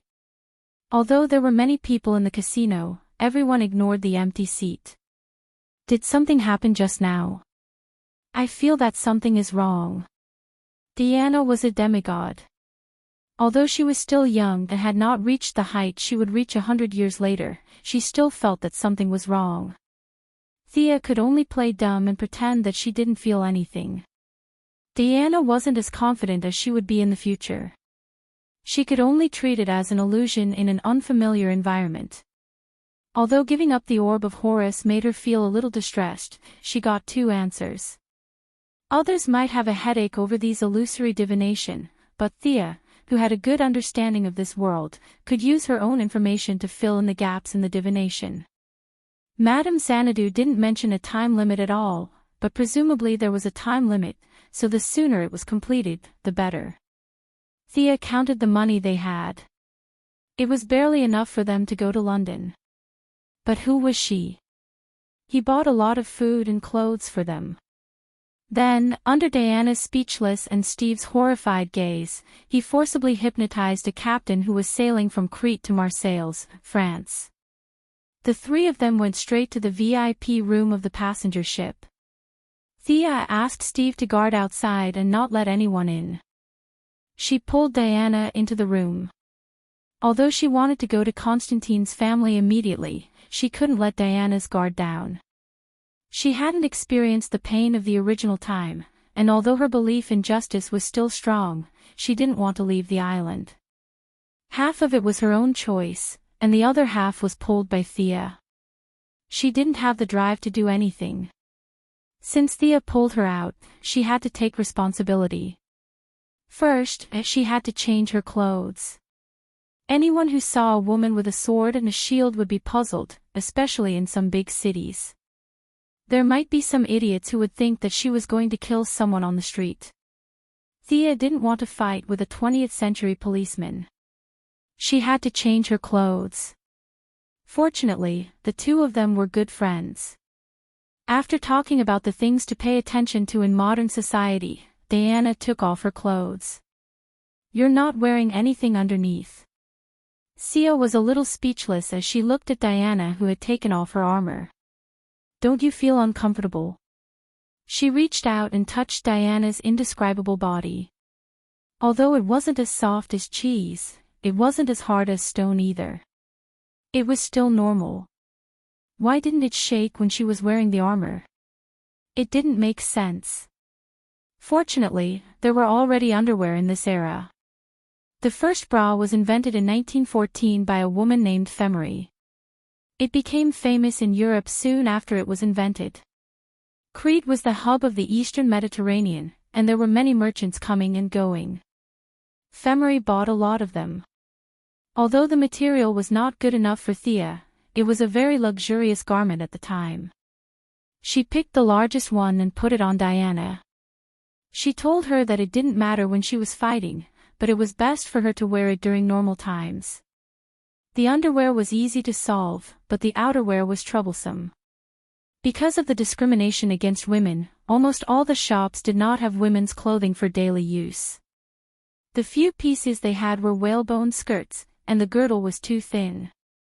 Even Sia, who was petite, couldn't fit into it, let alone Diana, who was a foreign woman with a warrior's body. It was said that some aristocratic ladies had to have surgery to cut their ribs to wear it. Thea snorted. She wasn't that addicted to that. She couldn't find any suitable clothes. In the end, Steve came up with an idea. Thea bought a lot of denim outfits. Diana was relieved when she knew that she didn't have to wear those skirts, especially when she knew that she had to cut her ribs. She was so scared that she waved her hands. Well, not bad. It's very tasteful. Thea took a few steps back and looked at Diana in her denim outfit. Her blonde hair was loose, and she was wearing a brown vest over a white shirt. She was wearing a pair of beige pants and black boots. Diana did a few punches and kicks on the spot and found that it didn't affect her strength at all. She was quite happy. As for her equipment, Thea had already thought about it. She found a huge backpack. Except for the shield, which took up a little space, everything else could be put in it. From the outside, she looked like a hiker. She didn't look out of place. The three of them got off the boat in Marseille. Thea asked Steve, "Mr. Trevor, do you think we should take a boat around Spain, or take the train from here to Bordeaux and look for a boat?" No matter how stupid Steve was, he could tell that Sia was definitely not a native, especially when she was compared to Diana's curious look. He thought for a moment and said, "The speed is about the same. There are too many people on the train, and your friend." He pointed at Diana. "Well, let's continue to look for a boat. It's best if it goes directly to England." "God, Diana, put it down." Thea was discussing with Steve when she suddenly saw a fat woman holding a baby pass by Diana. Diana's eyes lit up when she saw the baby. A human baby. Like a child who had seen a new toy, she quickly held the baby in her arms and weighed it. It seemed that she wanted to confirm whether Hippolyte's theory that babies were all angels with wings was correct. She threw the baby into the air. Chapter 225. Oh my God. Theo leaped forward and caught the baby when the fat woman screamed. She glared at Diana, who was still confused, and quickly returned the baby to the fat woman. The fat woman was not going to let it go. She kept yelling. Thea could not understand her local French, but she did not think that she was welcoming them to her house. More and more people gathered around because of the fat woman's yelling. Thea could not use her suggestion spell in public, so she could only try to please the fat woman. However, the two did not speak the same language, and the fat woman was cunning like a commoner. She threw a tantrum and threw a tantrum. Diana seemed to have realized that she was in trouble. She lowered her head and silently watched the situation unfold. Thea's memory was very good. She learned some French from the fat woman's habit of speaking and the discussions of the people around her. However, she did not understand the so-called most beautiful language at all. She forced herself to communicate with the fat woman, and after paying a lot of money, she finally got the fat woman's forgiveness. "I'm sorry." Diana saw that the crowd had dispersed. Thea's face was pale, and she stepped forward to apologize. When Sia asked Hippolyte why she had thrown the child away, she almost fell to the ground. Hippolyte's habit of running her mouth was too much of a cheat. Fortunately, it did not cause any bad effects. Thea quickly explained the normal human life to Diana. As for whether there was any conflict with the story of the Queen, she would let Diana figure it out herself. After this incident, Thea did not dare to leave the house alone. She decided to let her familiarize herself with the place for a few more days. Of course, she could not just lecture Diana all the time. Although Diana looked mature, she was still a naughty child. She needed to be rewarded after a lecture. "Here, try this." Thea passed a piece of ice cream to Diana and took one for herself. She licked it. Yep, the sugar content was ridiculously high, and it was not as good as the taste in the future. However, she had been eating wild game on Paradise Island for half a year, and it was not bad to change it to something sweet. In a good mood, Thea even waved at Steve with the ice cream in her hand, signaling him to pick one too. Steve shook his head quickly. What a joke. Two young girls could eat ice cream on a romantic French street. He was an American who was deeply influenced by the serious and rigid atmosphere of the British. This guy doesn't know how to enjoy life, Thea thought to herself. She then ignored him and started to care about Diana's first experience. Desserts were indeed the best weapon to deal with girls. Regardless of whether this girl had lived for 5,000 years, Diana was instantly conquered by the delicious ice cream. She stared at Thea with shining eyes and said, "I want more." At that moment, all thoughts of Ares were forgotten. Diana only felt that her mouth was surrounded by the sweet taste of the ice cream. It was as if a heavy burden had been lifted off her shoulders. Naturally, Thea observed her mental state. It was incredible that ice cream had helped a demigod to affirm her beliefs. To prove her beliefs, Thea bought all the ice cream and found a secluded place to freeze them one by one with frost ray. Although she did not have the water element and did not know any ice spells, she was still able to cast such low-level spells that were almost like magic. Steve was no longer surprised by the earth-shattering things she had done. He calmly watched as she froze the ice cream with her hands and volunteered to carry the heavy responsibility of carrying this large pile of desserts. Thea gave him a look that said, "You're smart." The three of them found a passenger ship to London and began their journey at sea. "Hasn't your partner arrived yet?" "We've been waiting for 2 hours." Steve leaned against the corner of the wall, constantly looking at the passers-by around him, and asked anxiously. "She said that she had something urgent to attend to at a place called Liverpool. She asked us to wait for her until sunset." Diana was not in a hurry. She said slowly while licking the ice cream in her mouth. "Liverpool? That's more than 300 kilometers away from London. She boarded the ship at the same time as us." "Did she fly there?" Steve felt that after meeting these two women, his inherent common sense was violently challenged every day. It was not unusual for anything to happen to these two women. Although he knew the answer in his heart, he could not help but complain. Phew. Phew. I finally found you. You're in a very remote place." The one who ran over while panting was naturally Miss Thea. Not long after she boarded the ship, she told Diana to be careful. She took advantage of the night to fly to the northwest port of the British island, Liverpool. It took her a lot of time to find a child in the densely populated port city. After controlling 2 counselors, 7 tax officers, and 11 gang leaders, she finally found the father of the future John Constantine, Thomas Constantine. At this time, Thomas was still a child. His father had died in the Somme, so his family was extremely poor. After finding the child, everything went smoothly. When Thea was ready to use magic, she found that although the child did not show any signs of magic awakening, his blood had a natural magic resistance. Mental control and other methods were immediately dispelled. Thea could only use her authority as a counselor to help little Thomas successfully get his father's pension.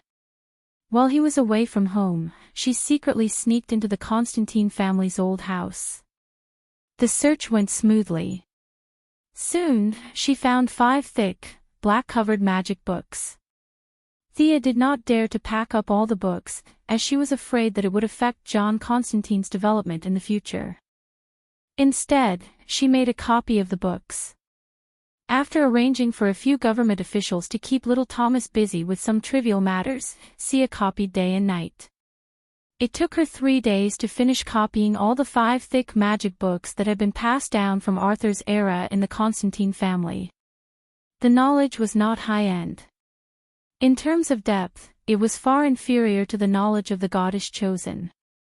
However, it was very basic.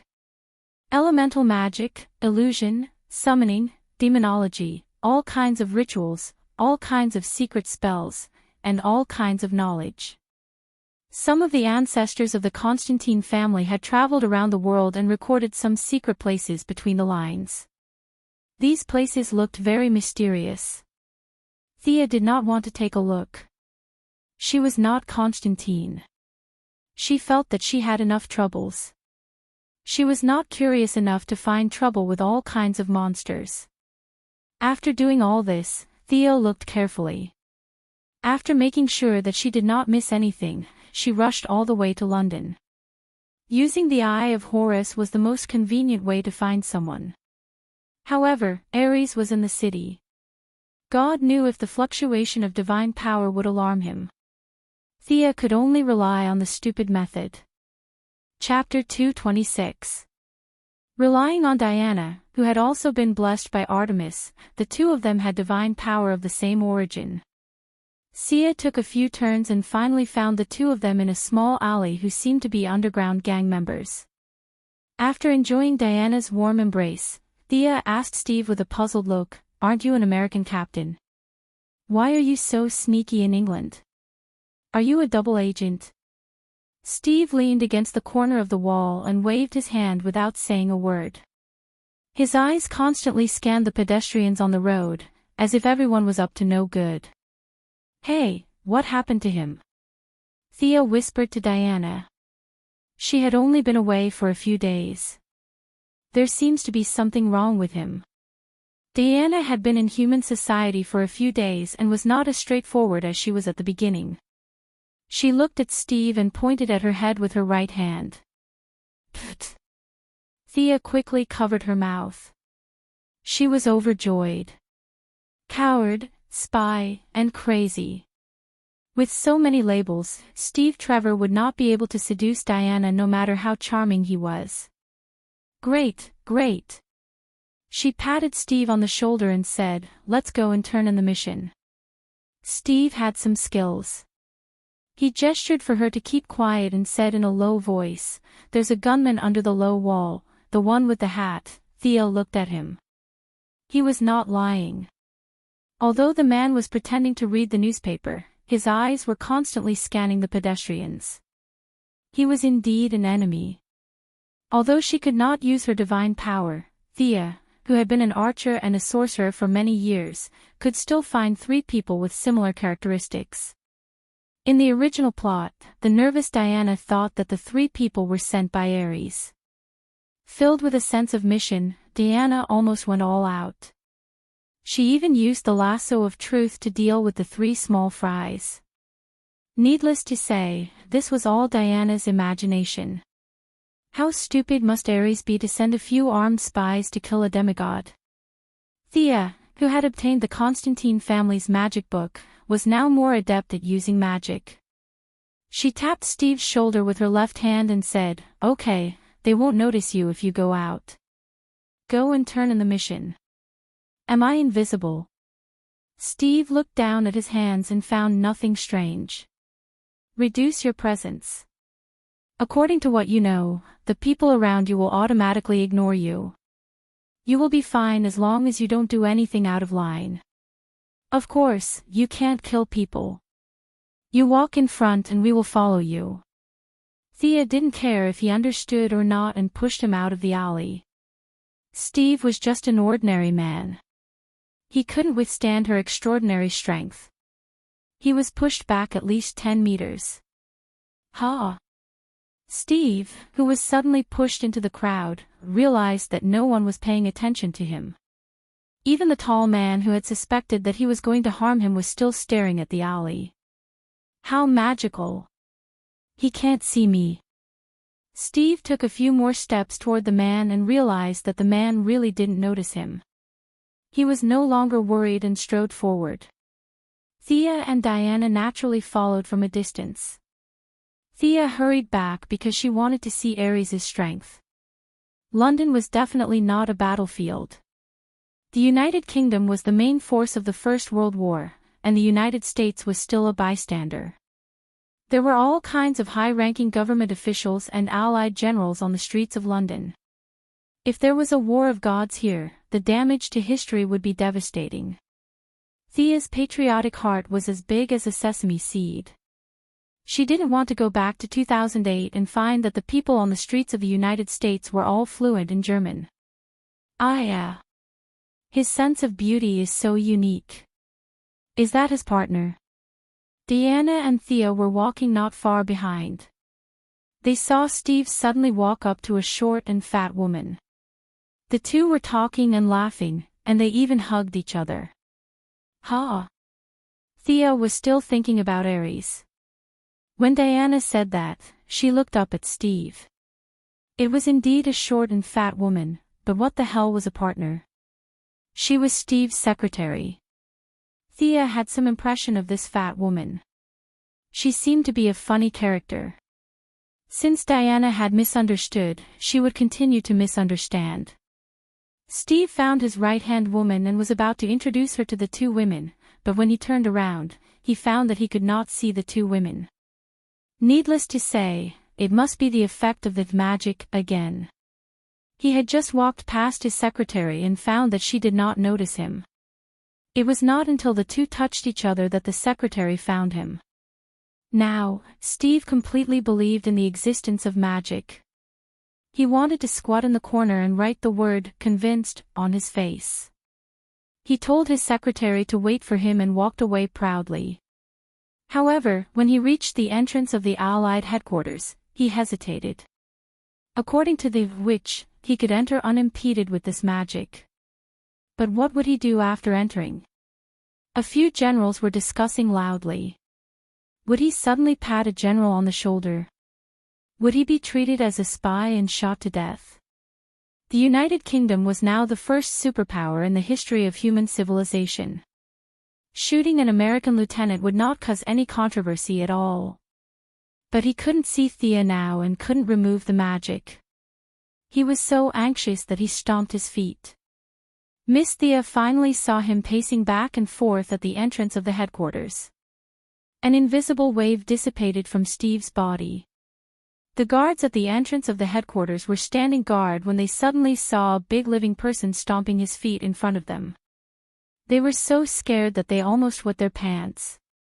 This assassin was too skilled. The two overly nervous guards raised their guns. Steve was also taken aback by their overreaction. Fortunately, he had good reflexes. While dodging the gun that was aimed at his face, he handed over his ID. The guards looked at his ID and saw that he was an American captain. They didn't believe it at all. It was too easy for such a skilled assassin to forge a captain's ID. They couldn't let him in even if he showed the ID of the British Prime Minister. Steve couldn't defend himself. Fortunately, at the critical moment, the German spies temporarily attracted the attention of the guards. 3 German spies were originally watching the alley when they suddenly heard the noise. They saw Steve talking to the guards. The 3 of them looked at each other, threw away their disguises, and went to kill Steve with their pistols. Unfortunately, they were too late. The 2 sides were 100 meters apart. The guards were already very nervous. When they heard the gunshots, they immediately returned fire. The street was in a mess. Under the constant crowding, Thea and Diana automatically removed the magic effect. Diana looked at them and asked uncertainly, "Are they Aries men?" "They are all Germans." "Who are Germans?" "Those who come to our paradise island are Germans." Thea was too lazy to talk about political issues. It was meaningless to say too much. She would let Diana figure it out herself in the future. Chapter 227. As expected, Diana immediately understood what was going on. She was not particularly clear about the grudges of the outside world, but the people who wanted to kill her sisters on Paradise Island were undoubtedly bad guys. "Should we go and help?" "Help what?" "There are only 3 enemies in total." "Look, the reinforcements are here." Thea was a little impressed by the 3 German spies. They were really not afraid of death. 3 people rushed out of the Allied headquarters with 3 pistols. Although the guards were usually not elites, there were still more than 10 people there. They were all holding rifles. One of the guards who was nervous called the patrol team that was passing by, and another 100 people came. The 3 German spies were shot full of holes before they even had a chance to eat cyanide. A young man who seemed to be a lieutenant colonel ran out of the headquarters when he heard the rapid gunshots. When he realized it was a false alarm, he turned his head and ordered his men to tell the generals inside that they could crawl out from under the table. The situation outside was firmly under his control. Bastard, there are no survivors. But after looking around, he realized that he was a little too hasty. There were only 3 enemies on the ground, and each of them had more than 10 bullets in their bodies. He could not recognize their original faces at all. He roared at the guards at the door. There were no survivors. Would the leader blame him for not doing his job well? A guard saluted and shouted loudly, "Sir, there is still one alive." He pointed at Steve, whose face was swollen from the gunfire. "I am not German." Steve raised his trembling hand to protest, but his movement caused him to be hit by the gunfire again. At this time, Steve's heart was broken. What was going on? He was thought to be a German on Paradise Island, and now he was back in the headquarters? He was wronged. The results of years of training finally showed. He methodically explained his origin, code name, and superior contact in an orderly manner. The British lieutenant colonel listened to his explanation coldly and waved his hand to stop the guards from continuing to beat him. "Bring him in to see the general." After saying that, he walked inside with his hands behind his back. In his heart, he had already confirmed that the guy on the ground with his face swollen like a pig's head was not a German, but he had no intention of apologizing at all. He had already beaten him up. As a distinguished soldier of the British Empire, what was wrong with beating up a few Americans? He deserved to die. The 2 women watched as Steve was dragged into the command center. "Isn't it inappropriate for us to just stand here and watch?" Diana was a little soft-hearted. Although she did not see anything special about Steve, he was still her companion after all. Now that she saw him being dragged in like a dead dog, she felt a little sympathetic. Thea also felt that her magic seemed to have caused some trouble. She felt a little guilty. That was not how the original plot unfolded, was it? Fortunately, nothing unexpected happened.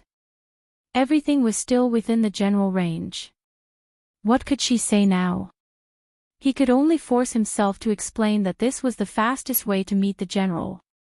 Fearing that Diana would not believe her, Thea even told her about the relationship between Britain and America. Steve was an American soldier. If he was respected in the United Kingdom, it would be detrimental to his future development.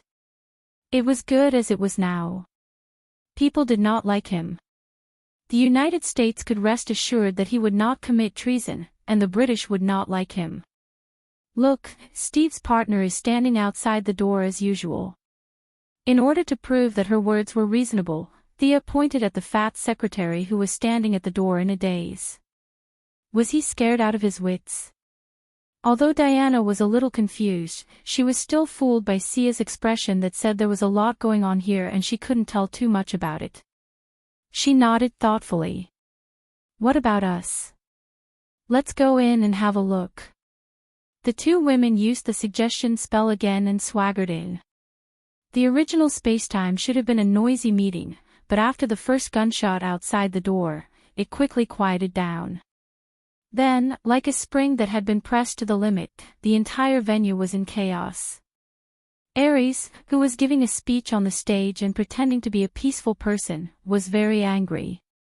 Although his words were false, and he himself did not believe them, he was still very depressed that the results of his speech had been completely ruined by the noise of the crowd. Facing the 2 women who followed Steve in, he glanced at them and pretended not to see them. He despised them in his heart. How could they come in with the suggestion spell when they did not even know how to be invisible? No one could stop him after Zeus. The generals, dignitaries, and representatives of the allied nations at the meeting were frightened by the gunshot. Now that they saw Steve being escorted in, some of them refused to listen to any explanation and clamored for Steve to be hanged. Of course, Ares could not let his important pawn die, so he pretended to be kind and tried to explain for Steve and the conference room. "This guy is Ares." Thea quietly looked at the guy who looked a little like Professor Lupin. His disguise was so good that there was not even a trace of divine energy fluctuation. However, her intuition told her that this guy was not too strong. Thea was now considered to have seen a lot of things. Whether it was Artemis who did not dare to leave the divine kingdom, Horus who jumped into the main material world, or the demigod Diana and the Madam of Xanadu, she had seen a lot of powerful people. The Ares in front of her was not even a projection. At most, he used the war in the mortal world to extract a trace of energy from the law of war to create an avatar. Thea might not be able to defeat this guy with her current strength, but with the divine bow in hand, escaping was not a problem. Could this guy really absorb enough energy from the battle with Diana to let her go home? Thea rubbed her chin and kept thinking. Ares did not know that his strength had been despised. With his efforts to mediate, everyone angrily gave up the idea of killing Steve directly. The dignitaries left in anger. As for whether they went back to change their pants, no one knew. The patriotic young man, Steve, did not bleed or cry. He thanked the lame knight, Ares, for speaking up for justice. After escaping death, he finally remembered his mission. Then, he realized that he could not read a single word in the Professor of Poison's notebook. Diana wanted to rush out and do a promising job as a translator, but Thea quickly cast a mute enchantment to cover the two of them and stopped her. What a joke! The Allied nations were currently at war with the Allied nations. This wasn't a war between two villages. It was a war involving dozens of countries. There were at least hundreds of languages involved. The poison professor wasn't an alien. How could the Allied nations not know each other's language? If Diana rushed out at this time, it would make the Allies look incompetent, and the generals would lose face. Especially in such an era of discrimination against women, it would make these people look worse than a woman. No matter how great her contributions were in the future, these people would automatically ignore Diana's achievements when they thought of today's predicament. This would be very disadvantageous for her, who was determined to protect mankind and integrate into human society. Even if these so-called big shots died in the future, their thoughts would still be passed on to the next generation. If the initial impression was bad, it would be too late to remedy it in the future. Chapter 228. It was 1918, not the beginning of the war, but the end of the war. All kinds of materials and personnel were needed to serve the war. One of the general's secretary quickly called an old man with thick glasses from downstairs. The old man's knowledge was not to be underestimated. Without much thought, he finished translating the notes in the notebook. A few of the Allied generals listened to the old man as he finished reading the notes of the Doctor of Poisons. Very formally, they expressed that they understood. Captain Steve Trevor, you did a good job. You can find a place to rest now. Steve was enraged by the bureaucratic habits of the generals. He scolded them for not doing anything. Then, he very vividly demonstrated what it meant to be beaten out in front of Thea and Diana. Looking at Steve being dragged out, Diana was puzzled. She whispered to Thea, why did the human generals ignore what was about to happen? Are they under a spell? From the corner of her eye, Thea saw Ares, who was pretending to be a cripple, twitching his ears. She knew that her mute enchantment would not be able to stop him if he wanted to listen. She pretended not to see through his disguise, and he pretended not to see the two of them. Thea could not say too much about Diana's question. The current Diana was not as determined as she was in the original time. If she said that human society was too dirty, she might just go back to Paradise Island like Zhu Beiji in Journey to the West. To prevent Ares from seeing through her, Thea could only pretend to be serious and said, I did not feel the fluctuation of magic. Maybe these generals are timid. Humph, childish Amazons. Hearing Thea's words, Ares snorted. His perspective was too high. Although he had some doubts about the existence of a pure warrior tribe like the Amazons who knew magic, he did not take it to heart. From the short contact with Steve, he read a small part of Steve's surface memory and knew that the Amazon that appeared out of nowhere was called Artemis. He knew the name of the goddess of Paradise Island very well. He automatically thought that the divine power in Thea was an appendage of the goddess name. At most, he was surprised that his goddess sister, Artemis, was still alive and had divine power. However, he did not take it to heart at all. Sure enough, Diana did not think much after hearing Thea's explanation. She just looked at the leader of the Allied generals with disdain, treating this political compromise as cowardice. Diana shook her head and said to Thea, "Steve's mission is complete. Let him continue his mission. Let's go to the front line to find Ares. I want to cut off his head and end this war." Theo looked at the resolute Diana and her face twitched a little. She did not dare to look at the dog head in the room. She was afraid that the god of war would not follow the script and directly transform in London. She could only valiantly say that this was her mission and let's go quickly. She pulled Diana out of the headquarters. Although without Steve as a burden, Diana still could not fly at this time, and Thea did not want to take out the skateboard in the daytime. The two could only buy a ticket to Belgium and prepare to go directly to the battlefield to find the illusory Ares. Thea had plundered the local gangs in Liverpool and had piled up a lot of pounds in her elk ring. Although she was not a millionaire, she was now a small asset. The two women booked the ticket and found the most luxurious hotel in London to check in.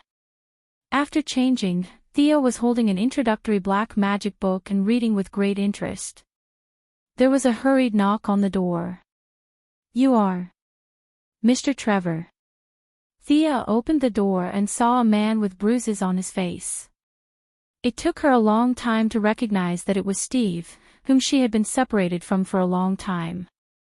The patriotic young man, Steve, looked tired at this time.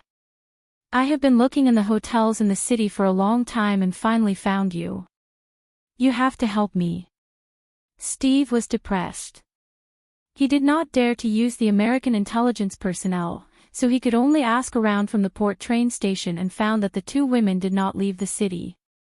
He judged that the two women did not have much money and initially found small hotels. In the end, he almost searched the entire London before he found the two women in the most luxurious hotel. "Miss Artemis, I need your help. You must have something you need my help with, right?" Steve was about to give up, but he did not expect to unexpectedly receive the help of a knight who had difficulty moving. The kind knight inadvertently mentioned that he could find a few helpers and act alone. Steve did not know that all of this was a hint from Ares and thought that it was his own idea. He thanked Ares profusely and ran all over the city. He was exhausted and finally found the two women. Sia had already expected this. Ares's thoughts were not difficult to guess. He wanted Diana to see the evil of human beings, and then her faith would be shaken. After that, he would use flowery words to confuse her to his side. So, the strategy he used was to kill people with a slow knife. You can watch as much as you want, the more you watch, the better. But his own divine power was far from enough to monitor Diana. In order to control everything, he worked hard on Steve. As long as Steve stuck close to Diana, the whereabouts of this group of people would be under his control. Thea, of course, welcomed this. Was there a better ending than completing the destined battle on the predetermined battlefield and collecting enough energy without affecting the timeline? Immediately, he took Steve to see Diana. Steve acted out his inner drama again. How selfless he was, how he would not rub sand in his eyes. "For the sake of justice, for the sake of the safety of mankind, you must help me." However, Diana, who took the responsibility of protecting mankind as her duty, liked this and said that she would do her best to help. Steve asked about the two's itinerary and left. He also knew that he could not completely rely on these two gods. As for the Ares they talked about, he never understood what it was. Was it a person's name or an organization's code name? He did not know anything. In order to prevent the two from looking for Ares halfway, he had to bring a few more people with him. Whether it was to strengthen his voice in this small team or to go solo in the future, he had to find a few more companions. Early the next morning, when Thea and Diana left the room and went to the lobby for breakfast, they found that the hotel waiter stopped one of Steve's companions. "Sir, I'm sorry, your Indian servant can't enter." "I'm not a servant." A short, curly-haired man next to Steve, who was of Indian descent, objected angrily, but the waiter was very polite, but his tone was unusually firm. "We are the most luxurious hotel in the world, and Indians are not allowed in." Chapter 229. The commotion was witnessed by the two girls who were having breakfast. Thea was nonchalant, but Diana frowned a little. She was a little displeased with the appearance of Steve's companion. Ancient Greece was a country that valued appearance highly. Whether it was the gods or heroes, they were all tall and strong, brimming with power and beauty. Paradise Island, which was deeply influenced by their culture, naturally had such a culture. Although Steve's combat power was weak, his personal image could barely meet Diana's aesthetic standards. However, the Indian companion he brought today was 1.6 meters tall, dark-skinned, with curly hair and a short beard. He was also a little hunchback. No matter how you looked at it, this guy had nothing to do with Greek aesthetics. The future Diana would be able to accept all kinds of people after living in human society for 100 years. However, she had just left Paradise Island. Although she was not the type to judge people by their appearance, she was still a little annoyed when she saw this guy. Would this guy drag down the average appearance of the team? She could not help but feel a little resentment towards Steve. Fortunately, Steve did not come alone. Soon, a good-natured cripple came out from behind him. Thea's eyes flashed slightly. Was Ares going to officially meet Diana? As a person who had disguised himself in human society for many years, Ares knew the human heart very well. He used his identity as a knight to successfully resolve the dilemma of the Indian man. Steve also saw the two women. He quickly walked to them and introduced the lame man behind him. "This is the patriotic gentleman I mentioned to you before, Sir Patrick Morgan, who is very supportive of me. Sir, these two are companions that I met on my journey. They are very righteous friends. This is Diana, and this is Artemis." The old cripple Ares disguised himself very well. He did not reveal a trace of his divine power. He was completely an ordinary old man. When he saw the two girls, he took off his hat in a very old-fashioned way. Thea sneered in her heart. Humph, taking off his hat. She did not dare to shake hands with him. Once they shook hands, there was no point in hiding. Her cold attitude caused Ares to misunderstand and confirm that she was a member of the Amazon. Ares ignored Thea and automatically turned his attention to Diana. Diana did not notice his abnormality. Seeing that Thea did not speak, she did not know what to say as she was new to human society. She just nodded to show her respect. Steve then introduced the two elites he had recruited.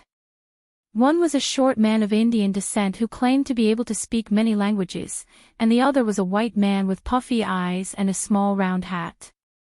He said that he was a sharpshooter who could never miss a shot. An Indian and a Jew. With the addition of the Native Americans at the front line, the multinational troops were all present. This was very much in line with the spirit of the Americans. Sia glanced at the two of them and did not look at them again. These two guys were actually praising them when they said they were just here for fun. That sharpshooter was even more of a joke. A guy like that would probably not survive more than 3 days on a European battlefield. Their only commendable quality was that they were not afraid of death. Steve probably felt that the two people he recruited were a bit of a failure. He talked about his plan non-stop. Thea thought that the plan was stupid. She and the others would charge in front of the enemy while Sir Cripple, who had the intelligence, would guide them through Steve's fat secretary and wander around blindly. This way, not only could it help Ares keep track of their whereabouts, but it also gave him the satisfaction of being a chess player. Thea sneered. She thought that she was the chess player, but what she did not know was that there were more consciousnesses watching her behind the scenes. In the end, this farce was just a novice trial given to Diana by the gods. However, since she had taken the longbow from the goddess, Thea would not undermine her. She would work hard to be a good bystander. Thus, the plan, which was obviously formed under the influence of Ares's divine power, was passed without the two girls and the helpers saying anything. Finally, Ares handed Steve an envelope and said, "This money will last you for a few days." Then, he smiled and said goodbye to them. Thea looked at the thickness of the envelope and pouted. It was really thin. She estimated that it was less than 10 pieces. What a stingy guy. After deducting the commission for hiring the two elites, the remaining money would only last them for a few days. The rest of the time, they would have to starve. Steve might have thought of this problem too. He touched the thickness of the envelope and looked at the two girls, who seemed to be able to stay in a luxurious hotel.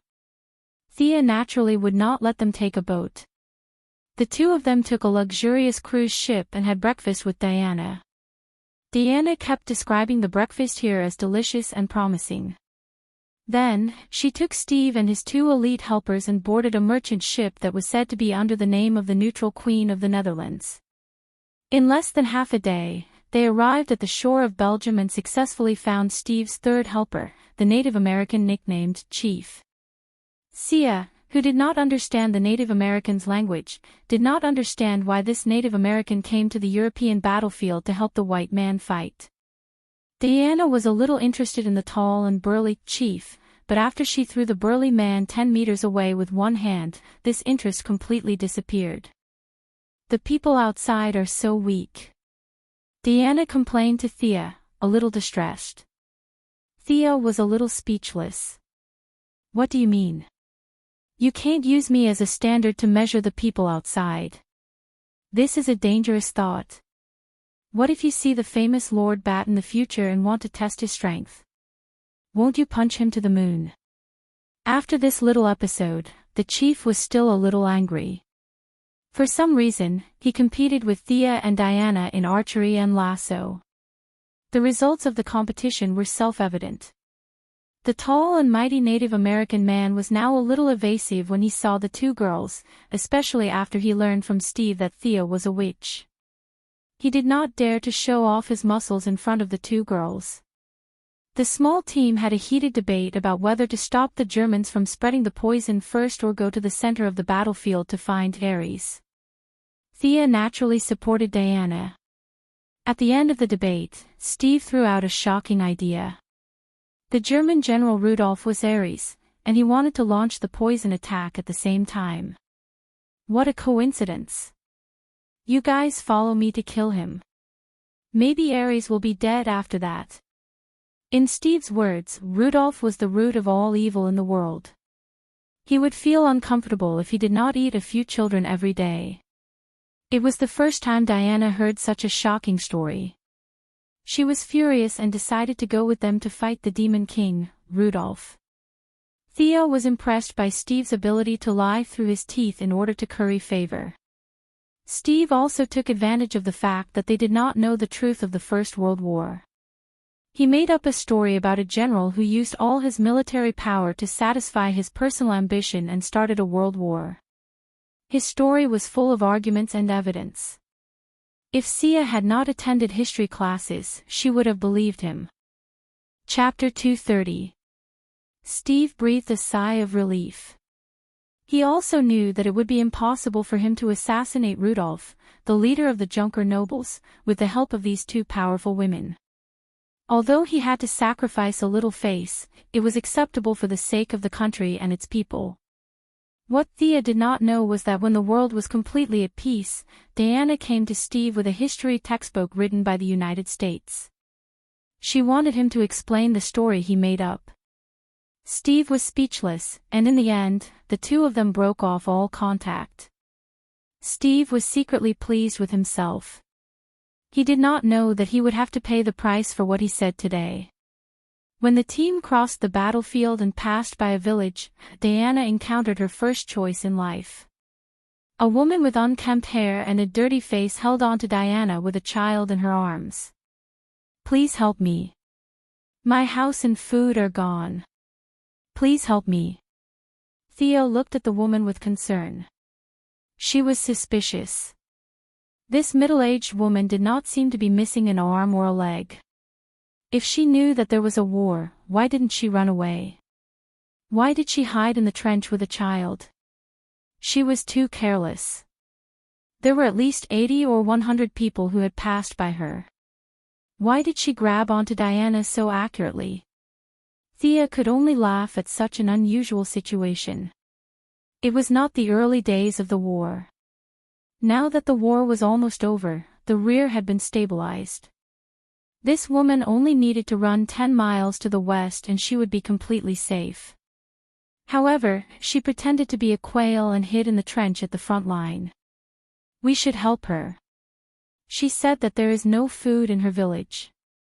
"The villagers have become slaves. This is my duty." This time, Diana did not ask for Thea's opinion. Although it was normal, Thea was still a little sad. The little white flower Diana was finally growing up. Steve did not know that this was Ares's test. He was still sticking to his original plan, which was to pass through the village and go to the next safe place. "Why don't you have any sympathy?" Diana raised her eyebrows and glared at Steve. She then turned to Thea and said, "My sister, you will support me, right?" Thea pretended to be hesitant. "Diana, the Queen doesn't allow us to participate in the war." Diana's eyes instantly lost their luster. "But I won't use my Amazon name to fight." Thea picked up a rifle beside her. "I'll fight as a human. I said that I will always support you." Her firm tone almost made Diana jump with joy. She looked at Steve and the others and asked, "What about you guys?" Steve was still thinking about his dream of saving the country, so he avoided her gaze. Not to mention the other 3 elites. How could they fight for a few £100? "You must be joking." Diana untied her hair and let her black hair fall over her shoulders again. She put on Antiope's forehead protector and took off her coat, revealing her shiny golden equipment. She glanced back at them and said, "I will save them." Then she jumped out of the trench and ran toward the German position. Thea also pretended to cover her with a rifle. This was different from Paradise Island. The German soldiers were doomed to be wiped out, and anyone could kill them. Even if there were a few captives, would Hippolyte let them leave the island to spread the news? What a joke. But Thea didn't dare to kill anyone on the battlefield. If one of the German soldiers was the father or grandfather of a future big shot and she accidentally killed him, it would be a big deal. But it wouldn't be right not to cater to Diana. She came up with such a seemingly impassioned but blatant way. She wouldn't use her Amazon name, so she wouldn't use her bow. She would fight as a human and shoot blindly from the back with a rifle. No one could say anything about her. And there were guns and cannons on the battlefield. Her long-range attacks were almost maxed out. It was easy to hit the target, but it was also not difficult to miss. No one would notice if she missed. She would occasionally shoot at the dead people on the ground. Presumably, the dead people wouldn't be affected if they were shot again, right? Diana fully demonstrated how a defensive warrior with godly equipment could beat up ordinary people. She blocked, dodged, and parried. When bullets came, she blocked them with her arm protector. When shells came, she found an angle with her shield to block them. The Germans were not to be trifled with. Several machine gunners roared and fired bullet chains at her. Diana's forward speed was stopped, and she firmly protected herself with the round shield. This shield had a similar effect to Marvel's Team America's shield. It had a taunting function. The German soldiers looked at the shield as if it was their father's murderer. They ignored Diana's 2 long legs, and countless guns and cannons landed on the shield. Thea felt a slight fluctuation of magic. Steve suddenly seemed to be boiling with blood. He jumped out of the trench with a whoosh, and several of his men followed him bravely. Such an unusual move naturally attracted Thea's attention. Was this a chaos spell? It didn't look like it. Thea opened the Eye of Horus and scanned the top of Steve's head. There were countless people fighting in the shadow. This was the god of war's domain. It seemed that Ares had done something to him. Thea did not intend to destroy Ares' spell. Now that Steve had a small blessing from the god of war, as long as he did not jump into the barrel of a cannon, he should not die. However, the effect was really not that strong.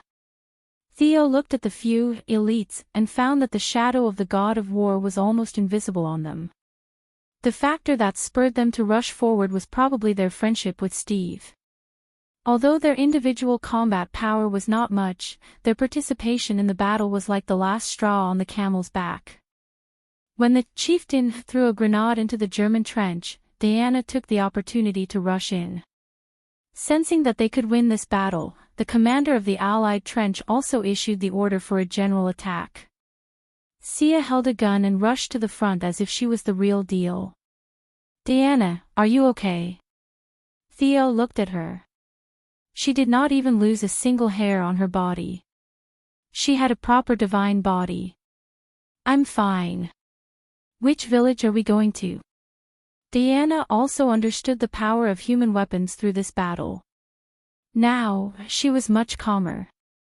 She did not even have a scratch on her skin, so what was there to be afraid of? She led the way into the small village occupied by the Germans.